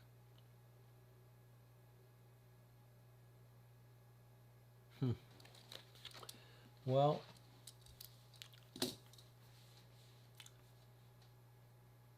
I don't know. But the pendants being astrology symbols matching us up who to who does sound like a pretty good clue. If they're wearing the pendants for themselves.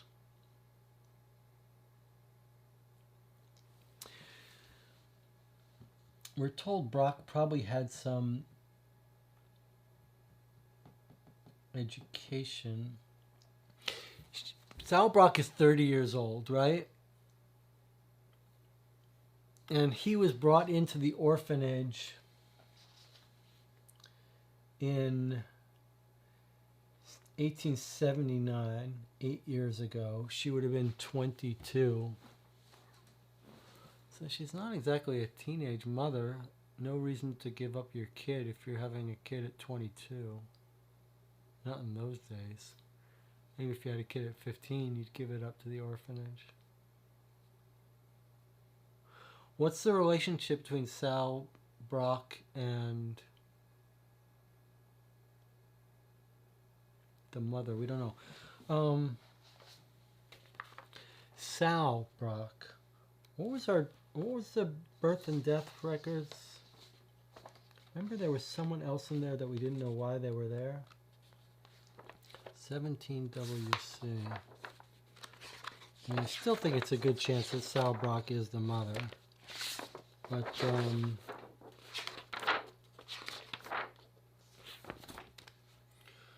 oh, look at this. Oh, it's Sal Brock. Okay, so, okay, this is key. We almost overlooked this. There was an extra name in those death records, and it was actually Sally. Without my glasses, I saw Sally Brooke. But it's not. It's Sally Brock. It's Sal Brock. It's the birth record for our woman, Sal Brock. So that's kind of important. We almost missed that. So let's take a look. Can you see that? Sally Brock was born to Leland Brock and Sarah Brock. Sorry, I gotta get better at this. 17 March. 17 March. That's not even Leo. What astrology is 17 March? Can someone find that for us?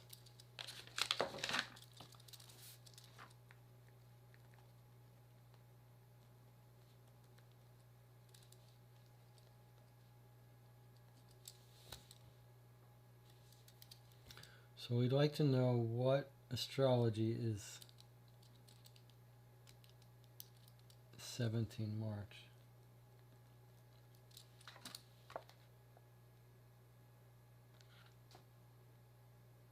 (1855). It does make her about 30 years old, so her age is right. But so is Molly. Oh, they went to school together. Pisces. Zach says Pisces in the channel. Well, we haven't seen any pendant of Pisces. Okay, well, another way we could track down, we could look for some jewelry stores and see if we could track down we could also try to find out where they went to school together. Like, would they have gone to the local university? London University College. I think we might want to stop by and see if they didn't go to school there. Are there any other schools? I mean, it is near where they live. If they're sort of lower middle class, and maybe they didn't travel very much. All right, let's make some notes here. We want to check out the school and jewelry shops, maybe, to see if anyone's bought those pendants. And wasn't there an item in the newspaper about a jewelry shop, right?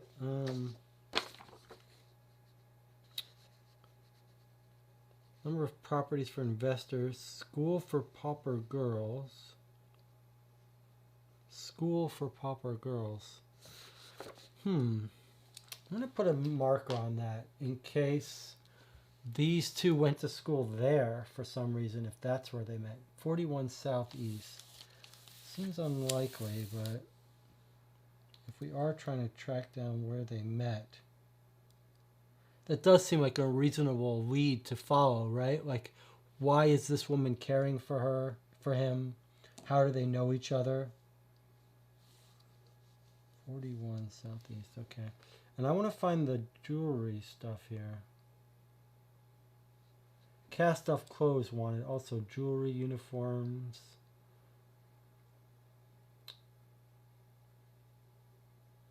Maybe that was it.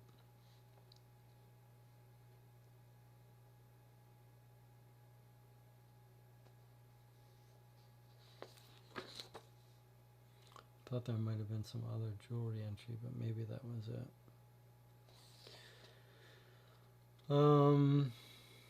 Now we're looking at the births and deaths. Okay.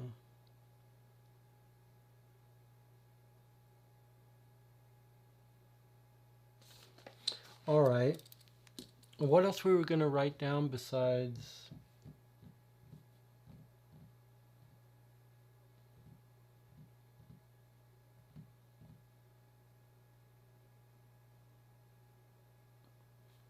school and jewelry shops. Okay. I'm sort of curious where they might have met. What? Oh, hold on. If Sal Brock is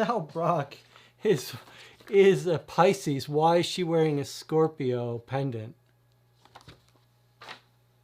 If Sal Brock is a Pisces, and we think these are related to...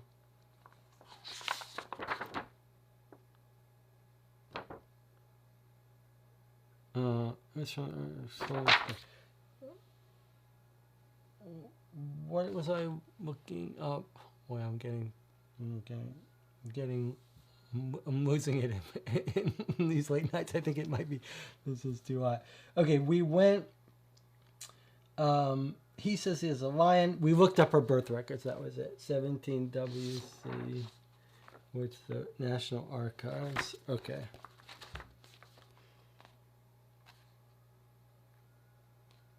17 WC. Do you have a circle T? It's asking if we have a circle T. Did we write this down last time? No, we don't, but we need the T. So we need to come back here when we have a T. So we got to mark this properly. 17 WC is actually needs to have a thing on it. So at the records, it asks if we know a T, and if we know a T, we can look it up. but we don't have it, so we can't. Somerset House. Okay, so let's remember to come back there. And we did write it on our thing here. Okay, 17WC needs T. All right. So we asked if the absence of a death record, not necessarily if they died outside London. Okay, so they moved away from London. Sal said traveling to York and back was too expensive for either of us. That's where the grave. So she's saying the mother was buried in York. That's what she's implying. He's saying, did you attend your mom's funeral? And he says, Sal said going to York and back was too expensive.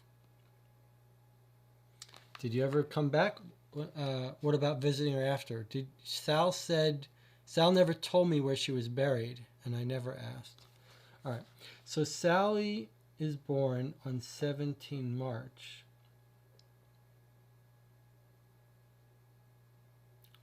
Born to Leland Brock and Sarah Brock. Okay. March 1855, which makes her about 32 years old, and makes her a Leo. Zach says, Sal wore the Scorpio pendant because of the relationship to Wiggins' mother. Some sort of tragic thing, like siblings who had a terrible rift that Sal regrets she can do nothing about. That's interesting.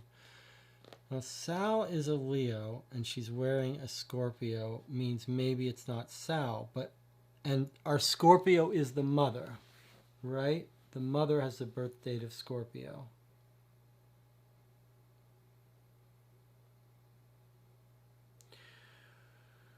But he remembers the mother wearing a Leo,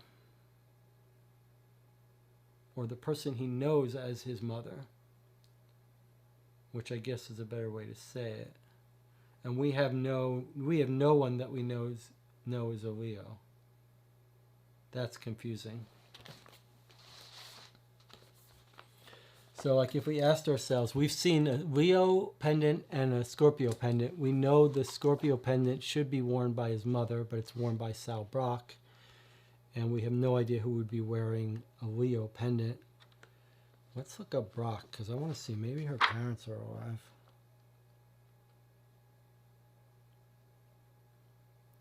No Brock. But it does say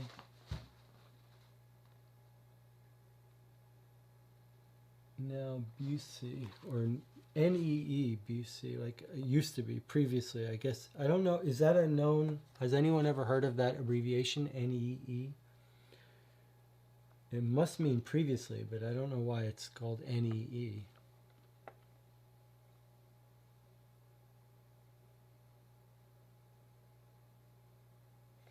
I'm just looking up if there's a Busey, like her old.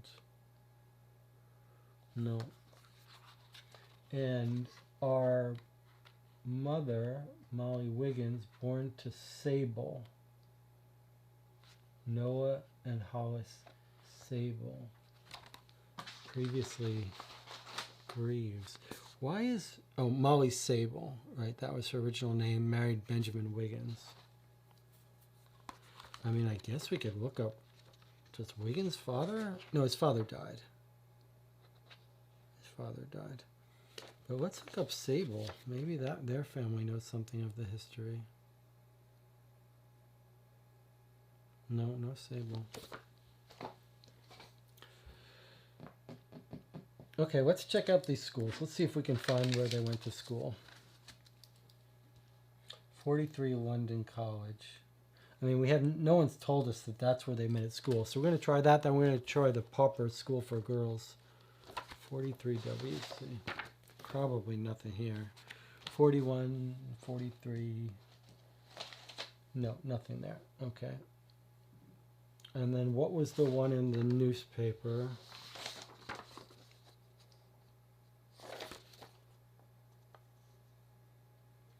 St. Ursula's School for Pauper Girls. 41 Southeast. Oh, that was our 41. Oh, no, that's 41 Southeast. 41 Southeast. Oh, we marked it. 41 southeast. Okay. I mean, I don't have any reason to think that there's anything here other than the fact that it's in the newspaper and it says it's a school.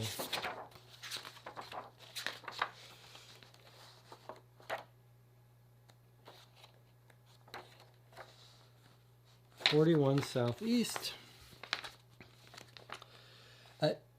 St. Ursula's School for Pauper Girls is built of dark stone and bears the date 1852 above the doorway, under a statuette of a maiden with an arrow in her chest. It's an interesting statue. Inside we find Sister Zelia, who teaches at the school. She's only too happy to speak to us about the place. In 1852, when I had only recently taken the cloth, a charitable donation from Lady Arnduke allowed us to establish a chapel and school for the instruction of pauper girls who showed promise of learning and bettering themselves through education. At first we had only 6 pupils, but we now have up to 20 at any given time. We teach them Latin, French, classics, literature, and some mathematics.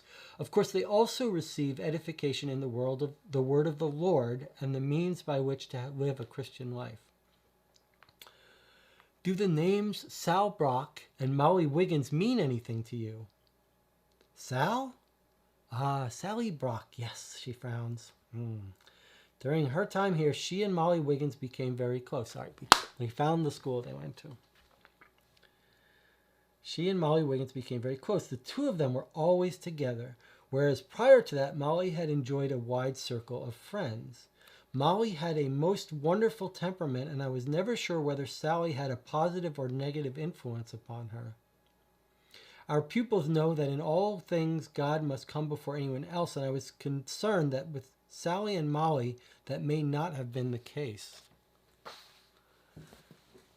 Were Sally and Molly up to some sort of witchcrafty stuff?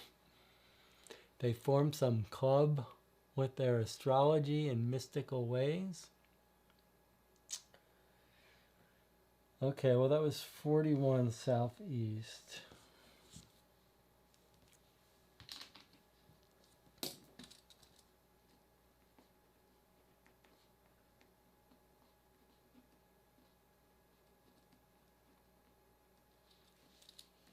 But I don't think, okay, now think about it for a second. I don't see how we can guess that we can say that Sal Brock was his mother. Like, he would recognize his mother, and his mother was a real person.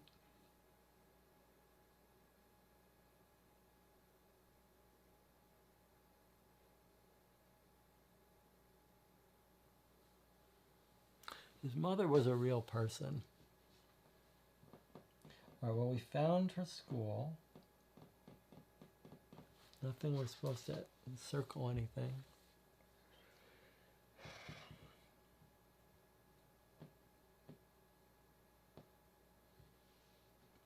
All right, this Sal Brock is not an evil person. She's dedicated to keeping promises. She promised that he'd see his mother again.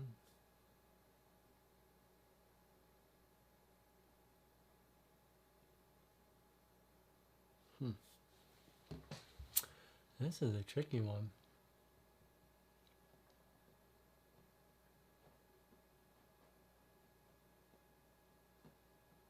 It's interesting because there are these 2 tracks and you're sort of pulled in different directions, and we're sort of at a standstill for both of them now. The other thing, you might imagine that if we accuse a certain person of stealing the book. So here, wait, let's think about this for a second. Normally the way this game works is when you're ready to solve the case, you turn to the questions, right? But then the case told us in the beginning that when we're ready to accuse someone, we're going to turn to that page and find out if that's true. So that's not part of the questions. So we have to hold open the possibility that we're going to accuse someone, tie a bow in that part of the story, and then open up part 2 of the case. So we might not, if we have a choice, we might want to try to lock down this book thing and accuse someone who has it, and then see if that doesn't open up more leads for part 2. So that's tricky. What do we have this gold on this 88? I'm going to look this up because I don't even remember what this was, 88 EC. And if there's nothing there, then we don't have to remember why we put it there. 88 EC.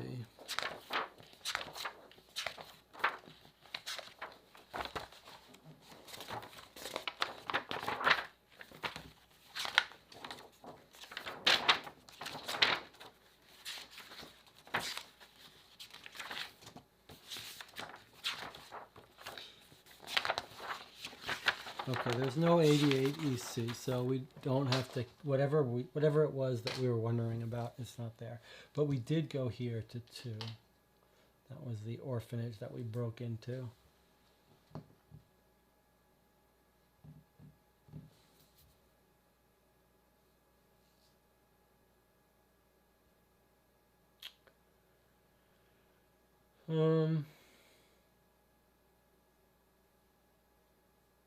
So if we focus on the book for a second, we're pretty sure who stole it. We've got no sign that he's trying to sell it. But it had to be for money. He doesn't need the book.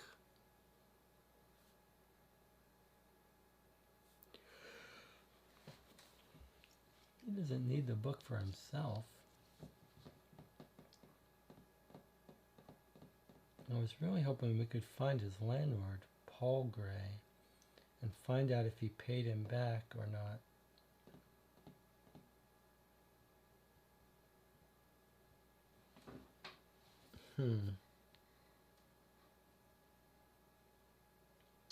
Well, we could check out the jewelry shops, but there's a lot of them.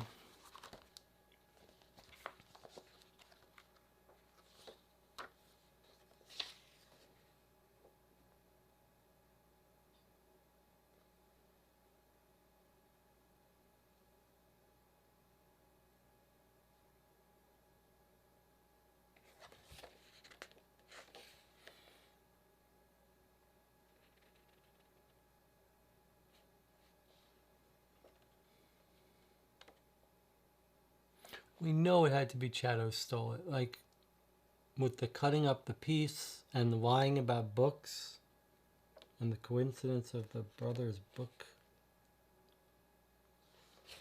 I just can't believe that when we tried to find out his... Okay, maybe we tried to find out the partner of the bookshop. He's not there. He's not relevant. But...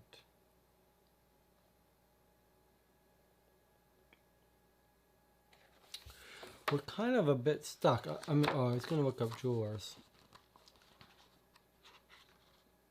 There's a lot of jewelry places, though. Okay, well, if there's a jeweler, it's near her house that we care about. So let's see, are there any in WC? 33 WC. Let's put a couple of these out. 33 WC is kind of far away from her.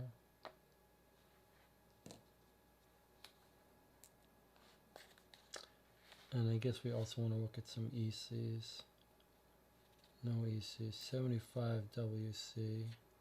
I'm looking near Sal Brock's house. 75 WC.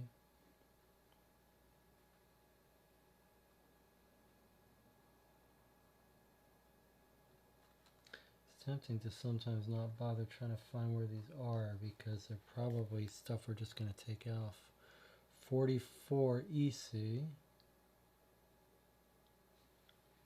kind of next to her. And 40 Northwest, which is not really near a person. All right, let's just look up one or two of these and then we'll probably give up. I mean, there'll probably be no entries. So 75 WC.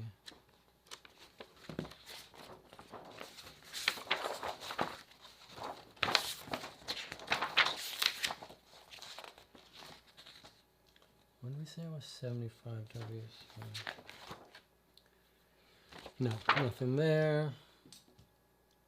44 EC is going to be the same thing, surely.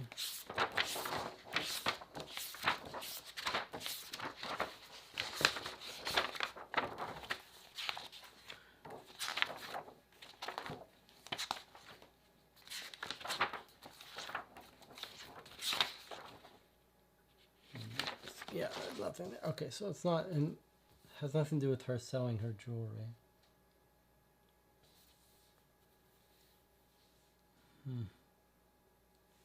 Well, I say we go to Sherlock Holmes and see if there's anything.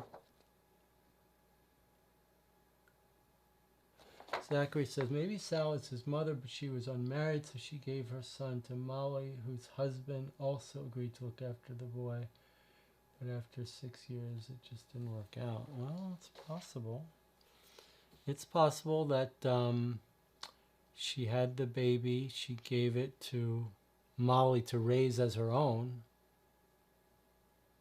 and then Molly actually did die. But then think about this for a second. She's really not spending much time with him. You think she tried to spend time with him. But then the astrology stuff makes no sense, right? We were thinking, well, okay, Salbrook is the real mother because she's got Scorpio, which is when Molly Wiggins was born in the Scorpio. But now we're saying that that's not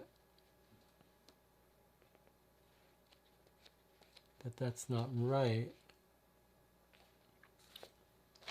Let's go visit Sherlock Holmes. Sherlock Holmes, 42 Northwest. Let's see if I have a feeling he's going to ask us like if we have all of these numbers, and we're not going to have them. All right. Wiggins, to what do I owe the pleasure? Asks Holmes, idly flicking through the day's newspaper.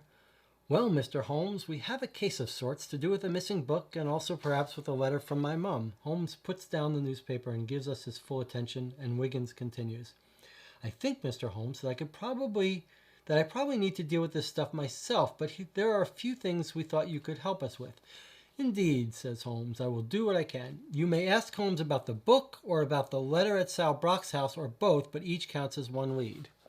All right, well, we're kind of stuck, so I think we're just going to ask about both. We'll start with the book. I guess I'll do one at a time. About this missing book, says Wiggins. Well, says Holmes, it seems likely that someone who knew the value of the original book swapped it for a newer edition and hoped the exchange would go unnoticed, at least for the time. Let me think. The smell of the leather will be important to speak to anyone who could have had access to the book while it was borrowed, of course, and to visit all the used and rare booksellers in case someone has tried to sell them an old edition. Well, we did that. We didn't find anyone trying to sell an old edition. It's kind of weird, huh? All right, let's ask about the letter. About the letter in Sal Brock, says Wiggins. Somerset House, with its records of births and deaths and marriages, would be my first port of call, says Holmes thoughtfully, and I'm sure it would be instructive to learn as much about Sal Brock as possible, her character, her behavior, and her friendship with your mother. And you need to learn as much about the orphanage as possible. Do you have a circled X or a circled Y or a circled Z? If not, go elsewhere. Well, we don't have any of those things. So X, Y, Z is Sherlock Holmes.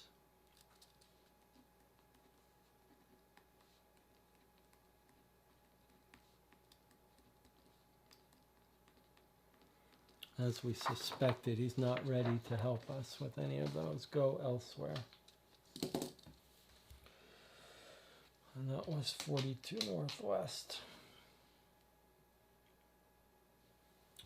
At 22B Baker Street.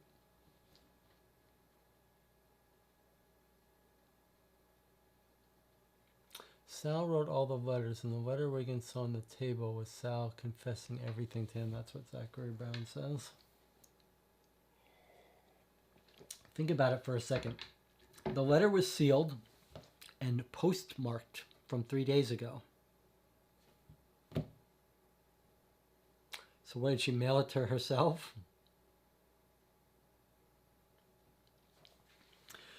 It makes more sense, doesn't it, that the mother is still alive, that Sal Brock is not the mother, because she would have told, at some point she would have gone to his son and said, "You're my baby boy, let's live together." So doesn't it make more sense that the mother is still alive and still writing to Sal Brock?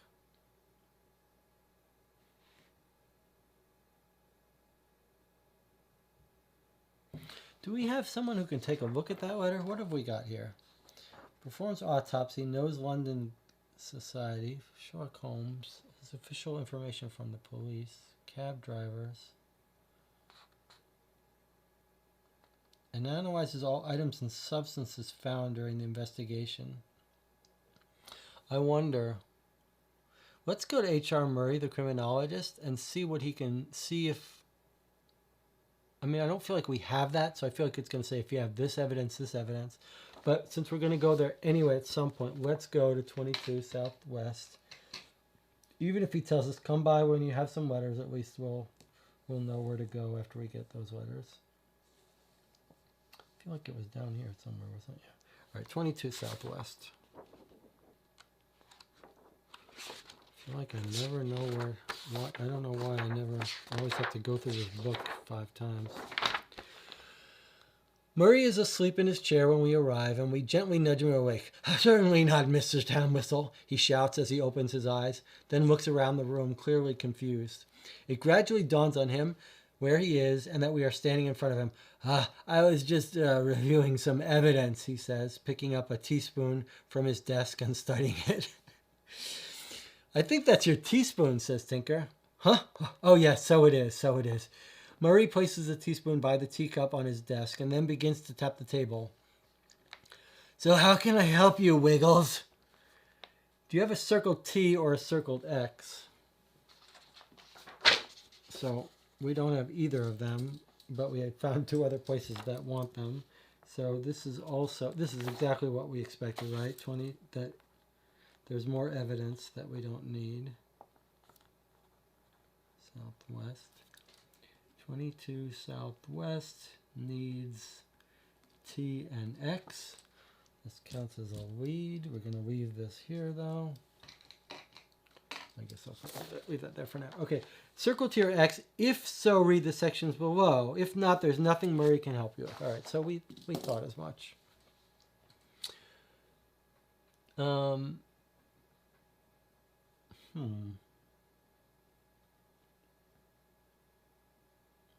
problem is, even if there's all these possibilities. Is Sal his real mother?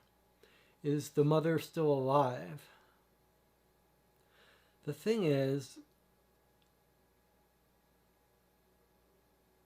we just don't, where do those send us? Like, where do we get evidence of those things?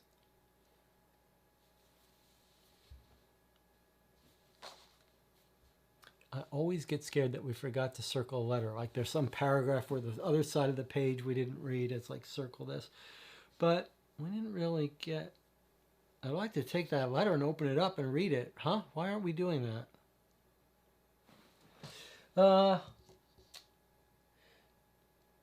Yeah, 3. Let's go check out this house behind the way. Maybe we can see through her window. 88 EC. Seems unlikely.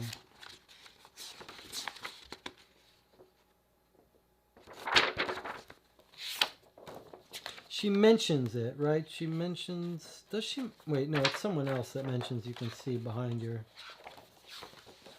Or does she say you could see it?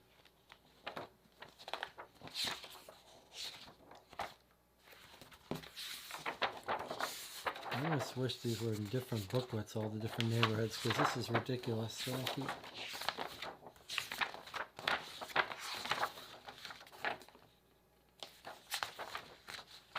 No, there's no 88 EC.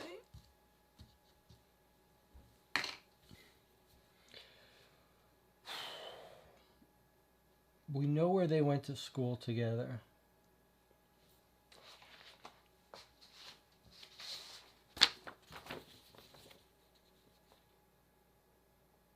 St. Ursula's School for Pauper Girls.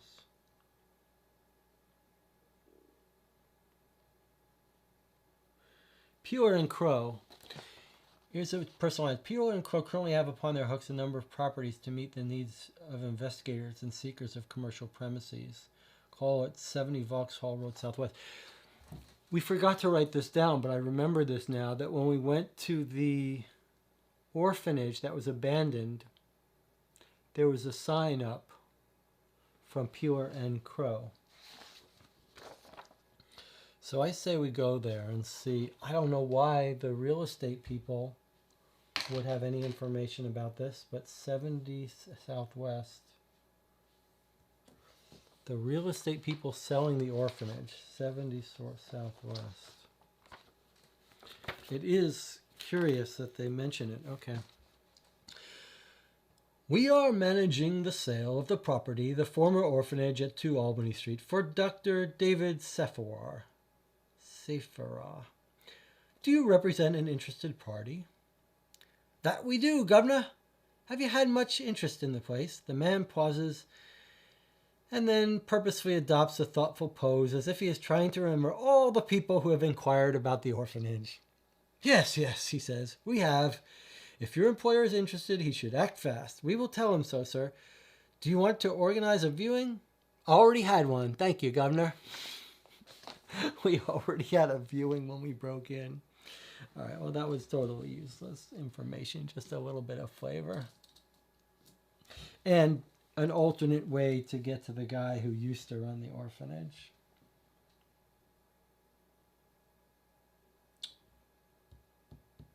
But it was scary that we could have easily overlooked just that little phrase.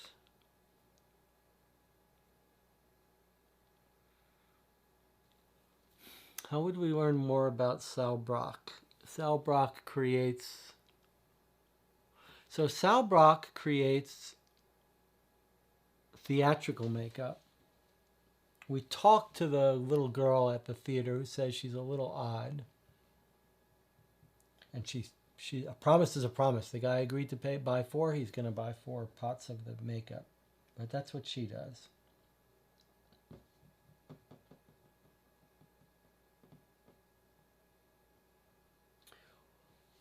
Why does she have this book on medicinal herbs if that's not what she does?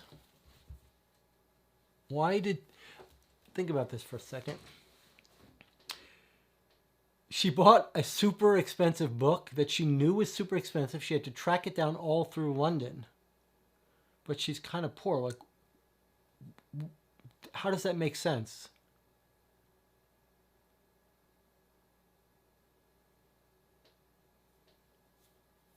Like, why is she buying this expensive book? Is she poor? Maybe she's not poor, but she's not wealthy. Why would she's selling little tins of foundation to a theater.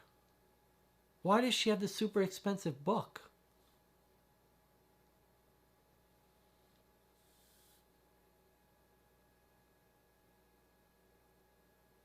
That's odd, right?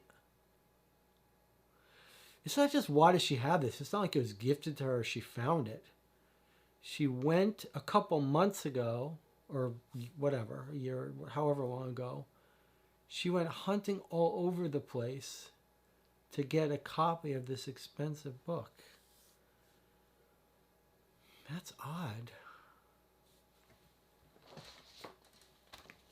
What if they're up to no good? When we visited this this woman that she went into, where was that? What's that? 86? Like, it was near the hospital. So it was 8. Let's go talk to this person who borrowed it again. 8 Northwest. Like, something's fishy here. Like, is this woman involved in some shady stuff? Is this some witchcraft thing? I've told Sal we returned her book. I don't know what else she wants. Agatha Jennings is standing in the doorway. We believe you. Something happened with the book. Tall, elegant in her 30s, carries herself with pride. She shows us in the back. She's looking at the garden. Pot of liquid suggests a lower middle class income, though much of the furniture and decor is showing its age. The carpets are new. She got them in October. Fitted back in October, I was preparing a large pot of ointment for the hospital. That was why I required Sal's book. Mr. Tompkins came on 8th October. Paul Tompkins, he works at Middlesex Hospital, makes good use of my medicinal salves.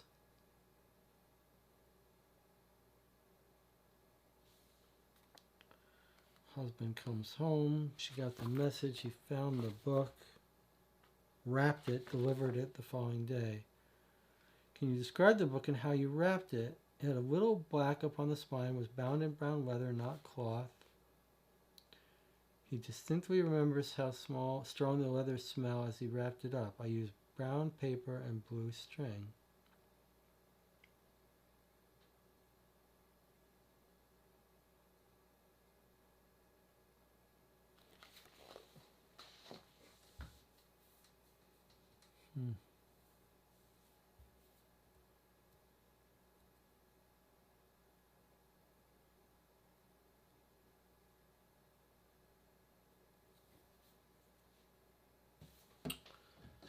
Wow, I feel like we haven't even gotten to the halfway point of this case.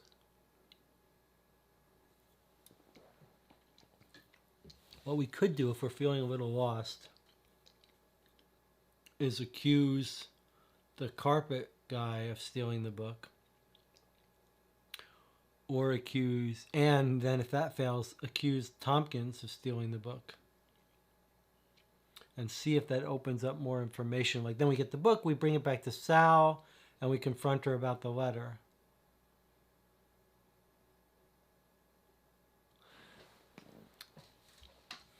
But I'm really cautious because, I mean, it doesn't really hurt me to lose those 10 points, but I'm cautious about, because the question says who has it, not who stole it.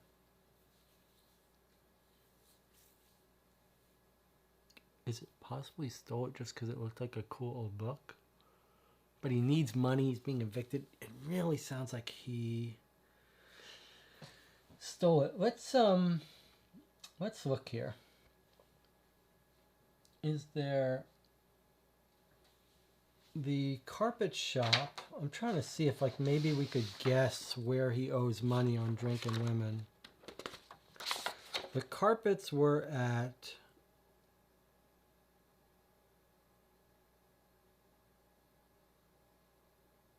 School Bread and Company, 61 WC. Carpets are here. Is there any place to drink around there? And we don't know where he lives. There's a museum. There's Euston Station, which is, we've got the schedule on this thing.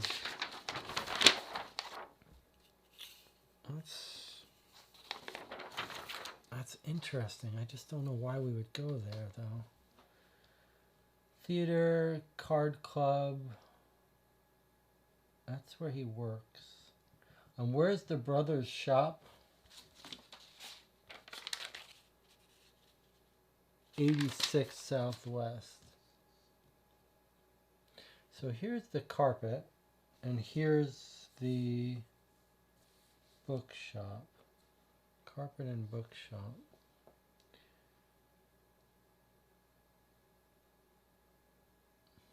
I see hotels, I see music halls, card club. Maybe he's losing money. Let's go to the card club. I really don't like this idea of just shooting in the dark. I'm going to look up the card club just in case he's losing money there. Northwest, 14 Northwest, no.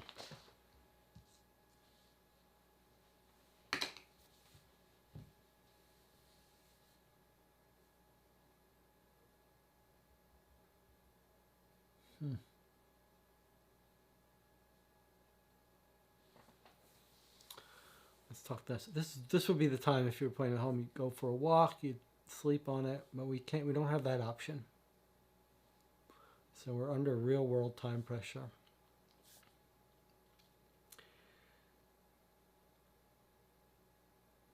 He stole it. Why did he steal it? he likes books. He just wants it for himself. He hasn't tried to sell it. In which case, he's got it. We could accuse him. Maybe he's got it. But we're told from his brother that he's always owing money all over the place. That makes it more likely he did it for money. But we couldn't find him trying to sell it anywhere. Except if he's selling it to the other partner of the bookshop that he worked in, Pickering. But we couldn't track down Pickering. And that's right, like, this would be one of these things where we would find in the newspaper that Pickering is hanging out somewhere else.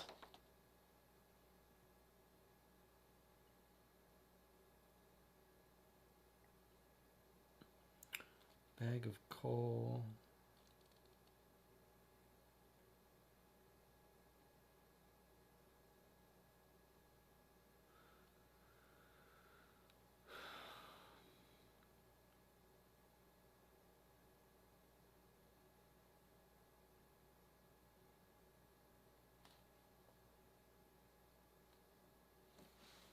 We could go buy some of this elixir. Events of memory and initiate fresh recall events through long forgotten. Hey, is it possible that we could try that elixir on Wiggins and he'll remember something about his mother? Let's do it. 2 Houston Street, EC. Remember, there's a little personal saying, I was thinking we'd give it to someone, but maybe Wiggins should drink it. 2 EC. Let's try it. Let's see if Wiggins can remember something important about his mother.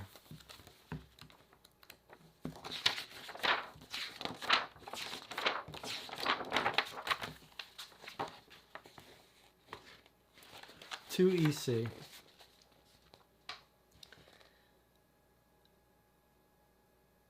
Did you come for my elixir, young man? It'll cost you $1. We hand over the money and Mr. Gadley presents us with a bottle containing a thick pink liquid. Drink it, Wiggs, says Tinker. I was right, Wiggs can drink it. And maybe you'll remember something important. With some uncertainty, Wiggins undoes the cap and then begins to drink the liquid. Afterwards, we wait for some time, but unfortunately the only effects seem to be stomach ache and an irritated Wiggins. It'd be funny if we get penalized for that. We just lose a turn here. Okay, well that was kind of fun. No magic in this game. It's all real rough, hard Scrabble life of London in the 1800s. There's no magic elixir. Okay. All right, here's one. Cast-off clothes wanted, also jewelry, uniforms, artificial teeth, bought for cash. Is it possible that our woman is selling some pendants? I mean, boy, it seems unlikely. You're just grasping at straws. 95 EC.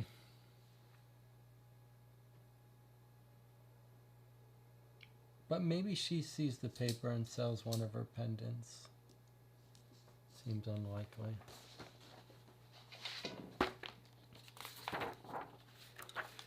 Nope. I'm trying to find someone in our case that might be like mentioned in the newspaper as hanging out somewhere else. Hospital porter, available for immediate employ, 7 years character from work in hospital and county asylums across London and beyond, age 32, Mr. N. Green, Miss Jertley's boarding house, 7 out SE. I'm tempted to go there. It's pretty far away from everything.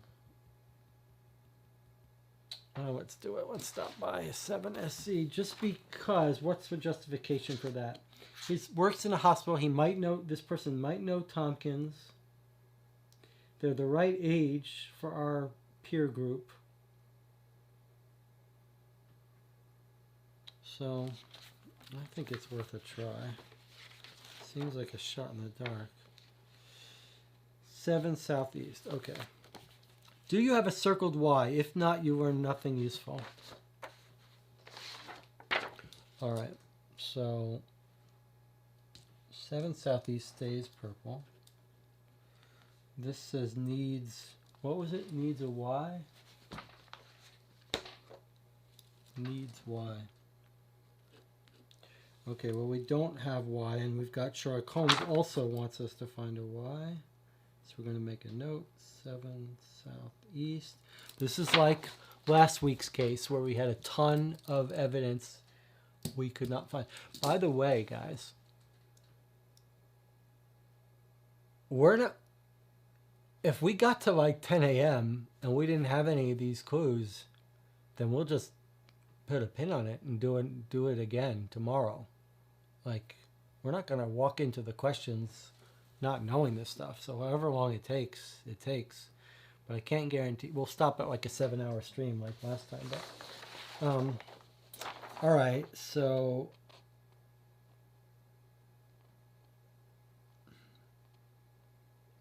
coachman, wife will used to laundry work. Nurse. All right, let's do the nurse for the same reason as this. Maybe she knows our person. Miss R. Hardy. Miss R. Hardy. We don't know that from anywhere, do we? 91 WC. We're going to get a 0 score from looking at all these. 91 WC.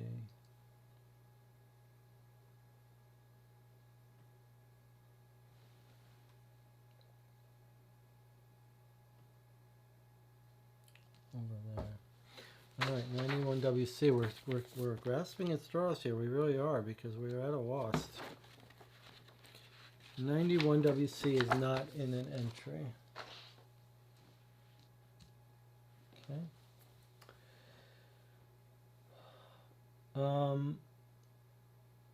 Then there's this whole robbery at St. Pancras Station.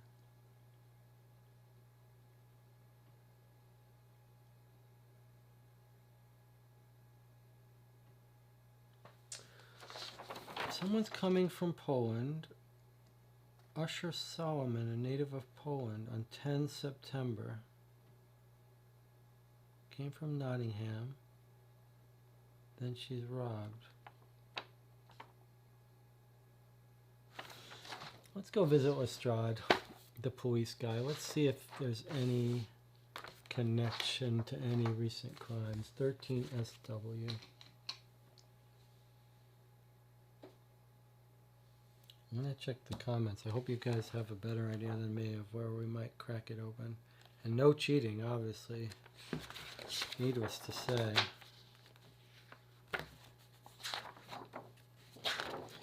13 SW. Do you have a circle T? If not, go elsewhere. Okay, so we've got another need for that T. That's our third need for some piece of evidence. Where was that? New Scotland Yard, 13 SW. So 13 SW needs T. T is Toby the dog from last week. Like, where? How can we go hire Toby again? All right.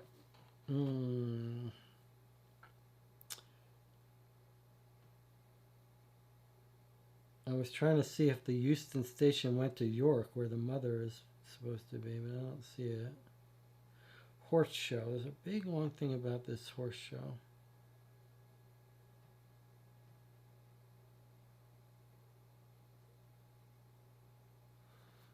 Union of Writers. That's at Queen's Park. That's useless to us.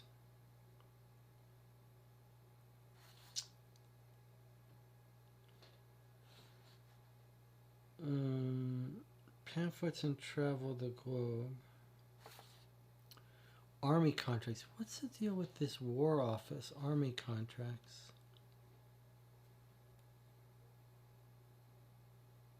And then this whole thing for this railway.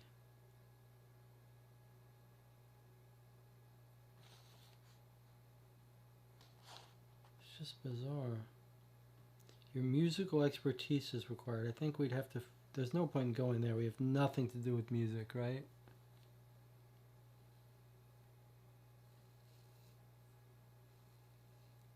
Coal for sale.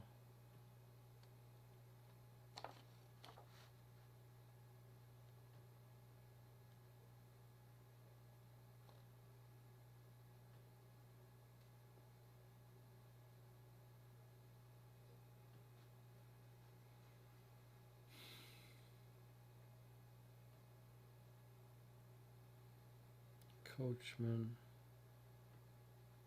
Wife used to laundry. Cannon Street.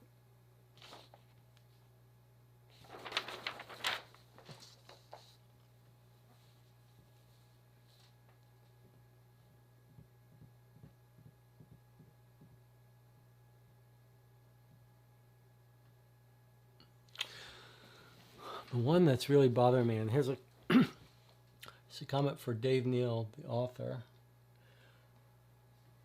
When the brother told us the name of the landlord, like, why could we not find that landlord? Like, why did it tell us the name of the landlord and then not let us find the landlord? Let's look up that again. That was really threw me. So we went to the bookshop, 86 Southwest.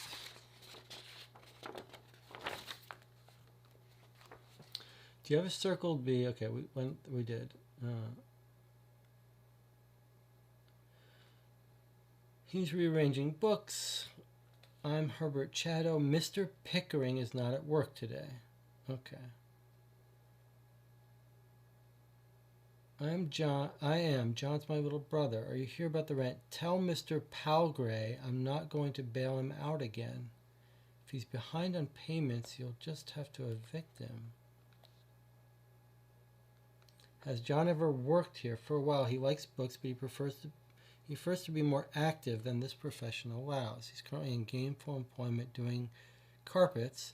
He wastes all his money on drink and women. That's why he owes you. He's young and foolish, evict him. Maybe he'll learn.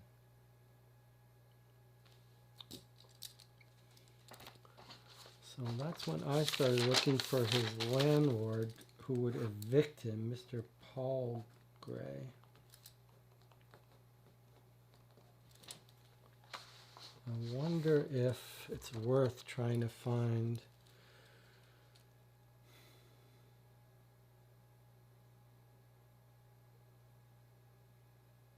so I'm looking at boarding houses. There's no Paul Gray, and there's like 15 of them. So we're not going to just go to all of them.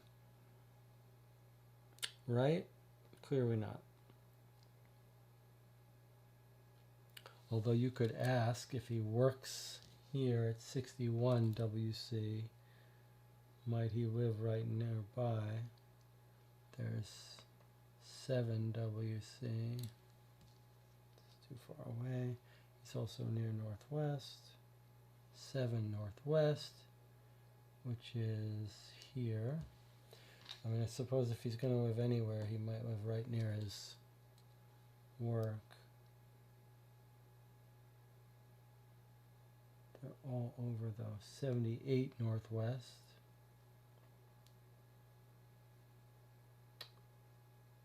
That's there. I'm not even going to put it down there. 7 Northwest is Beaufort House. 76 WC.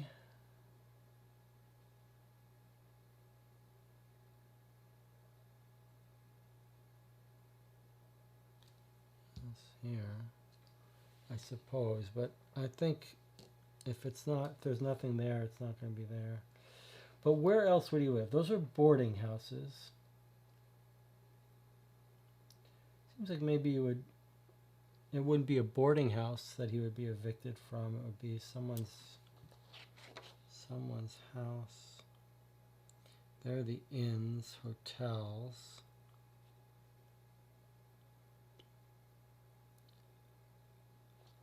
Do you think a florist would know about medicinal stuff? Map sellers, markets, newspapers, prisons. We checked it. Pawnbrokers. Settlement houses. Remember, we learned about that last time. Those are places where poor people go.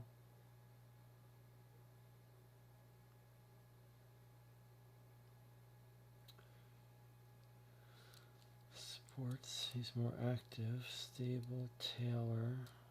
Synagogue. Stations. Stationers. Alright, I'm going to go see if these, I don't even remember what these were anymore. boarding houses, 7 Northwest. No, which means there's no point looking at that one, and I just knocked this off somewhere, but it doesn't matter because it's somewhere we've already been.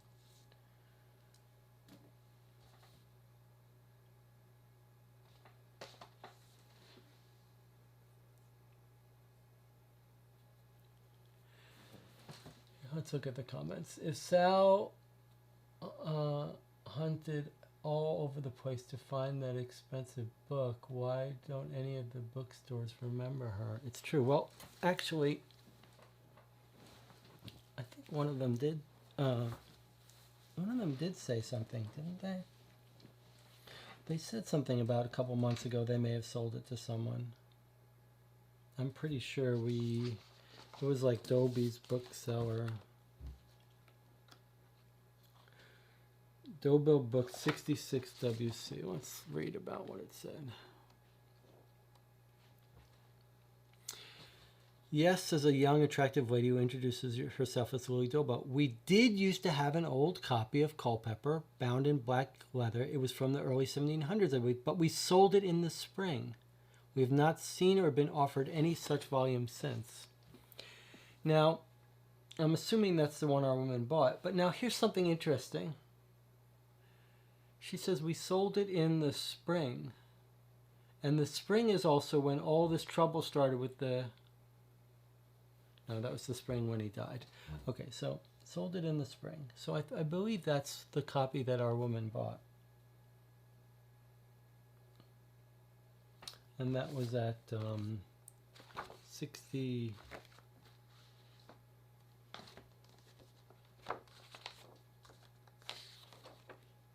66 WC. Here. So it makes sense that, well, I guess doesn't make that much sense, but this is where she lives. She went and bought the book. She had it since the spring. She lent it out in October. It comes back fake. The person she lends it to is here.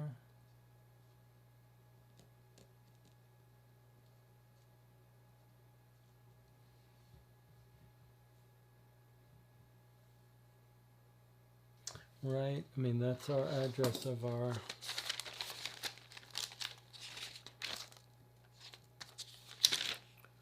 Agatha Jennings is, oh, sorry, the person she lent it to is right near the hospital, so it's right up here. So she actually lent it to the person right across the way.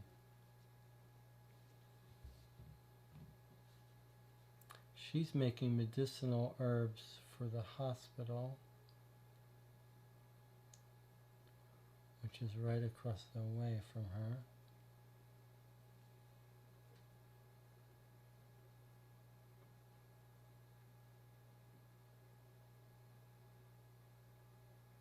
She doesn't say whether she picked out the carpet people or whether the doctor did, right?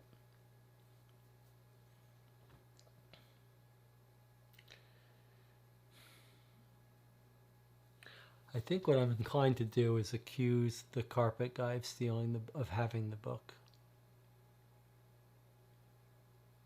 What's the worst case is that he doesn't have it, right? We lose 10 points. Okay, let's see. From a game perspective, 2 points is 10 turns. We've already spent a lot of turns. All right, so we're going to do this. You'll see the mechanic of it. We're going to accuse John Chatto of having the book. Remember, it doesn't say stealing it, having it. But we can't find any place that he sold it to. Unless it's that Pickering partner. Unless his brother... Could his brother be lying? I mean, let's think about this for a second. We go into his brother's shop, right? And his brother says, yeah, he works here occasionally. He's trying to look busy. He owes you money. Is he the guy? I mean, is the brother just tricking us? And he was the guy that he stole it for?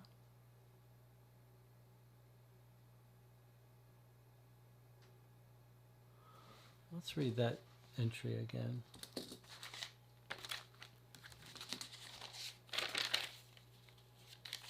"86 Southwest is the Chatto bookshop." Let's just read what it says. "The shop is empty, but for a portly middle-aged man running around busily rearranging books. We notice he often moves the same book back and forth between different shelves and get the impression he's a man who likes to seem to be seen to be busy. Do I have the pleasure of addressing Mr. Chatto or Mr. Pickering? I'm Herbert Chatto. Mr. Pickering is not at work today, and we couldn't find him." Chatto guffaws for a moment, and for a moment stops moving books. "I am. John's my little brother. You hear about the rent? Tell Mr. Palgrave I'm not going to bail him out again. If he's behind on his payments, I'll just have to evict him. Has John ever worked there? For a while. He likes books, but he prefers to be more active than his professional wows. This professional wows.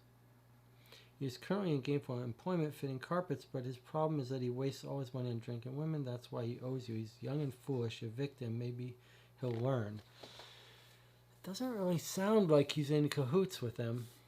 All right, let's accuse him. Let's just see what happens. If it's wrong, we're back to square one. All right, if you deduce who has Sal's book, take the last two letters of their first name. Okay, last two letters of their first name, that would be H and N. Convert them to numbers and multiply them together. All right, it is John Chatto, right? Do we need to even look that up? We'll just do it, and if it's not, then maybe we'll make it up. But John, H and N, we multiply them together. Okay, so according to this, case 4, it's just alphabetical. So H is 8, N is 12, so that's 96. So we're going to look up 96. H and what did I say? N. Sorry, N is 14. So that's 32, which is 112. Is that right? 80 plus 32 is 112.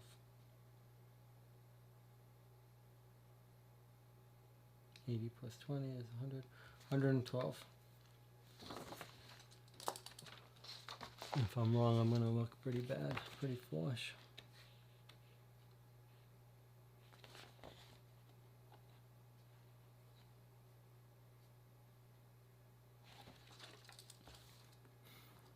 Times 14, 2, 3, 8, 11, 112. Okay. So we're looking up, the book tells us, last two letters of their first name, convert them to numbers, add them on the button, and look up area SE. It's 4 a.m. Okay, so 112 SE. The book that Mr. Jennings wrapped in paper had a strong smell of leather, says Wiggins. A very odd book. Old book would not have a strong smell. We deduced this.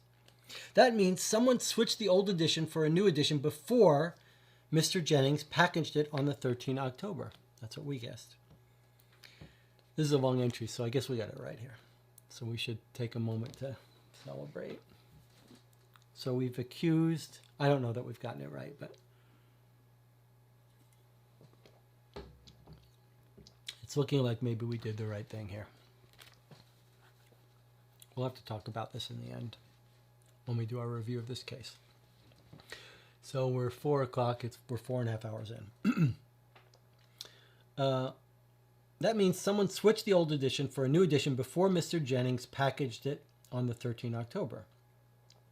We are in John Chatto's rooms on Drummond Street, where Mr. Schoolbread told us we would find his assistant. What? So we should have been able to go to his house. Before I continue reading this, I want to find this. Schoolbread is the carpet guy, right? So we went to his place. We checked this entry several times. It was the carpet people, which we should have written down where they, I mean, we did write down somewhere.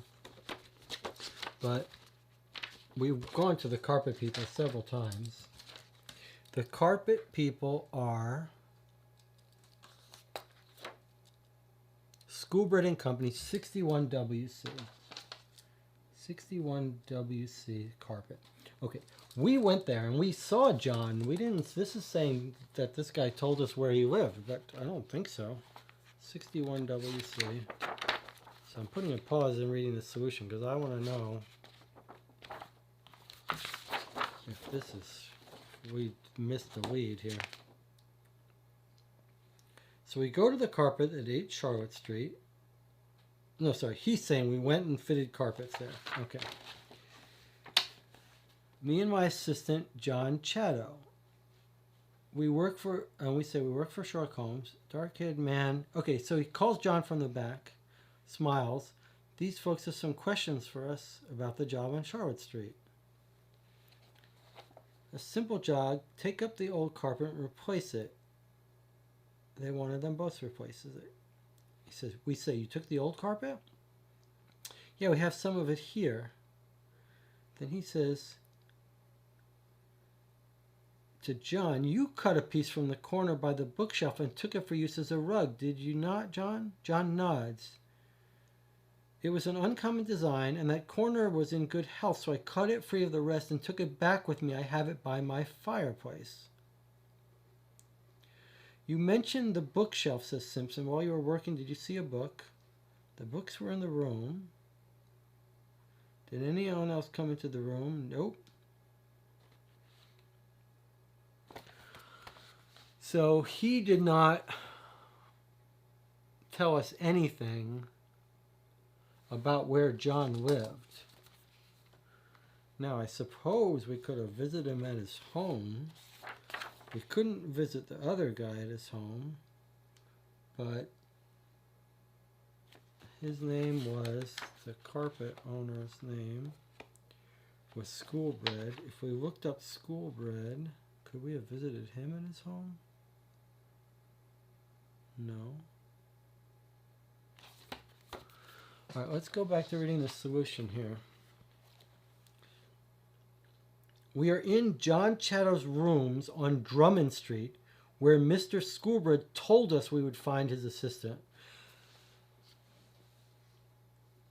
That's not right.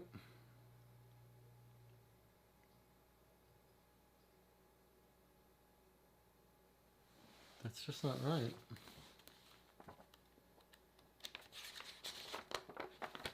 Well, maybe it's saying when we confronted, we went back. Maybe it's saying, okay, we're accusing him of it. So we go back to the store, the carpet place, and the boss tells us, well, the guy you're accusing, here's where he lives. All right, so maybe that's not a mistake. It's just a misunderstanding of how this is reading. It should say he tells us when we accuse him to go find him. Okay. John sits opposite us, hanging his head in shame. Mr. Tompkins from Middlesex Hospital was in the house prior to the 13th, continues Wiggins, but as he only visited once, how could he have known about the book and acquired a new edition? Wiggins holds up the London Directory. Your family works in the rare books trade. You were there in the room on the 11th and 12th and recognized the value of that book. You had time to acquire a new edition, which you carried into the house wrapped in a roll of carpet. So this is telling. We thought maybe the doctor saw the book and hired the carpet people, but we had no evidence for it, so we couldn't pursue it. But it is intriguing that it's telling us that it took them, if you remember, 2 days to do the carpeting. So I guess Wiggins is guessing that the first day they saw the book, then he noticed the book, then he went and bought the new copy on day 2. It would have been nice if maybe we should have followed a little bit more about like what they did on day 1, what they did on day 2. Okay. You recognize the value of that book. You had time to acquire a new edition, which you carried into the house wrapped in a roll of carpet. You swapped the books and carried the valuable old edition home in the one piece of carpet you cut from the back room. We figured that out. John nods. I knew an edition of the book had been printed that looked very similar to the old edition. So on my lunch break, I walked to a bookseller and bought a copy. I'm behind on my rent. I felt desperate. I've done nothing like this before. I confess I am not good with money, but I am not a bad person. Where is the book, John? He looks up, his eyes wide with hope. If I return it, will you let this matter be forgotten? We look at each other. The crime is minor, and John appears genuinely remorseful. No, says Wiggins suddenly, and we stare at him in surprise. Some acts are forgivable if they are for a greater good, but this one was purely selfish. You should be punished for it. We have never heard Wiggins speak such harsh words. John Chatto begins to sob. Wiggins looks at us aghast, then leaves abruptly. So he's all riled up, Wiggins. Sorry, says Tinker. Our friend ain't feeling well. We won't talk to any coppers if you can get us the book. John Chatto stands and walks across the room. I've been too scared to try selling it. We kind of concluded that, right? That it wasn't being sold, sort of, unless it was through his brother. Lifting a floorboard and reaching underneath, in case someone knew it was stolen. He draws out a dusty leather volume and hands it over. We take it and leave in silence. Outside, Wiggins is kicking dirt in the road. Are you okay, Wiggs? Asks Tinker. Wiggins looks upwards, where the weak sunlight, cutting through wispy clouds, fills the sky with a pale white glow. My mum, he says, always said the sum of our actions in the world should make a difference.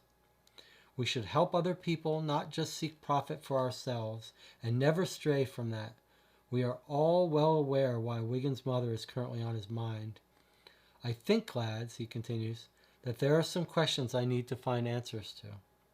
We nod, and together we head off down the street, a valuable copy of Culpepper's Complete Herbal in hand. Circle the letter A. Additionally, you may now read the Part 1 questions for the case. Well, that's confusing. We circled the letter A, and then there is something more that we can do with A. We can go back to Sal Brock's house and talk to her about, give her back the book. That's what A is. But is it saying we should read the Part 1 questions for this case, or we can? Like, do we want to read them? I guess we should trust Dave Neal, the designer, to suggest that we should read the questions. Maybe we don't even have to answer them yet. Maybe we just read them. Wait a minute, that's questions. I mean, that's the score. So let's see if questions for Part 1 are... Okay, let's see what this says. Questions, Part 1. What? I just read it. It says something like, if Molly Wiggins alive. So, I mean, I don't understand. We don't know that information. We're not ready to try to answer that information. So I don't know why it was telling us to do that. That's a little iffy. All right. Let's take a 5-minute break, and we'll go return this book to this woman and see what she has to say for herself.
I've been stuffing my face with Oreos during the break.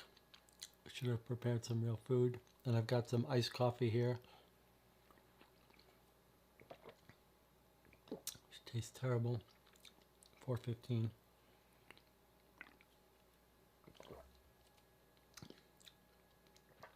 It doesn't taste terrible, but it tastes a little weird.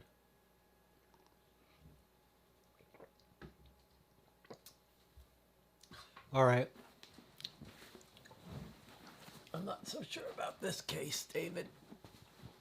I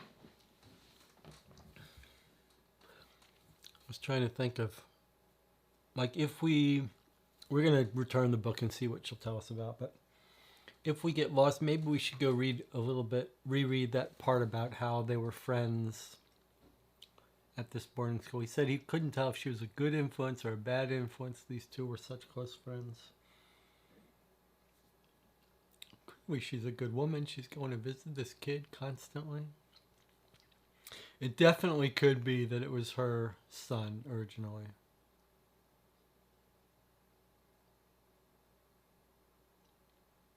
All right, let's go return the book and see what our woman has to say for herself. So it's 3WC. We're going back to her house, having found the book. We know that asks for a letter A. Okay, so we go back. We visit Sal Brock. Do you have it circled A? If not, she can't give you any information. If we do, read on. We find ourselves once again perched on various items in the cluttered front room. Our investigation was successful, says Wiggins, producing the book and handing it to Sal. She is clearly astonished. Did Agatha have it? No, someone took it from her house, says Simpson, but the important thing is you have it back.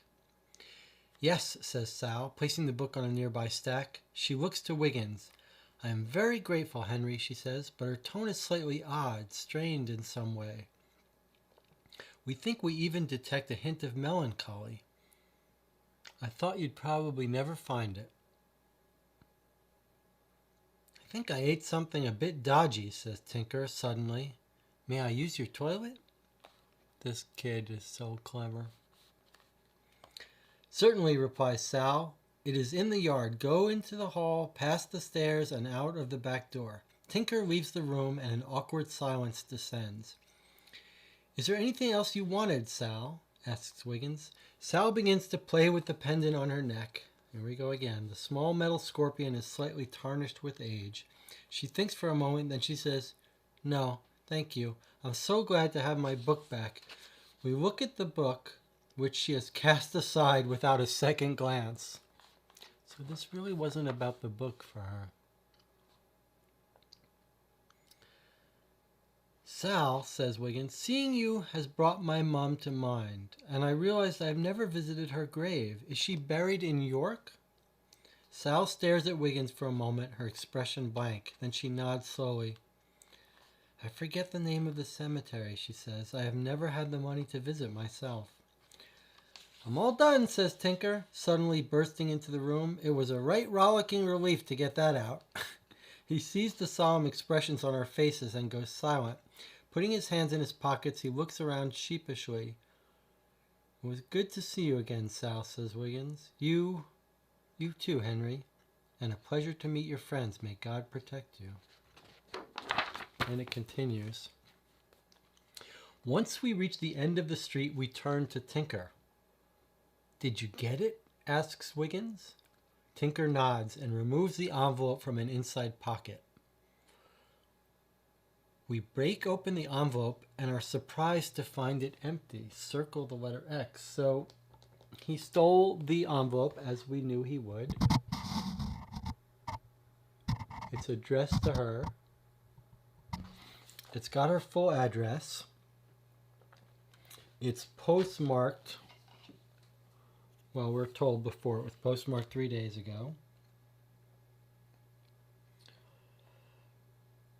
And it's written in a very distinctive handwriting. So I think now we know a little bit something. Let's see if you agree with me about the thing we know. I'm circling the X. 3WC. Sal Brock, Circle X, envelope. Okay. Now, I don't know why this envelope is empty. It was obviously mailed and sealed. So I don't know that. But I think it's... When did I not... Was it been on that the whole time? Okay. I hope it wasn't on that top-down view the whole time I was reading that. Maybe I switched it to the wrong one. Did I show you guys the... I'm not sure. No one's watching this, but... Oh, I must have done this. That's it. I did this. I showed it to you this way. I confirmed you could see it. And then we turned away from it. And I looked at this and said, was it on this the whole time? Okay, that's fine. So everything's fine. Okay. So here's what we know now. I don't know what the deal is with the envelope. But now we can put together one piece of the puzzle. She gets this envelope 3 days ago. That's when she decides to call us for this case of the missing book that she really doesn't care about at all. It's just a made-up case, a reason to get us over here. And she didn't even expect us to ever find this book. It was just a lark. It was just an excuse to have us come investigate. But maybe she was hoping we would figure out the answer about the mother thing. I got a possibility for you. We know this woman, Sally Brock, is very big on promises kept. So I wonder if she didn't promise the mother never to reveal some information. So she can't break that promise and she can't tell Wiggins about his mother and what happened to her, etc. So this was her way of hoping that Wiggins would find it for himself. Or the mother promised never to tell Wiggins about his real mother or something. But I'm thinking it has to do with it's called The Promise. The case is called The Promise. That just hit me.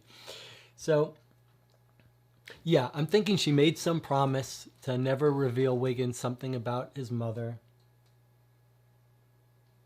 And so she was looking, this case of the book was all an excuse to get Wiggins here. And she's sort of surprised, right? She's surprised that he is back. She's surprised that he solved it, but she's kind of sad that he solved it.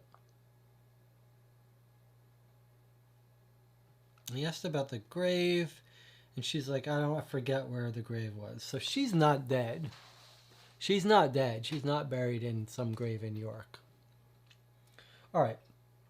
Well, we circled an X. We've got the letter in hand now. Let's go to the places that wanted the X. So now, which was it, X? 225. I guess it was 22B. I guess it was... Actually, this is 22 Southwest. I thought it was Baker Street, but it's not. It's 22. This is 22. That was one of our informants. Who lives at 22? Oh, the criminologist. Yeah, he analyzes substances. All right, we're bringing him the envelope. The old guy. 22 Southwest. He better find something with that envelope, because otherwise we don't know what we're doing. Okay, so we wake him up. He's sleeping. Do you have a circled T or a circled X? If so, read the... Okay, so we have a circled X. We show Murray the envelope and ask him if he can tell us anything about it. I can probably tell you a little. I could probably tell you a little without conducting a detailed examination, he mutters, studying with the magnifier. And I'm pressed for time at the moment, but do I see anything of immediate note? Let's see. He begins to hum to himself for a while, and then he goes very still. Indeed, he says, suddenly sitting up. What is this mark underneath the stamp? That's it. He sees something under the stamp. All right. Let's go back and see if we can see it. Really? That's all he says? What is this mark underneath the stamp? That's it. I wish he would tell us. because we're having a hard time seeing it. But it is in our photo here. What is the mark underneath the stamp? I mean, you guys take a look. You tell me. What is the mark underneath the stamp?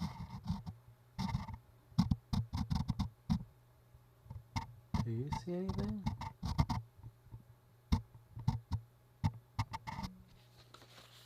Oh, my glasses. I mean, I don't see anything here. I mean, we see December 5th.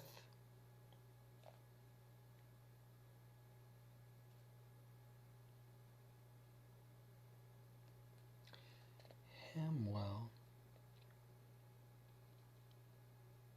So let's stop for a second and look at this train schedule. Okay, so this is interesting. So there is a postmark date, Hanwell, it looks like. There's other stuff we can't see. But remember in the newspaper, there's this Euston Station timetable, and look at this. Some of these trains are going to Hanwell.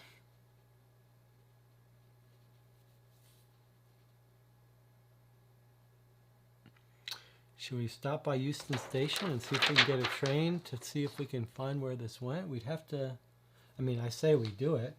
I can't think of all these marks here. I'm not even going to keep track of these. We ran out of all our markers to decide where to go. All right, let's go to Euston Station. 52 WC. Do you have a circled E? If not, you learn nothing. Okay.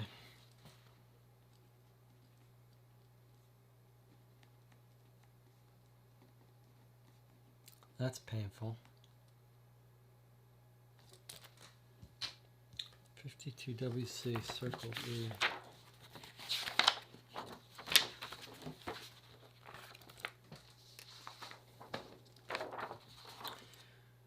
Oh, we do have a circled E. I don't remember where we got it, but we do have a circle D. We ask all around the station, but cannot locate.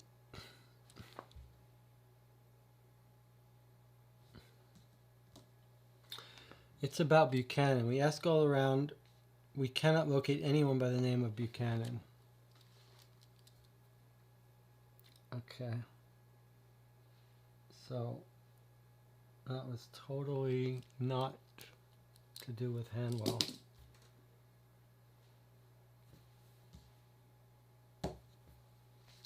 So we've got a Euston schedule with trains to Hanwell, and yet it looks like it's totally related. We just went there and looked for Buchanan, who was, wow, my mind is going blank. It wasn't Agatha. Who was Buchanan? Where did we run into Buchanan? Where did we circle E?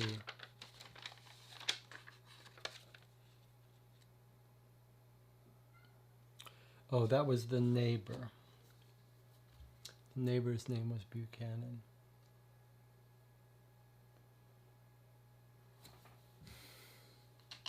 So we asked about the neighbor, went to the station, no one knows her. That's, I guess, if you can't locate where she lives, but wow, that's confusing. That's really confusing. So we went to the guy, we went to the criminologist. He says, oh yeah, there's definitely something under the stamp. 22 Southwest. I guess we go back there. Get rid of this. I guess we go back. 22 Southwest.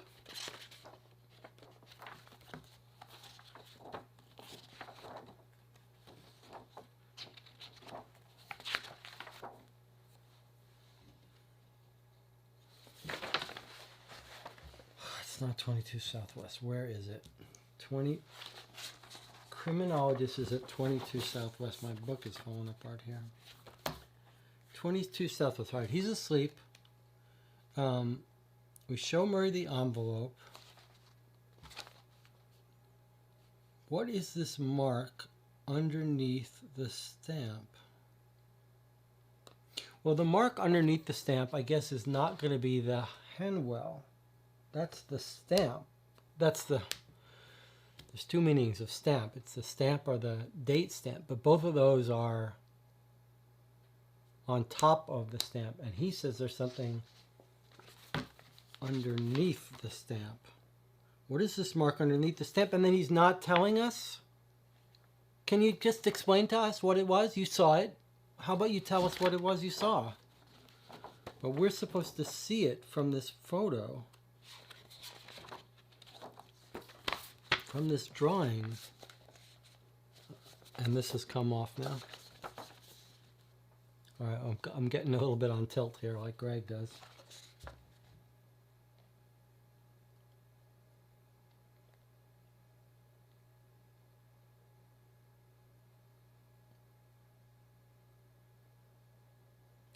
What is the mark underneath the stamp?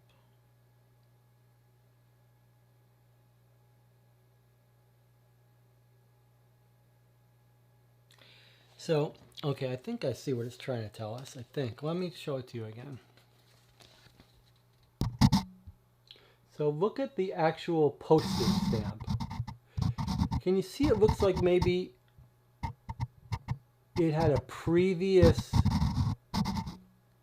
postmark on it?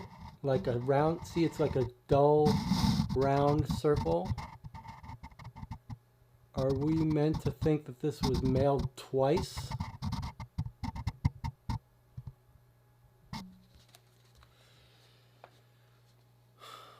I think that might be what it's trying to tell us. I wish I had a magnifying glass. And I think there's basically a date stamped, then a stamp put over it. Okay.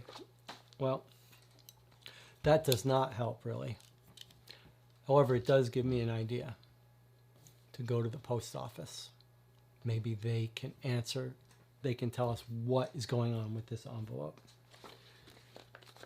I'll have to try to tape up this book back, but I know in the directory there are some post office. Boy, this is a tricky case. And a little confused. Well, we'll talk about it. Let's see if we can find post offices.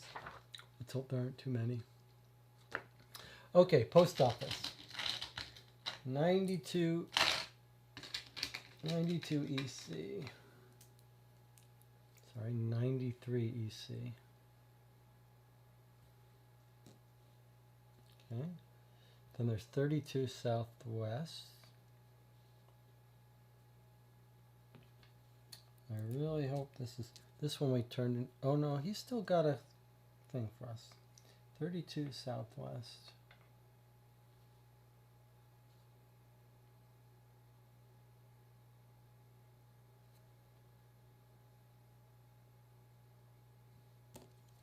There's the post office.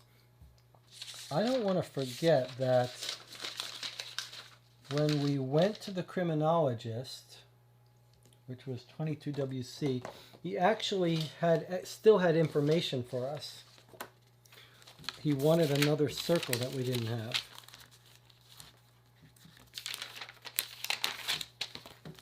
So that's why we're leaving that red. 22 Southwest Criminologist.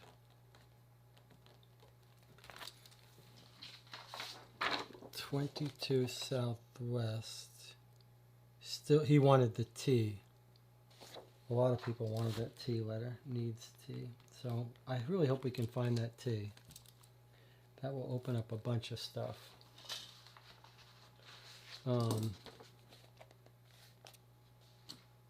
So back to post offices. 93 EC, 32 Southwest, 8 WC.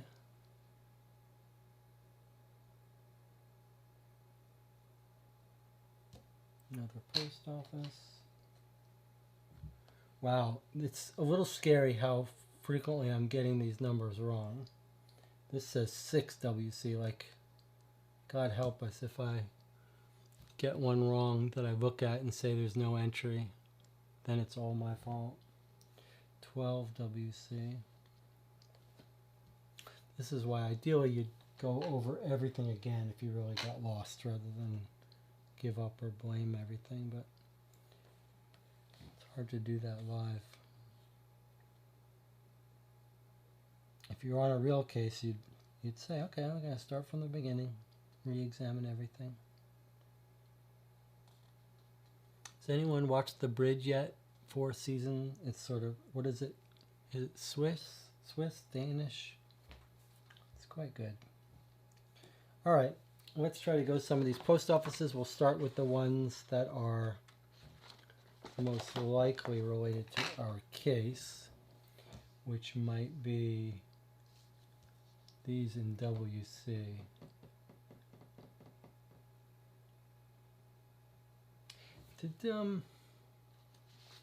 Hold on a second.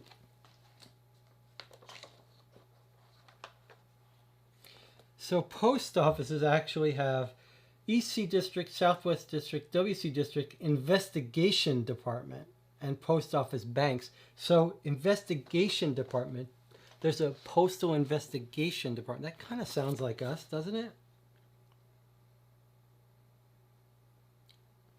And there's no entry for it. Really? Really, guys? Really, David Neal? Post Office Investigation Department, 12WC, which is here. And there's no 12WC. There's 17WC, which is the Records Department. Okay, let's try 6WC.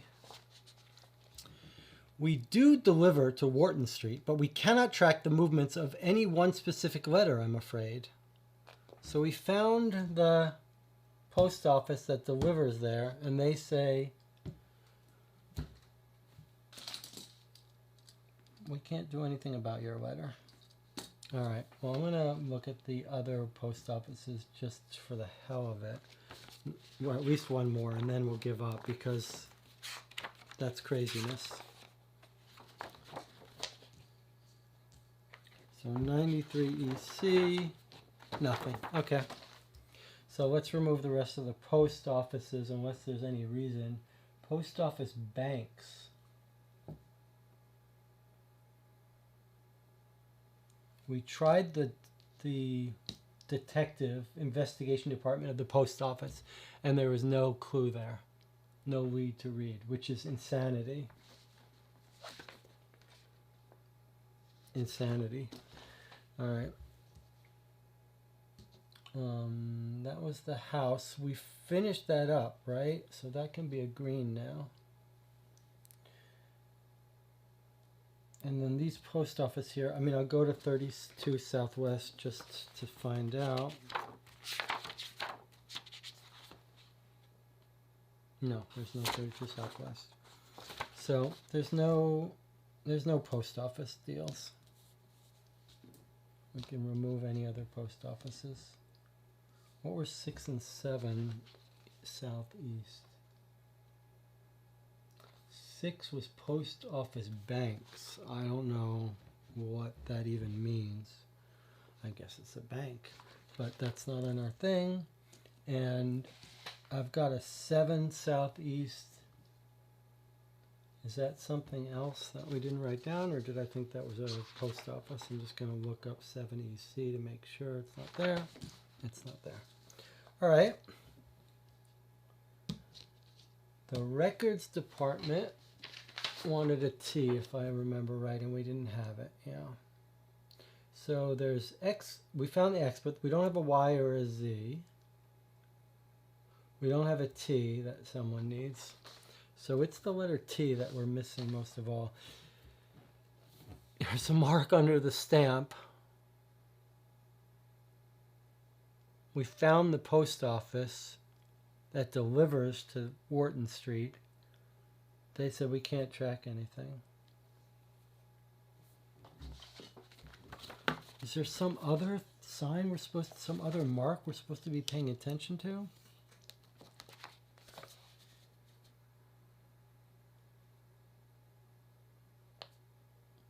Could we get a copy of Sal's handwriting? It's an old beat up letter too, I'll note. Like, it looks pretty beat up. Like, I feel like maybe this is an old letter being resent. But what does that...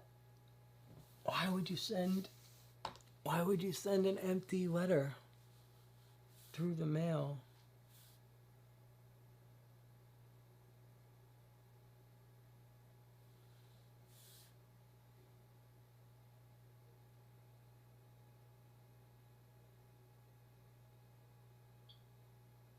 That's just bizarre.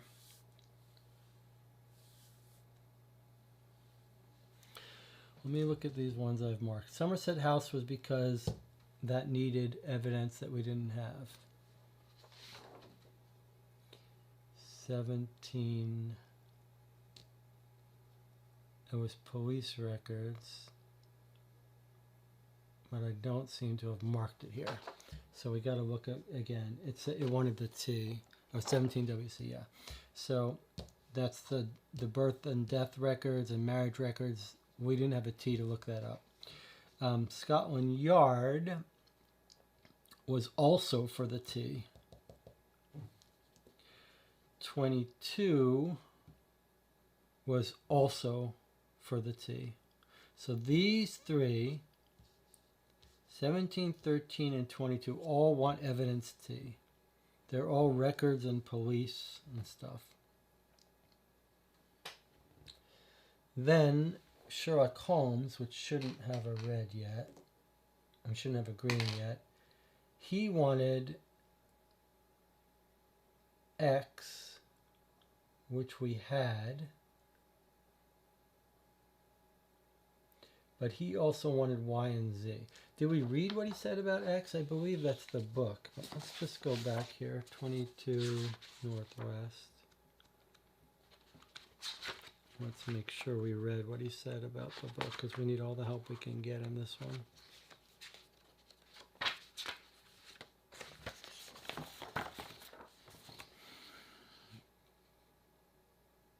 It's not 22, it's 42. We asked him about the book. We asked him about the... Okay, do you have the circled X? If not... Oh, here we go. About the letter. Somerset House, with its records of births and deaths, would be my first port of call, and you need to learn as much about the orphanage as possible. Do you have a circled X or Y or Z? If not, go elsewhere. If you do, read the relevant part. Oh, if the X. Perhaps ask Mr. Murray to have a look at this envelope. We did. That's it.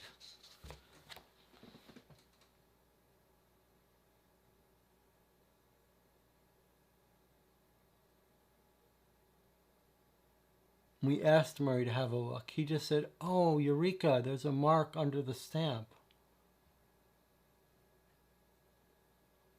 All right. There's a mark under the stamp. Okay, I think it's showing us that this envelope has been mailed before. So someone is it was 22 Southwest. So we show it to him. He says, F me.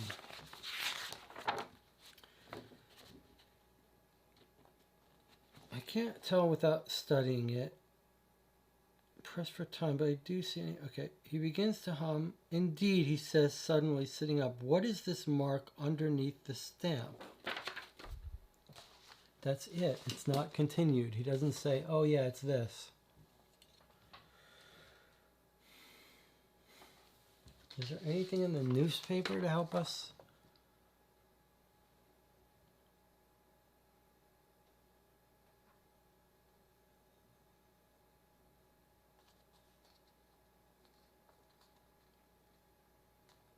Travel around the globe, that's not useful. The problem is that it's a little hard to...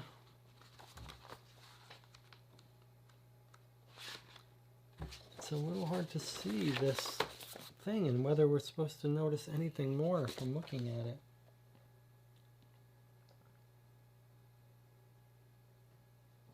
Okay, let's just assume that what it is it's a bleached out address. I mean, a bleached out prior postal stamp.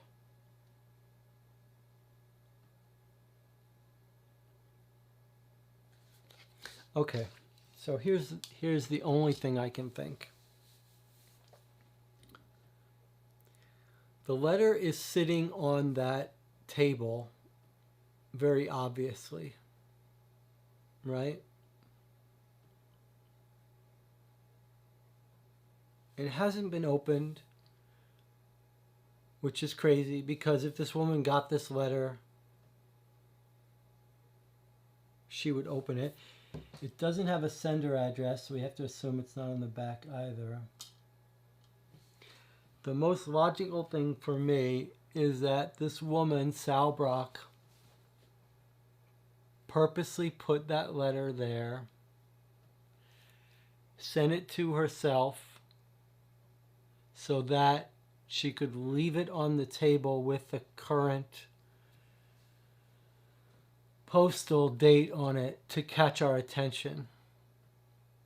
That's the only thing I can think of. The only other thing I could think of is someone was sending it as like a threat to her. But she's not worked up. So I think she is somehow...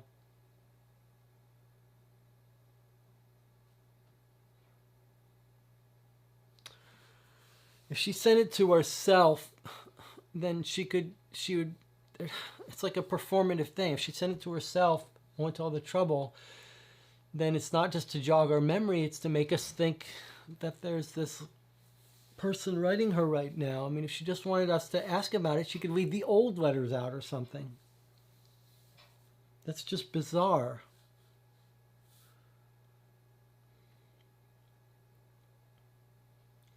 But I'm going to operate under the assumption that she wanted us to find this letter.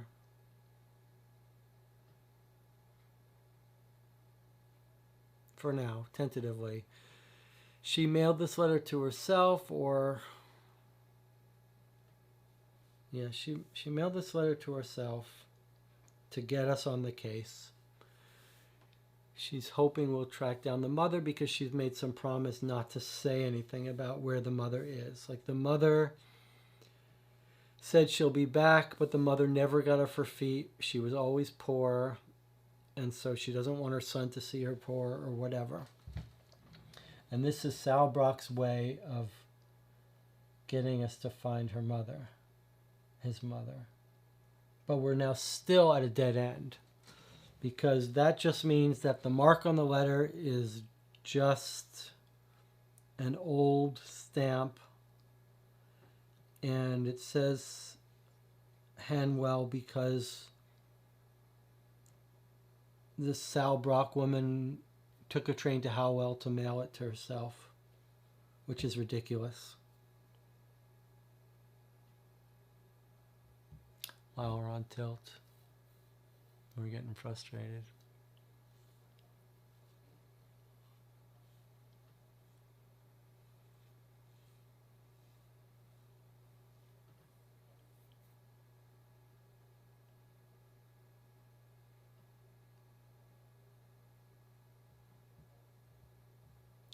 We found who stole the book. That mystery is closed. There's nothing of import to us there.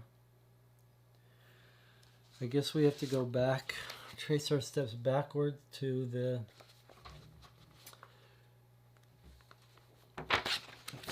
orphanage.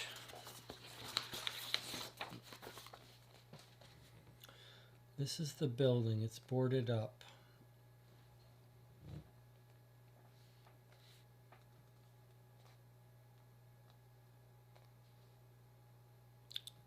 This is where Sal and my mom visited me. Must have been as my mom became unwell.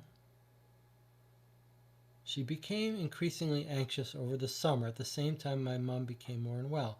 She didn't tell me what was wrong with my mom until right at the end. And my mom, she was happy that day she visited. Which is early in the beginning. She's wearing a pendant of the same style as the one Sal wears now. I think it was an outline of a Y. And he stands back, looks around, and shudders. Suddenly, he walks back towards the entrance. Let's get out of here.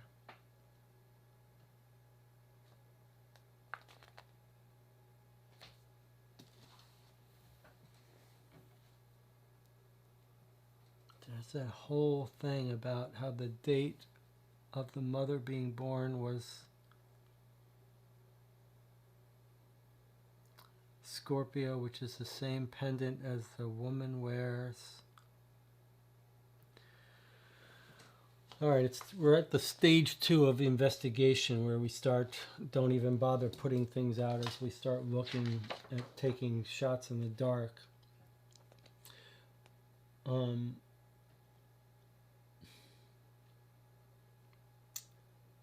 Let's look at jewelry shops. There's a lot of them. Did we look at any jewelry shops? Let's look at jewelry shops near where this woman works. 90. We're trying to find something to do with those pendants. So 33 WC. Did we do this already?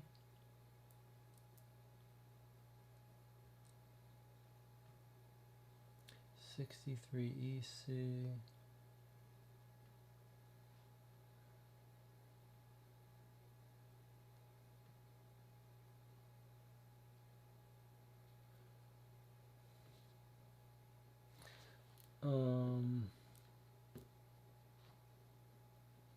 Like some astrology thing. Everything wants T. The evidence T is going to be something to do with what? Something to do with this mother's records or something. I'm just going to look at one jeweler because I don't think it has anything to do with anything. 75 WC. Just trying to find one that's near somewhere where she lives. Alright, let's just try 75 WC just to make sure. We'll have to assume that if there's no entry there, then there's not going to be entry in any of them. 75. Okay, that's a total miss. Okay, so it's not going to be related to jewelry.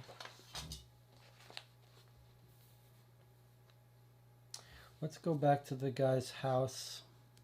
I was so confident when I was like, we're going to stay here till we finish it, however long it takes.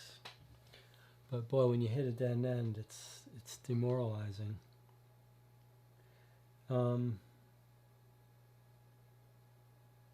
Rollins and Fraser.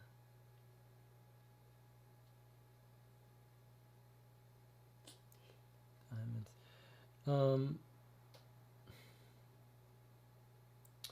I want to visit that guy's house. I think that's what it was. It was 4 Southwest, or was it the next door place?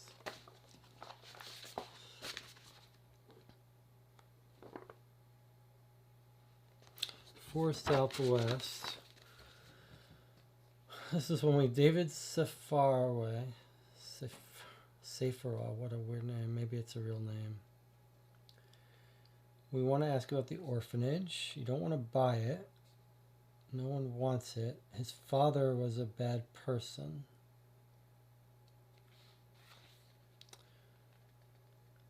The staff were strict. Are there records? There are. Here they are. It says when he was brought in by his mother, Miss Molly Wiggins, of 82 Scrutton Street. I guess we could try to find 82 Scrutton Street.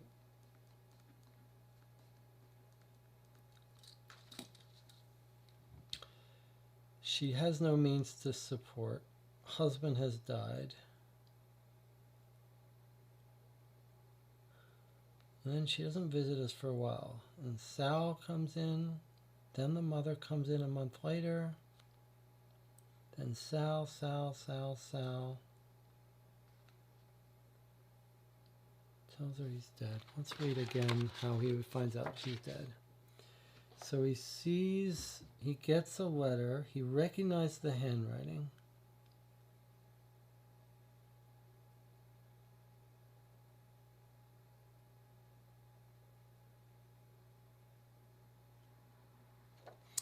So she's reusing these envelopes, maybe. I am very ill, will not last. Be sure to live well and do good in your life. I love you. Since she visited, she promised that it's here again.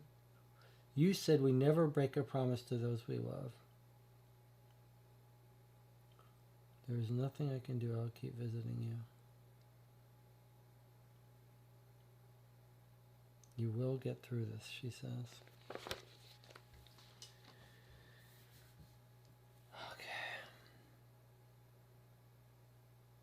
82 Scrutton Street. I mean, the way this game works is when there's an 82 something street, you know that it's going to be at 82, but you'd have to find the Scrutton in each neighborhood, so it's not there. Regent, Oxford,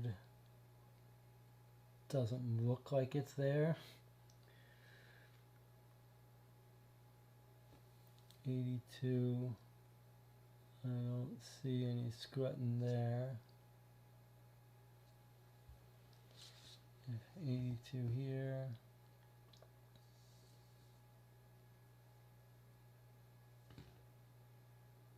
Well, there's Scrutton Street, 82.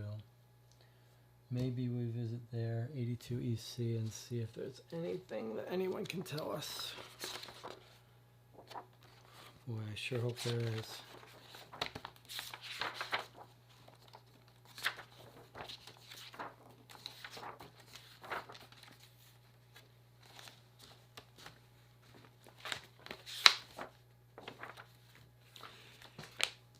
'82 EC. All right, it's a big long paragraph here. His parents were shouting, "Ben!" That was his mother's voice. He's remembering this, I think. If you can see, it's all italics. "Ben!" That was his mother's voice. "You said you would do the job for Michael, so you must do it. It will look bad on me if you do not." Molly, you know Mr. Hackley will pay a much higher sum, and we really need the money. Silence. That is an end of it. It is Hackley I will attend to tomorrow. The sound of a door opening and closing, followed by footsteps on the stairs. At the top, his dad saw him, sitting in the corner of the landing. "You were fighting with Mom." This is Wiggins' memory. His dad knelt next to him. "Sorry, Henry," he sighed. "Your mom believes we just need to stick to our principles and everything will turn out for the best." He looked his dad in the eye and murmured, "Sal said so too." "Ha, yes, she would," his dad responded, placing a hand on his shoulder. "But this is the thing, Henry. The world does not give us simple choices, and it will not always accommodate our principles, however much we want it to. Do you understand?" He nodded, although he was not sure if he did. "Good." His dad walked off to the bedroom. From downstairs, he heard a door slam and his mother curse. Now we've got a big picture here.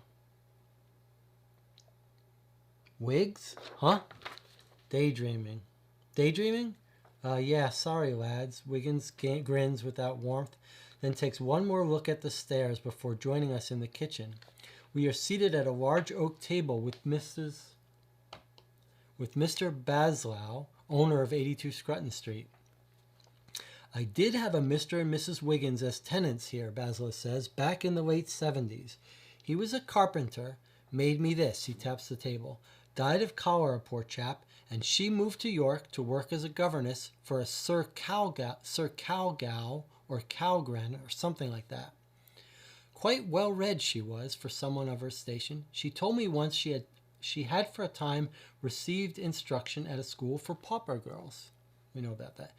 "Yes, a rather endearing couple, the Wiggins. They had a son, but I have no clue what became of him." Circle the letter Z. Okay.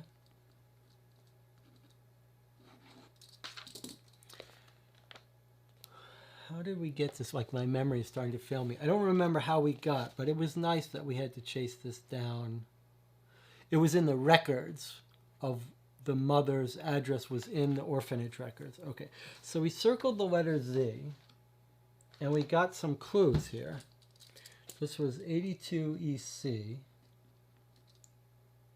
So we know here's what we learned. The father's a carpenter, right? We know the mother and Sal are like, stick to your principles, do right, do the right thing. The father's like, you can't always do the right thing. Sometimes you got to make compromises. And let's see the details he gives a little bit. The father says, she says, do the job for Michael. Do the job for Michael. We don't know who Michael is. He says, Mr. Hackley pays more. And we need the money. It is Hackley I will attend to tomorrow.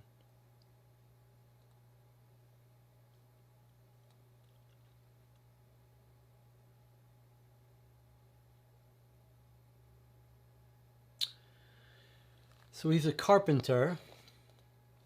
There's a Michael and a Mr. Hackley, and he does the work for Mr. Hackley. I don't know if that's relevant for us, but we did circle a letter Z. We have no place to use the Z except Sherlock Holmes, I believe. So let's go to Sherlock Holmes and ask him about Z and see what he says. That's 42 Northwest.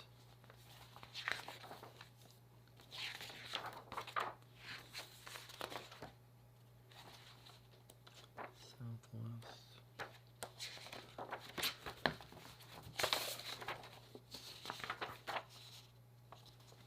Okay, do you have X, Y, or Z?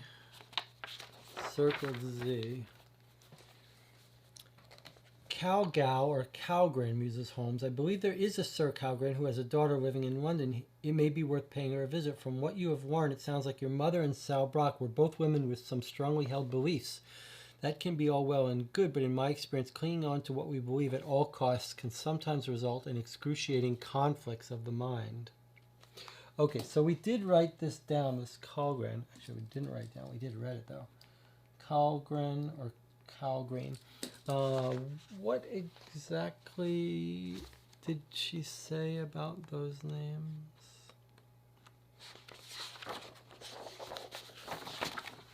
Wish I could tape this up. That's where she went to work as a governess for Sir Calgow or Calgren. Okay. All right, we're on her trail now, though. We are on her trail. We would have looked this up anyway, but Holmes said get on with it. Calgren Dorothy. Calgrow. All right, Dorothy Calgren, 454 Southwest. 54 Southwest. If we get the letter T, then we're going to be home free. Please cross your fingers that we get 54 Southwest gives us the T. It would make sense that she's like, oh, it's the Russian embassy. 54 Southwest. Here we go, guys. This could be letter T.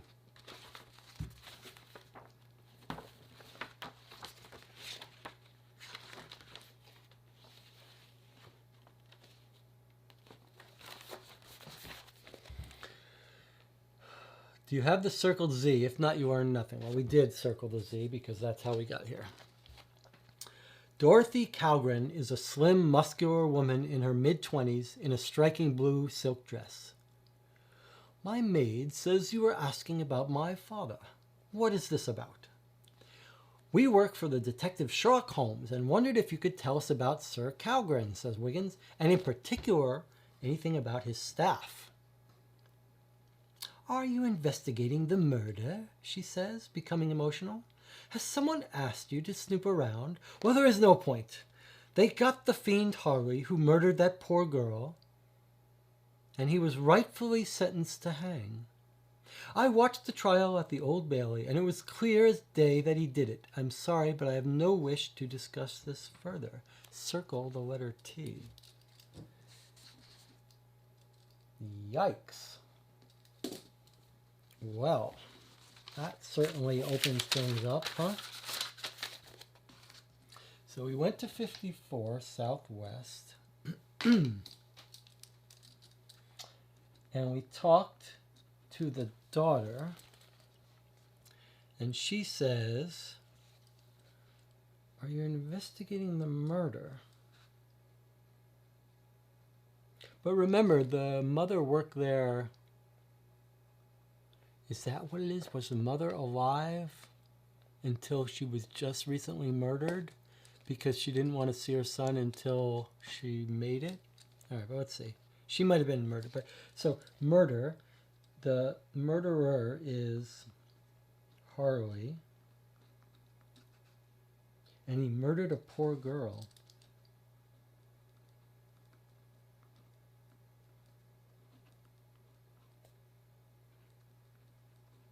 Is that going to be the mother? Sentenced to hang. She watched the trial, and it was clear that he did it. Okay. Well, now we've got a bunch of places we could go for T, including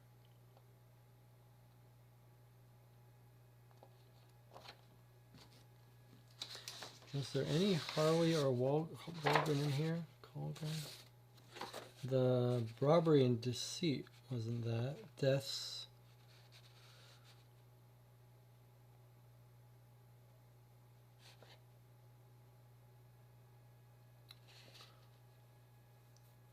On 1st of December, on 1st of December, Ruth Chetting died at age 28. 74 Bloomsbury Way. Oh, that's not where we were. Okay, I guess that's not, I don't think that's her, but presumably this woman worked in their employee, right? Because we say particularly about the staff, and she says, "Are you investigating the murder?" It sounds like the mother might have been killed recently. She might have been alive the whole time and then killed recently. Okay, let's go follow up all the places that we know wanted that T. I think we start at the, I think we should start at the police station. So, New Scotland Yard wanted it. Yeah, let's go back to the police station and ask about this murder. So, 13 Southwest. Do you have circle T? If not, go elsewhere. If you do, read on. Harley, he was from York, says Lestrade, irritated. Why waste my time with questions about him? No one at the yard was involved in the Harley case. Sorry, Inspector, says Wiggins, and we turn to leave. Hold on, asks Lestrade with a sigh. If it helps, I can tell you that because it was a murder case connected with a Knight of the Realm, the trial took place at the Old Bailey Courthouse. Okay.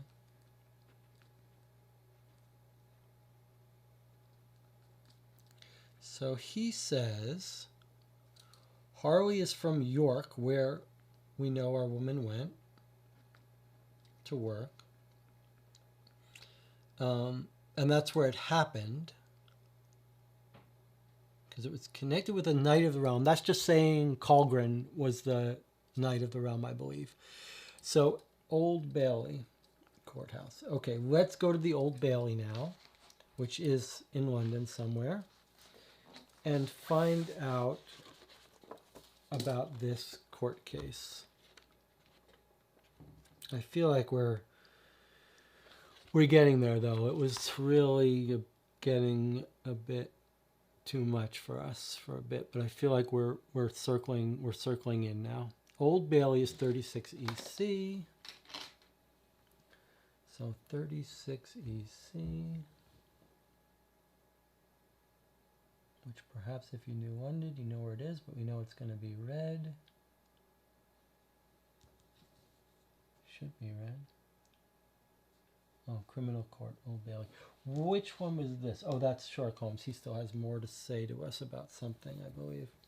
Okay, Old Bailey, we found it. we put a pink on it, so now we're getting sloppy, but we want to put a green on it. 36 EC.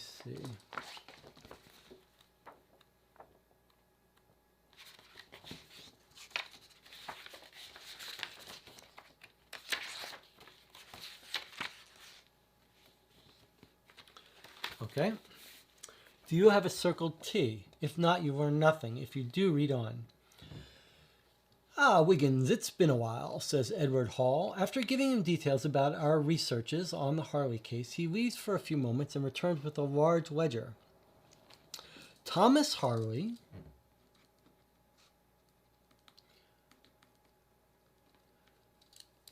went to trial at the Old Bailey on the 9th of July, 1880. July 1880. So we're going to go back and look at, that was, oh, I see. That was 7 years ago when he was in the orphanage. So the letters written were going to have been written by Sal pretending to be the mother. The mother actually was dead, killed by the father or something. Okay. He went to trial on 9th July, 1880, along with the governess of the house, Molly W. Oh, no, sorry. Thomas Harley went to trial here at the Old Bailey on 9th July, 1880, period. Along with the governess of the house, Molly W. He pauses and looks at us, Molly Wiggins. Wiggins nods, my mother. Hall turns back to the ledger. Harley was convicted on 6 counts of burglary and the murder of Sir Calgren's maid, Jane Forteau. Oh, so the mother was involved somehow. Okay, so they killed, or he killed, Jane Forteau and burglary. So the mother went on trial too, huh?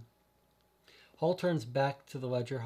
He was convicted on 6 counts of burglary and the murder of Sir Calgren's maid, Jane Forteau.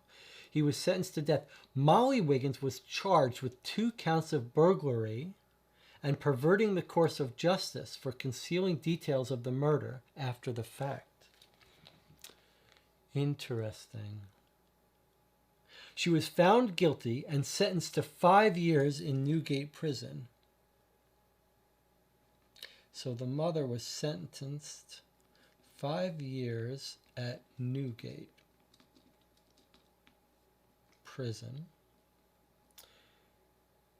She was on trial on 9 July 1980, so she would have gotten out at 1885, which we're still well past. Oh, look at this. She was found guilty and sentenced to 5 years in Newgate Prison. But 2 years later, her case was reviewed due to medical concerns. Again, Hall pauses before adding, and she was pronounced insane. So, whispers Wiggins, what happened to her? She was sent to a secure wing of Hanwell County Pauper Asylum.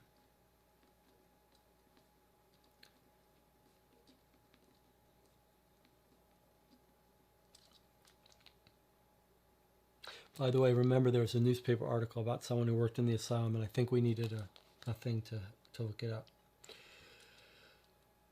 She was sent to the secure wing of Hanwell County Pauper Asylum, north of London, on 15 April 1882.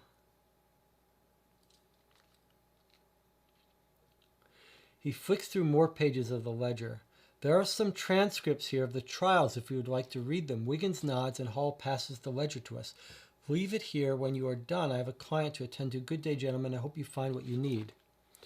Okay, it's a big transcript here. I'm going to show it to you, and then I may take it back and read it. So it's everything here, transcript, and then also continues here and says circle the letter Y. circle Y. Let me just circle this Y for us. We're definitely getting close here. Okay, let's take a look at this transcript. Mr. Peters, what is your position in the house, Miss Evans? Miss Evans, scullery maid, sir. Mr. Peters, and do you know Mr. Harley well? Miss Evans, in a manner, sir. Mr. Peters, and what manner is that? Miss Evans, well, he has a way about him, sir, with the ladies. He knows the talk, see, and he can make the appearance of being a gentleman of good character, but it's a tosh, it is. I almost fell for his charm, but I resisted, that I did. But Mrs. Wiggins, she did not fare so well. Mr. Peters, she fell under his charm? Miss Evans, most certainly, sir. I am sure she didn't know at first about the stealing. Mr. Peterson, tell me about the stealing. Miss Evans, Mr. Harley told me once that Sir Calgren was not paying the going wage, and it was within our rights to take the extra owed, if we so wanted. He asked my help to distract Sir Calgren while he accessed the safe, and I did not give it. I admit I was briefly tempted, that I was, as he is very persuasive when he wants to be. Mr. Peters, and did you ever have reason to believe Miss Wiggins was involved in the stealing? Miss Evans, witness shrugs shoulders.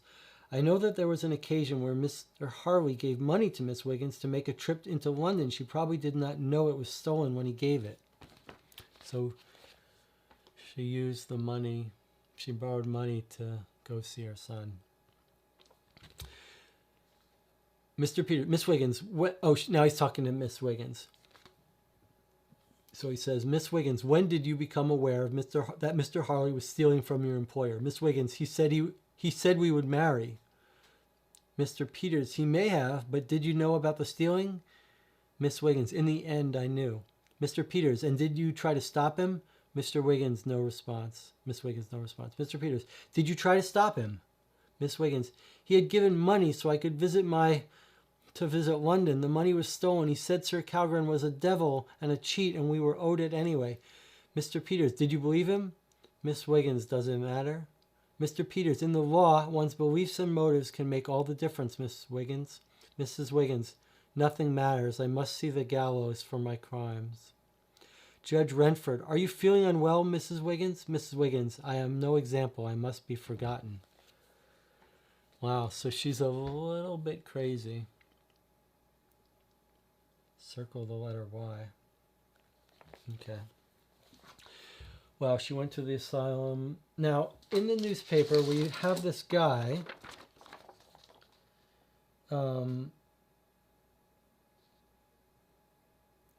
Hospital porter available for immediate employ. 7 years character work from hospitals and county asylums. Mr. N. Green at Miss Gently's boarding house, 7 Southeast.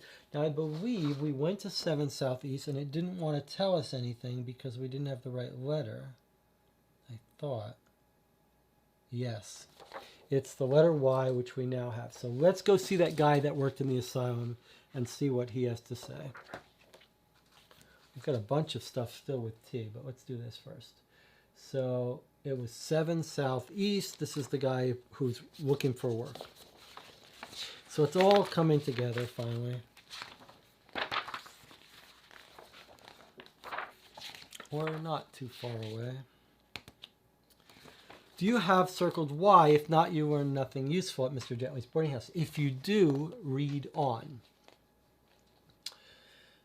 I did work at Hanwell Asylum, and I tended to Mrs. Wiggins there, Mr. Green tells us. I left 2 weeks ago. She is on the East Ward for those who make little trouble, so her conditions are not as bad as for some, and Hanwell is kinder than many such institutions. We found the mother. She's still alive. She's in the asylum. Hanwell is kinder than many such institutions. The doctors are genuinely concerned to improve the lot of their patients. So she is still there now? Asks Wiggins. As far as I know, although she started to become quite ill a month before I left, she was eating very little. Did anyone ever visit her there? Just one person, a lady with long black hair and a lot of dark makeup. She would visit once every couple of months, although more often since the end of October, as Miss Wiggins grew more and more unwell and it became clear the end was probably approaching for her. I think she wanted Miss Wiggins to speak, and she kept asking her questions, but she stopped talking completely about 6 months ago. Do you remember what the woman asked? I remember, she said, something like, you must free me of it. And do you remember anything they talked about in the past? Okay. So our woman, Sal Brock, is like pleading with the mother who's lost her mind, like, let me tell your son. Please let me tell your son where you are. But she made her promise back in the day that she would never tell her son. Do you remember anything they talked about in the past? I remember one incident soon after Miss Wiggins was admitted in 1882 because I had to write a report on it for our files, and I consulted that report every time we reviewed her case. Mrs. Wiggins had suddenly taken hold of the other lady by the wrists, and the other tried to walk away, but Mrs. Wiggins held tight. Myself and some orderlies approached, and Mrs. Wiggins was staring at the other woman, and she shouted, you swore on my eternal soul. You promised. One day I may tell him, but you must not. The other woman nodded, and Mrs. Wiggins freed her. And do you know if she wrote often, sent letters perhaps? I don't recall her ever writing anything. As I say, she does not even speak anymore. We thank him and are just about to leave when he says, and she has a son, I think. We stop at the doorway. She spoke of him a great deal. He continues, although he never came to visit. Thinking of him seemed to cause her great distress and great happiness at the same time. Strange, is it not, how sometimes our hearts can be so conflicted? Wow, that's really sad. She didn't want the son to find out that she had committed these crimes, and wow, that's sad. So that was 7 Southeast we went to. All right. Makes a lot of sense now. So I think we basically have the mystery wrapped up. She never sent letters. Our woman was faking those letters, and then eventually... I don't know if she's dead, though, right? I mean, this guy left a couple weeks ago. He left 2 weeks ago. She was on the East Ward. But then he says, I remember one incident. What does he say about she would visit every couple of months? She wanted her to speak, but she stopped talking completely about 6 months ago.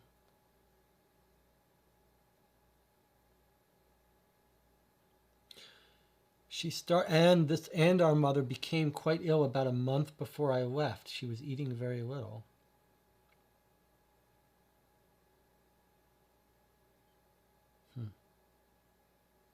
Is Hanwell Asylum in London, or is it on the outskirts? Can we not go to it?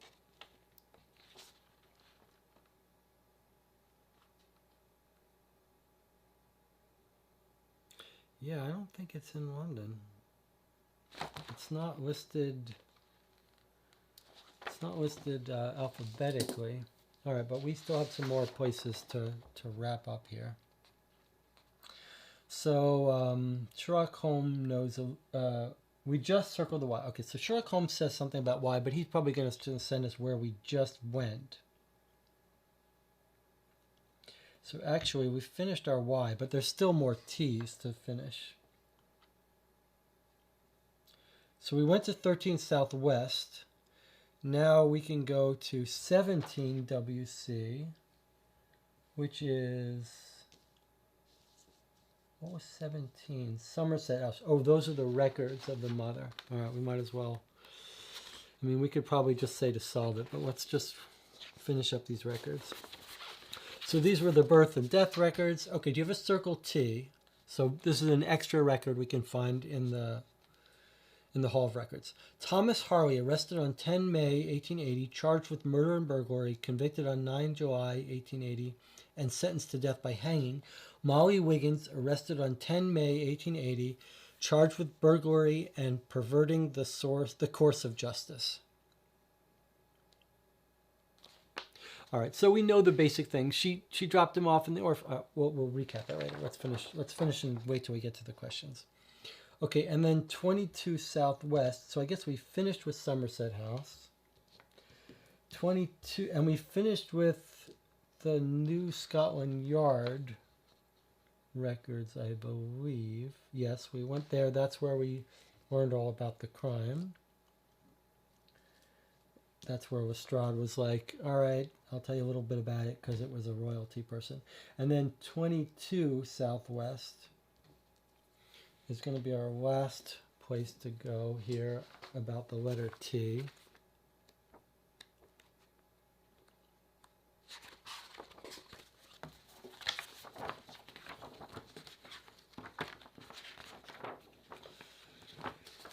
Okay, this is the criminologist.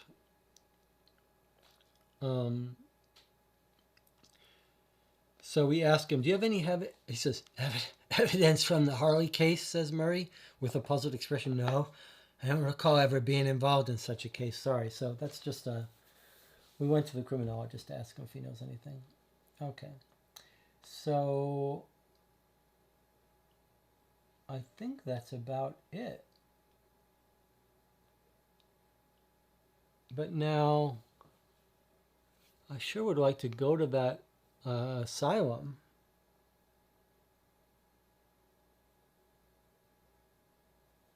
This is a little confusing because we're told the schedule of trains to Hanwell, and we're told that she's in the Hanwell County Pauper Asylum, right? So it really makes you think we should go to Houston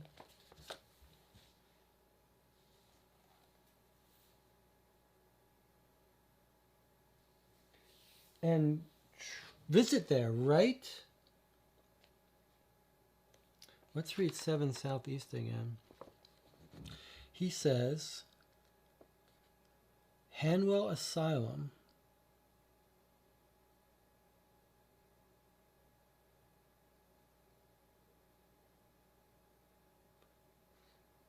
Two weeks ago. All right. So here's the train station to Hanwell. Via Hanwell. Is there a Hanwell station? It's a little like confusing because we looked up that station and we're like, okay, let's get on the train and visit her. But I don't think there's a Hanwell in here.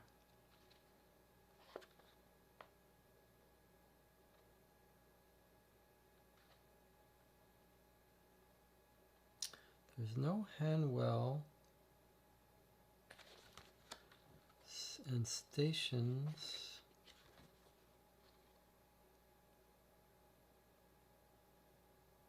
There's no Hanwell station. Houston Station 52WC. Let's look that up again. But my memory is we looked it up and it was like, we were looking for the neighbor. Duva circled E. We asked her on the station, can't locate anyone named Buchanan. That's, I mean, doesn't Wiggins want to go visit his mother? All right, let's go to Sherlock Holmes and see if he has anything to say about that last piece of evidence that we already know the answer to, but maybe he's got something to say. About the book, about the letter, about the thing. Could be instructed to speak with someone who knows our county asylums if you can find such a person. Well, we did. We did find the person. He did tell us all about.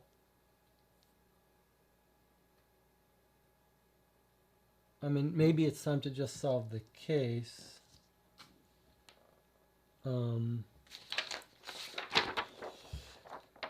Library, autopsies, meeting point for one and cab drivers. Let's talk to the newspaper guy, see if he knows anything about that case, 30 EC. I mean, I think we're ready to solve it, and we're not supposed to go visit the mother. But I'd love to. 30 EC. Do you have a circle T? If not, okay. I have heard of the murder at Sil Calgren's estate, says Alice. I cannot remember any details, though I saw the name Calgren somewhere else recently. And we're done with Sherlock Holmes. Okay, well, we did track down everything. We know where the mother is. She's in the asylum.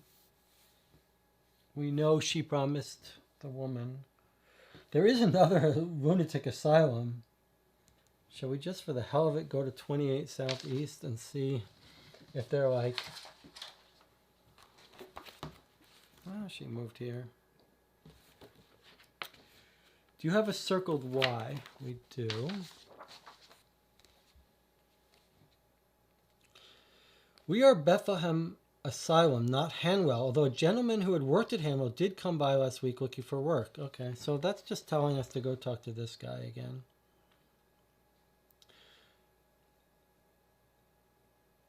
Let's see what he says again. So she is still there now, asked Wiggins, as far as I know, although she started to get quite ill. He never remembers her writing letters. Okay. Well,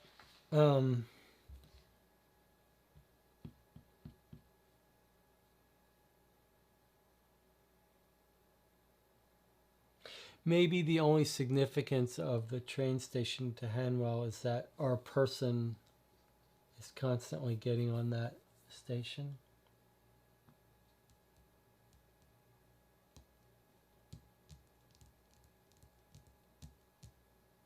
Don't you want Wiggins to go visit her?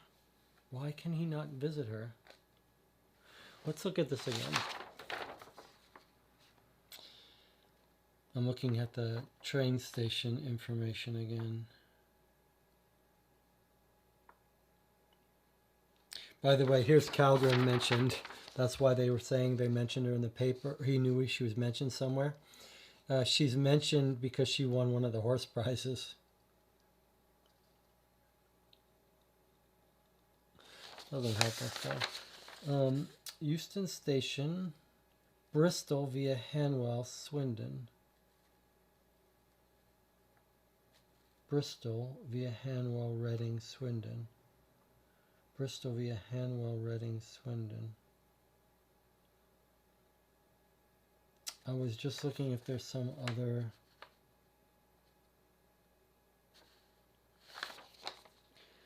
I mean, clearly, okay, there's another gamey way to look at it. Like, if the game wants to tell us that we can't go visit her in the asylum yet, that we're just meant to solve the case, then maybe by putting a train station that goes to Hanwell and having, when you go there, nothing happen, it's its way of telling you, you're not going to get to Hanwell, don't worry about it.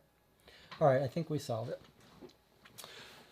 So to recap, I guess we should take our traditional 5-minute break and then recap, or 1-minute break. I'll just sit here for 1 minute and we'll do a 1-minute break.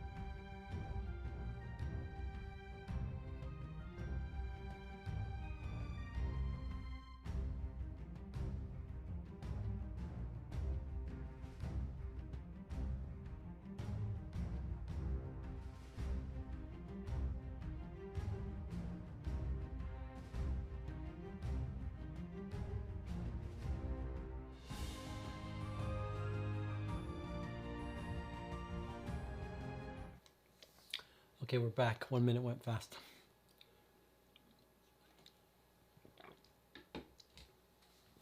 Okay, we're ready to solve the case. Let's just go over what we know.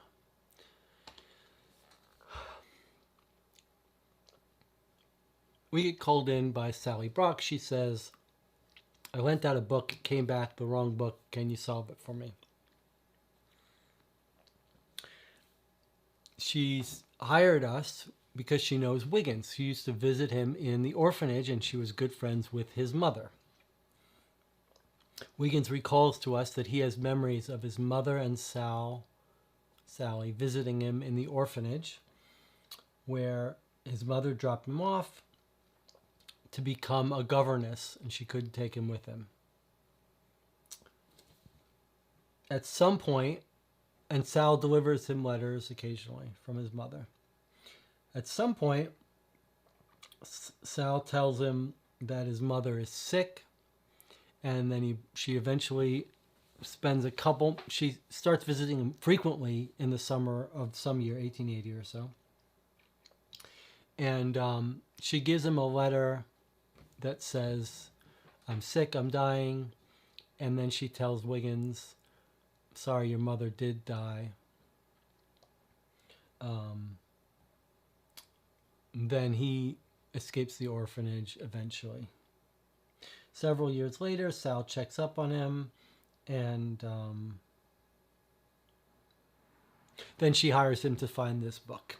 And while they're meeting with her to get the details of this case, he spots a letter sort of in a very ostentatious place, obvious place. The letter is set out there, and he sees it and he recognizes the handwriting, and it's postmarked 3 days ago, and he recognizes the handwriting as being the handwriting from his mother. So then we go off on these two cases, one of which is to track down this book and who stole it and who replaced it with another one, and the other one is this letter that looks like it's from Wiggins' mom, and Wiggins' mom maybe not dead. So we did eventually track down the book. There were a couple of suspects. There was the neighbor who got handed the book before it got back to our woman. There was the one who originally borrowed the book, and there was the woman's husband, and then there was, it could be seen from the street. And then there was a doctor who came in, spilled some stuff on the carpet. Then the carpet makers came in, carpet repairers came and replaced her carpet. So there were a bunch of suspects. We eventually figured out that the carpet repair apprentice said he didn't even like books, but it turned out his brother runs a rare bookshop, and that the carpet installer really does like old books. We eliminated some other stuff. We eventually confronted the accused. The carpet guy said he cut off a piece of the old carpet when they were replacing it and took it home with him. And we figured he probably smuggled the book out in that and smuggled the new version of the book in and took the old rare one out. We confronted him. He confessed and he gave back the book. So we solved that part of the case. The mother was much tougher. What eventually cracked open the case with the mother, there was some very confusing stuff with the pendants that took us on a total wild goose chase wrong direction, right? We thought that the pendants were saying that maybe Sal Brock was the real mother. We got very confused there, but we did. Then there was a pendant, was a Leo. They were astrological signs. We got very dangerously close to thinking Sal was the mother and just getting confused by that. But then the fact of that they didn't quite line up, then we were thinking maybe the pendant is referring to the sun's sign, because the sun was a Leo, I think. So maybe his mother was wearing a proper pendant for the sun. Anyway, the point is, by tracking down the records of the orphanage, it had the mom's old address on it, something we ignored in the beginning. And we also found records of the visits to the orphanage and all that. But what we missed the first time was that it had the address of the mother. And it wasn't like a neighborhood address. It wasn't 82 EC. It was 82 Strutton Street. So it wasn't obviously an address for us. But we, at the end, after getting very frustrated, we looked at all the 82s and we found 82 Strutton Street. It's an interesting mechanic of the game that the numbers do correspond to addresses. So then when we looked up 82 EC, it started to open up the whole case, because Wiggins remembered a scene he remembered his mother and father arguing when he was a very young child. And the guy who used to lease to them remembers that she went working for Royalty Calgren. I think that was the first time they mentioned the Calgren, although it's possible it got mentioned elsewhere. I'm pretty sure that was it. Then we tracked down that Calgren estate the daughter's living in London, and she was like, "Is this about that murder of this woman, of one of our?" We said, like, "Tell us about the staff," because the mother went to work as a governess. And we were like, and she said, "Is this about the murder of that lady that's already been taken care of? Murder of one of our staff that's already been taken care of?" And then we thought, "Oh my God, she was killed by someone, this game named Harley." But then when we checked the court records and started tracing down that lead, it turns out she wasn't killed. The guy, one of the workers for this royal family, stole and killed another of the maids. And the mother of Wiggins, who was working as the governess, got charged as an accomplice after the fact for covering up for him. So she was arrested and sentenced to 2 years in jail. Then it turns out she kind of lost her mind and got sent to an asylum. Meanwhile, our original woman who hired us, both of the two women were very big on promises and you give your word. So it turns out that our Sal Brock, the woman who hired us, had made a promise, it seems like, to the mother to never tell the son. She basically said something like, "I'll tell him one day maybe, but you must promise to never tell him." She doesn't want the son to know that she's mentally insane and got arrested for this crime, and she's a little bit crazy and religious. So we think our Sally Brock, who hired us, promised not to tell, but she knows the crazy woman is getting sick, may not have long to live. She begs the crazy woman in the asylum, the mother, to let her tell her son. She says no. So the woman who hired us is hoping that we'll figure it out and without her breaking her promise to tell us. She's hoping that's why she's like, "You're a detective," whatever. So that's why we think she left out the letter, and she was hoping we'd find it, and we did. So now we are ready to answer our questions and read the long solution. All right, first set of questions, which the game told us to go try to answer earlier, way before we were ready. All right, so let's try to answer our questions. I see I'm basically alone in the chat. That's all right. First question. If Molly Wiggins is still alive, where is she? If she is dead, when and how did she die? Okay, so we know she's at Hanwell Asylum. We know she was very sick, so she's there. If she's dead, she died of whatever that guy said she had. She wasn't eating, consumption or something. What promise did Sal make on Molly's eternal soul? Okay, the promise was not to tell the son that she was in an asylum, crazy, or she was involved. What promise did Molly make that Sal wanted her to keep? It's a little tricky, but I do remember it. It's from our first introduction to the case. Molly, the mother, promised she would see her son again. Promised the son he would see it. So to see the son. So like there's two cross promises, right? Sal is telling the mother, "You promised you would see your son before you die." And the mother is telling Sal, "You promised you would never tell my son." Okay, 4 is, who posted the envelope to Sal's house? Well, we think Sal posted it to herself, reusing the envelope. Sal herself. Okay, that was question set 1, which we were not ready to answer when it told us we were. Question set 2. Oh, okay, so this is a misprint in the book. The book says book told us we could answer question set 1 now, but it's actually the second series that we could have answered then. Who swapped Sal's old rare book for the newer edition?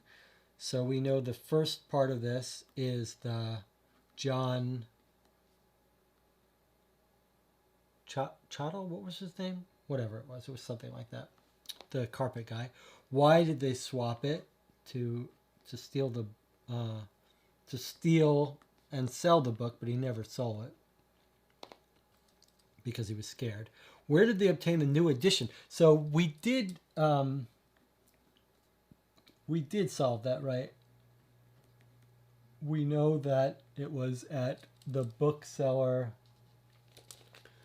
Which one of those? I just want to get it right because we tracked them down, and one was like we started selling them 2 months ago, but not anymore. And the one was like, we've never carried it. So it wasn't his own one. It was New Booksellers. And it was the one that was... Where did we write? Oh, we made a special list of these, actually.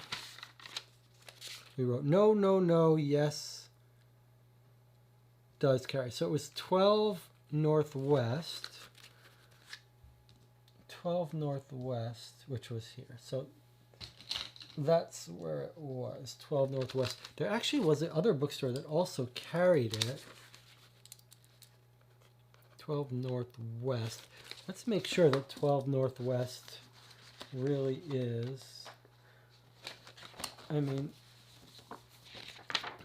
we did explicitly try to answer this question, and I believe we concluded that 12 Northwest sold it, but we did find another one that sold it too.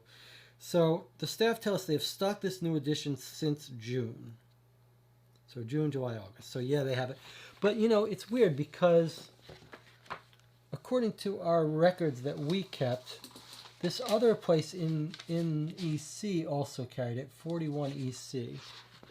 But we're thinking that's just too far away for her to have gotten it there. So that's just an interesting guess. But, you know, we might be nice to look it up. And maybe we misread that they also carried it. Let's just see. 41 EC. They have stocked a new edition since its first print run. Yeah, so they've... Oh, wait. We have stocked the new edition since its first print run. Right, okay. But, so it could be in either place. It could also be 41 EC that she bought it, but since she lives... Actually, she lives over here. So, I guess at 41 EC she could have bought it too. I wonder if there was a way to... I'm going to write down 41 EC as our backup. I wonder if there was a way for us to rule out which of those two she could have bought it from. But let's just put this... We don't think it's there. I'll just put it there. All right, next question. What is the significance of Sal's pendant? Ew. What is the significance of Sal's pendant?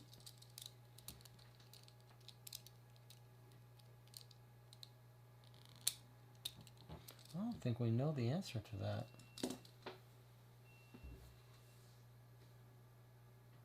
Oh, I know what the answer is. So think about it for a second. This is kind of cute and clever. So think about how we got confused about the pendant. We're like, there are astrological signs.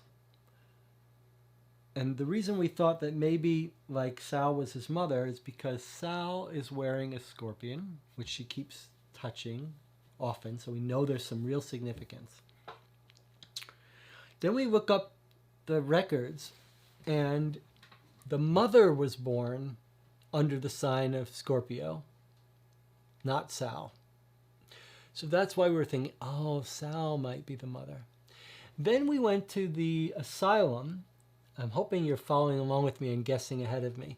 Then we went to the asylum, and Wiggins remembered that his mother was wearing a Leo thing.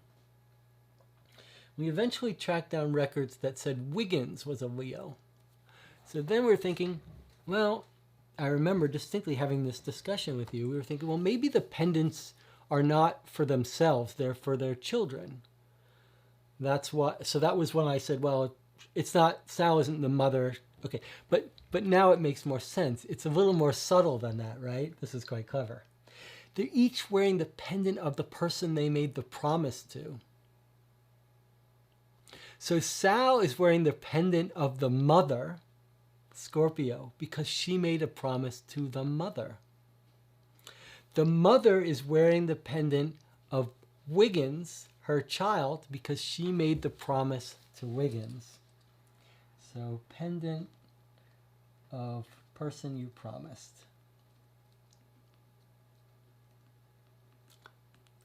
I think that's going to be right. That's pretty clever, pretty cute. All right, let's read our solutions here and see how well we did, even though we took 100 turns, so we're not even going to bother with that. First question, she is in Hanwell Asylum. We got that right. That's 25 points. Sal promised not to tell Wiggins his mom was alive or where she was. Yes, 25 points. Molly promised she would see Wiggins again. Yes, 20 points. Sal posted it to herself. Yes, 30 points. Okay, so we got those all perfect. Second series. Who stole the thing? John Chatto. The relevant clues are the carpet shop, the rare books, and we accuse John Chatto. All right, so we weren't supposed to find out where he was. We were just, that was enough to accuse him. All right, so that gave us plus 20 points. Okay, why did he sell it? He was behind in his rent and needed money. Yes, we got that right. We didn't explicitly say now that he needed the money to sell it, but we learned that that's why he needed money and that he was going to sell it. So yes. Okay, so it says it was bought at 12 Northwest, which was exactly where we predicted. The closest bookseller that what John could easily walk to on a lunch break.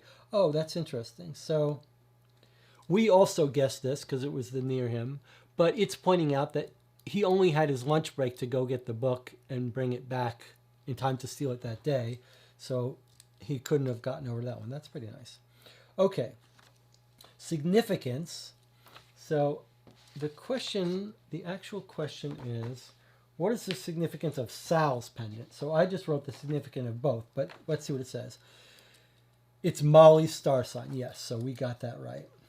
And then it's got more information here. Sally made jewelry which she sometimes sold to the theaters along with her makeup. Having a strong interest in astrology, Culpepper was an astrologist, she had a star map on her wall. That's true. She did have a star map on her wall. We forgot about that, but that might have keyed us into more astrology. She incorporated zodiac imagery into some of the jewelry she made, including the pendant of Leo, which was Wiggins' star sign, as we said, which she made from Molly when Molly left for York. She made the scorpion pendant as a symbol of her friendship with Molly, whose star sign was Scorpio, and as a physical reminder of her promise. So there we go. So we got everything. We got all the points exactly right. 50, 80, 100, 30, 40, 60. So it looks like 160. Is that all the points we could have gotten? 20, 10, 20, 40, 60. Yeah. So we got all the points, 160, but then we probably lost them all. If you want to count these things, are 5 points.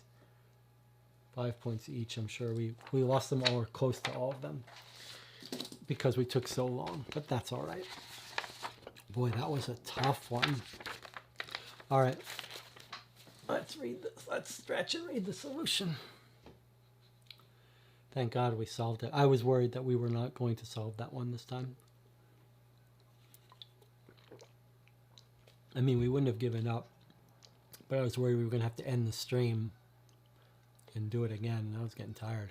It's a little warm in here. Okay. Here we go with our solution. Miss Wiggins is indeed an inmate here, says a stern-looking matron at Hanwell Community Asylum, and you are her son. The matron looks stunned, and her expression suddenly softened. You've come. She said you wouldn't. She said she would never see you again. She spoke about me? She nods. She used to, yes. Sadly, she does not speak of anything anymore. Did someone tell you how unwell she is? Wiggins nods. Something like that. We are shown into a conservatory room where we can make out a woman in an armchair, silhouetted in the cool reddish light from the low winter sun. Slowly, Wiggins approaches her. With his features cast... Why is it not switching? All right, well, you've got me here. Slowly, Wiggins approaches her. With his features cast into shadow against the window, we can only guess at his expression as he sets eyes on his mother for the first time in 8 years. We see her face turned towards him and hear a gasp. For a moment, they are both entirely still. Then she reaches out and takes his hand. Hello, Mom, we hear him say. Her hand moves to his face, and she pulls him into an embrace. Feeling we should give them privacy, we turn to the door. As we leave, we hear sobbing, and then a woman's voice whispers, Henry. We meet Holmes near the large, forbidding foreboding archway that leads into the asylum grounds, and he listens as we explain what has happened. So, Molly Wiggins came under the spell of Sir Calgren's butler, Thomas Harley, he says, and without malicious intent on her part became implicated in burglary and concealment of a murder. Her belief in herself as a good person was shattered when she was sent to prison, and her whole sense of purpose in life collapsed. Her shame was so great, she told Sal to tell Wiggins she had died in York. She did not want him to know his mother was a criminal, and made Sal promise never to tell him the truth. We wander across the frosty grounds to a small pond encrusted with a thin layer of ice.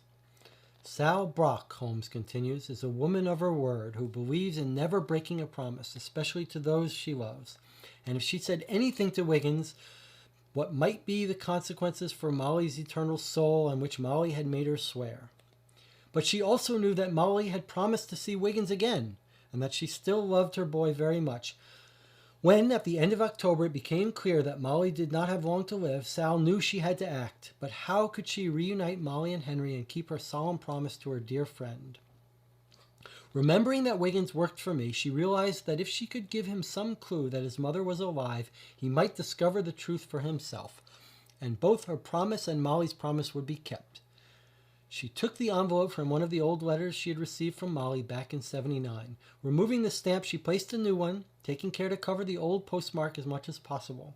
On her next visit to Molly at Hanwell, she posted the letter, meaning it would arrive back at her house with the recent postmark.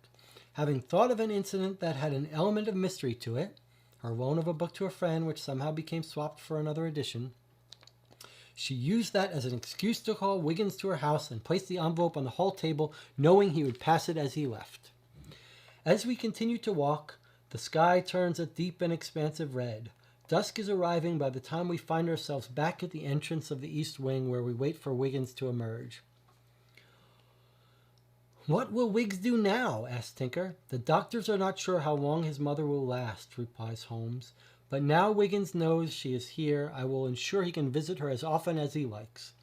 When she goes, he will be close at hand and allowed to grieve properly, as we all should."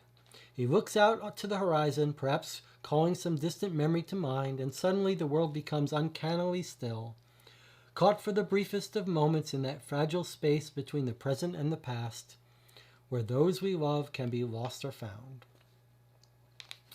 And then it says Holmes would have solved the case by going very quickly to the orphanage, then to the Calgren residence, then to check out the legal records.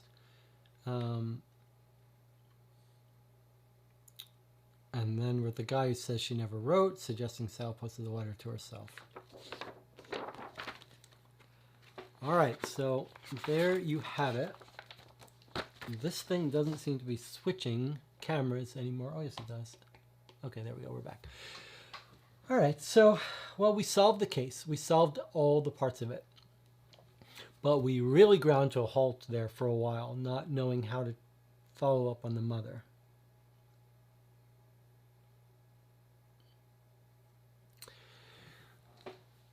And there were a couple things that were very confusing to us. It was okay, so let's talk about the case for a second and it was a phenomenal case. It was great. The mystery was cool. The pendants and the red herrings there was very cool. There's a lot to love about this case. And, I'd still give it a 10. It was a great mystery. Now, there were a couple things that threw us, though. First of all, there was a little bit of a typo, you'd call it, when it told us to go look at the first set of questions because they were swapped around. And the moment we looked at the page with the questions, it was asking us about the mother, which we hadn't solved. So that's a minor little typo, a little correction that should be put in there. Then there were a couple of things that threw us.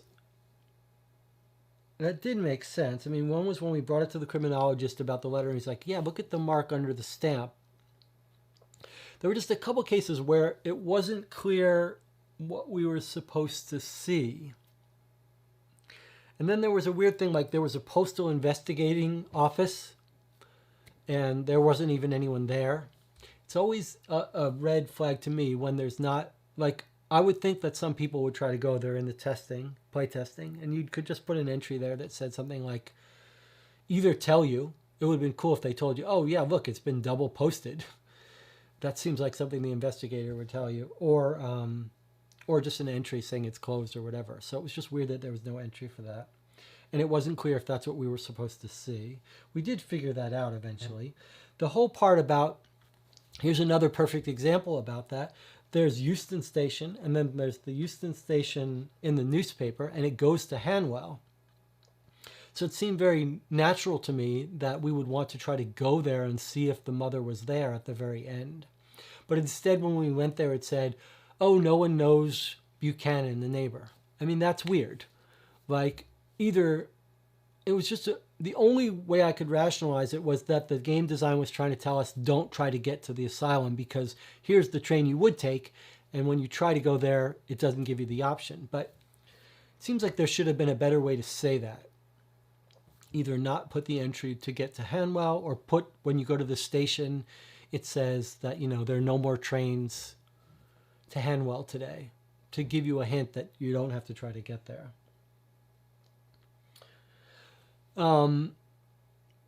Similarly, there was one time when we tracked down the carpet guy, and we tracked down his brother, and his brother's like, oh, you're Mr. Pangley. My brother probably owes you money. Just kick him out. I mean, that seemed for sure that it was that a natural thing to do, since we couldn't find where he lived. Like, he wasn't in the book. We can't find where he lived, but it made sense. We had a question: did he sell the book, or did he give it to the doctor? There was a little red herring about giving it to the doctor, maybe. And that just led nowhere. There was nothing that told us it wasn't the doctor. It's just that there was nothing that told us that was the doctor. But it would have been nice to be able to rule out the doctor. But then the further thing about, like, it would make sense if we talked to we wanted to find out if he had sold the book. So we checked the used bookstores. No one had tried to sell it, but we still weren't sure whether he sold it or not. And we couldn't find where he lived. That Pangley guy, his landlord, we couldn't track any of that down. And then the introduction of the case says, like, when you're ready to say who has the book, this is how you accuse them. It's always tricky when you've got something that tells the players, when you've solved it, when you've figured it out, do this action. Because we're left in a very odd situation where it's doubly problematic, because not only do we not know if we've solved enough to try to guess who has it, but now we're concerned that we're at a dead end with our other half of the case until we solve it, the first half. And so we did take a shot eventually, after we really ground to halt and couldn't figure out anything to do.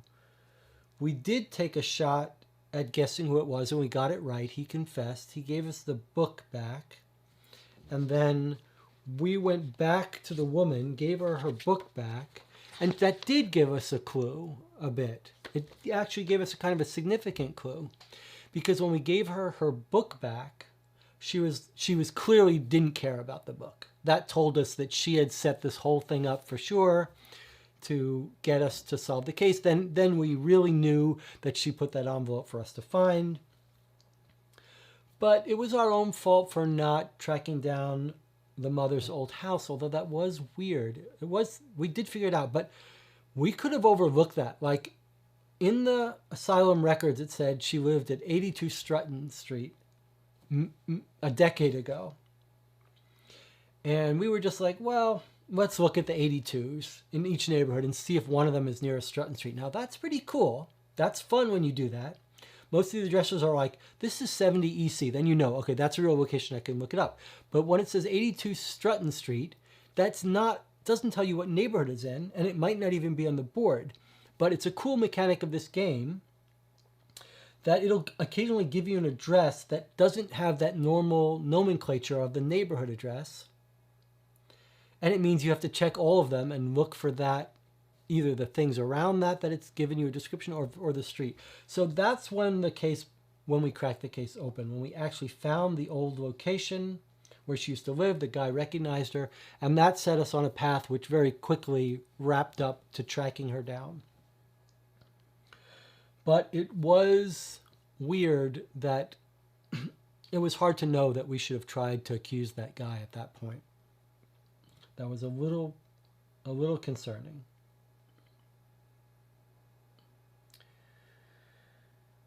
But, I mean, 6 hours and 43 minutes, that's a long case. It was satisfying in the end. We did figure everything out. I love that the pendants were tricky relationship between who was wearing what pendant and why. I really like that. We did overlook the part about the carpet guy only having 10 minutes to lunch. Otherwise, we would have known for sure it was this instead of that being our guess. So yeah, really good. I could have used a little tweaking, like, wow, I can't remember if we could have guessed the information about where the mother, who the mother worked for, if not for going to the old house. Hopefully there was another path to that, to Calgren. That she was we were told she was a governess, but I really like the story wrap up of how she's in the asylum, she's not dead, and the sort of twists and turns where we thought she was dead, we thought the other one was the mother. So yeah, great case. Maybe a couple tweaks would have saved us some frustration, but yeah, really good. I mean, maybe a 9 or a 10, maybe still a 10. All right, that's case 4. We've got one more case, case 5, before we get to the major, to the sequence of cases that I write. I will say one thing that I really liked a lot was we forgot the name of the case, and then when we clicked in that it was all about cross promises to each other that Sal and Molly made to each other, and then we remembered, oh, the name of the case is the promise. It's sort of everything connected and made sense. Okay, if you like these videos, press like, consider subscribing. Doesn't cost you anything to subscribe. But if you also want to become a Patreon supporter, we would love it. Greg and I are filming more videos. Hopefully I'll get Greg to do one of these live streams soon. My voice is going out. Okay, I'll see you next week for case 5. See you guys.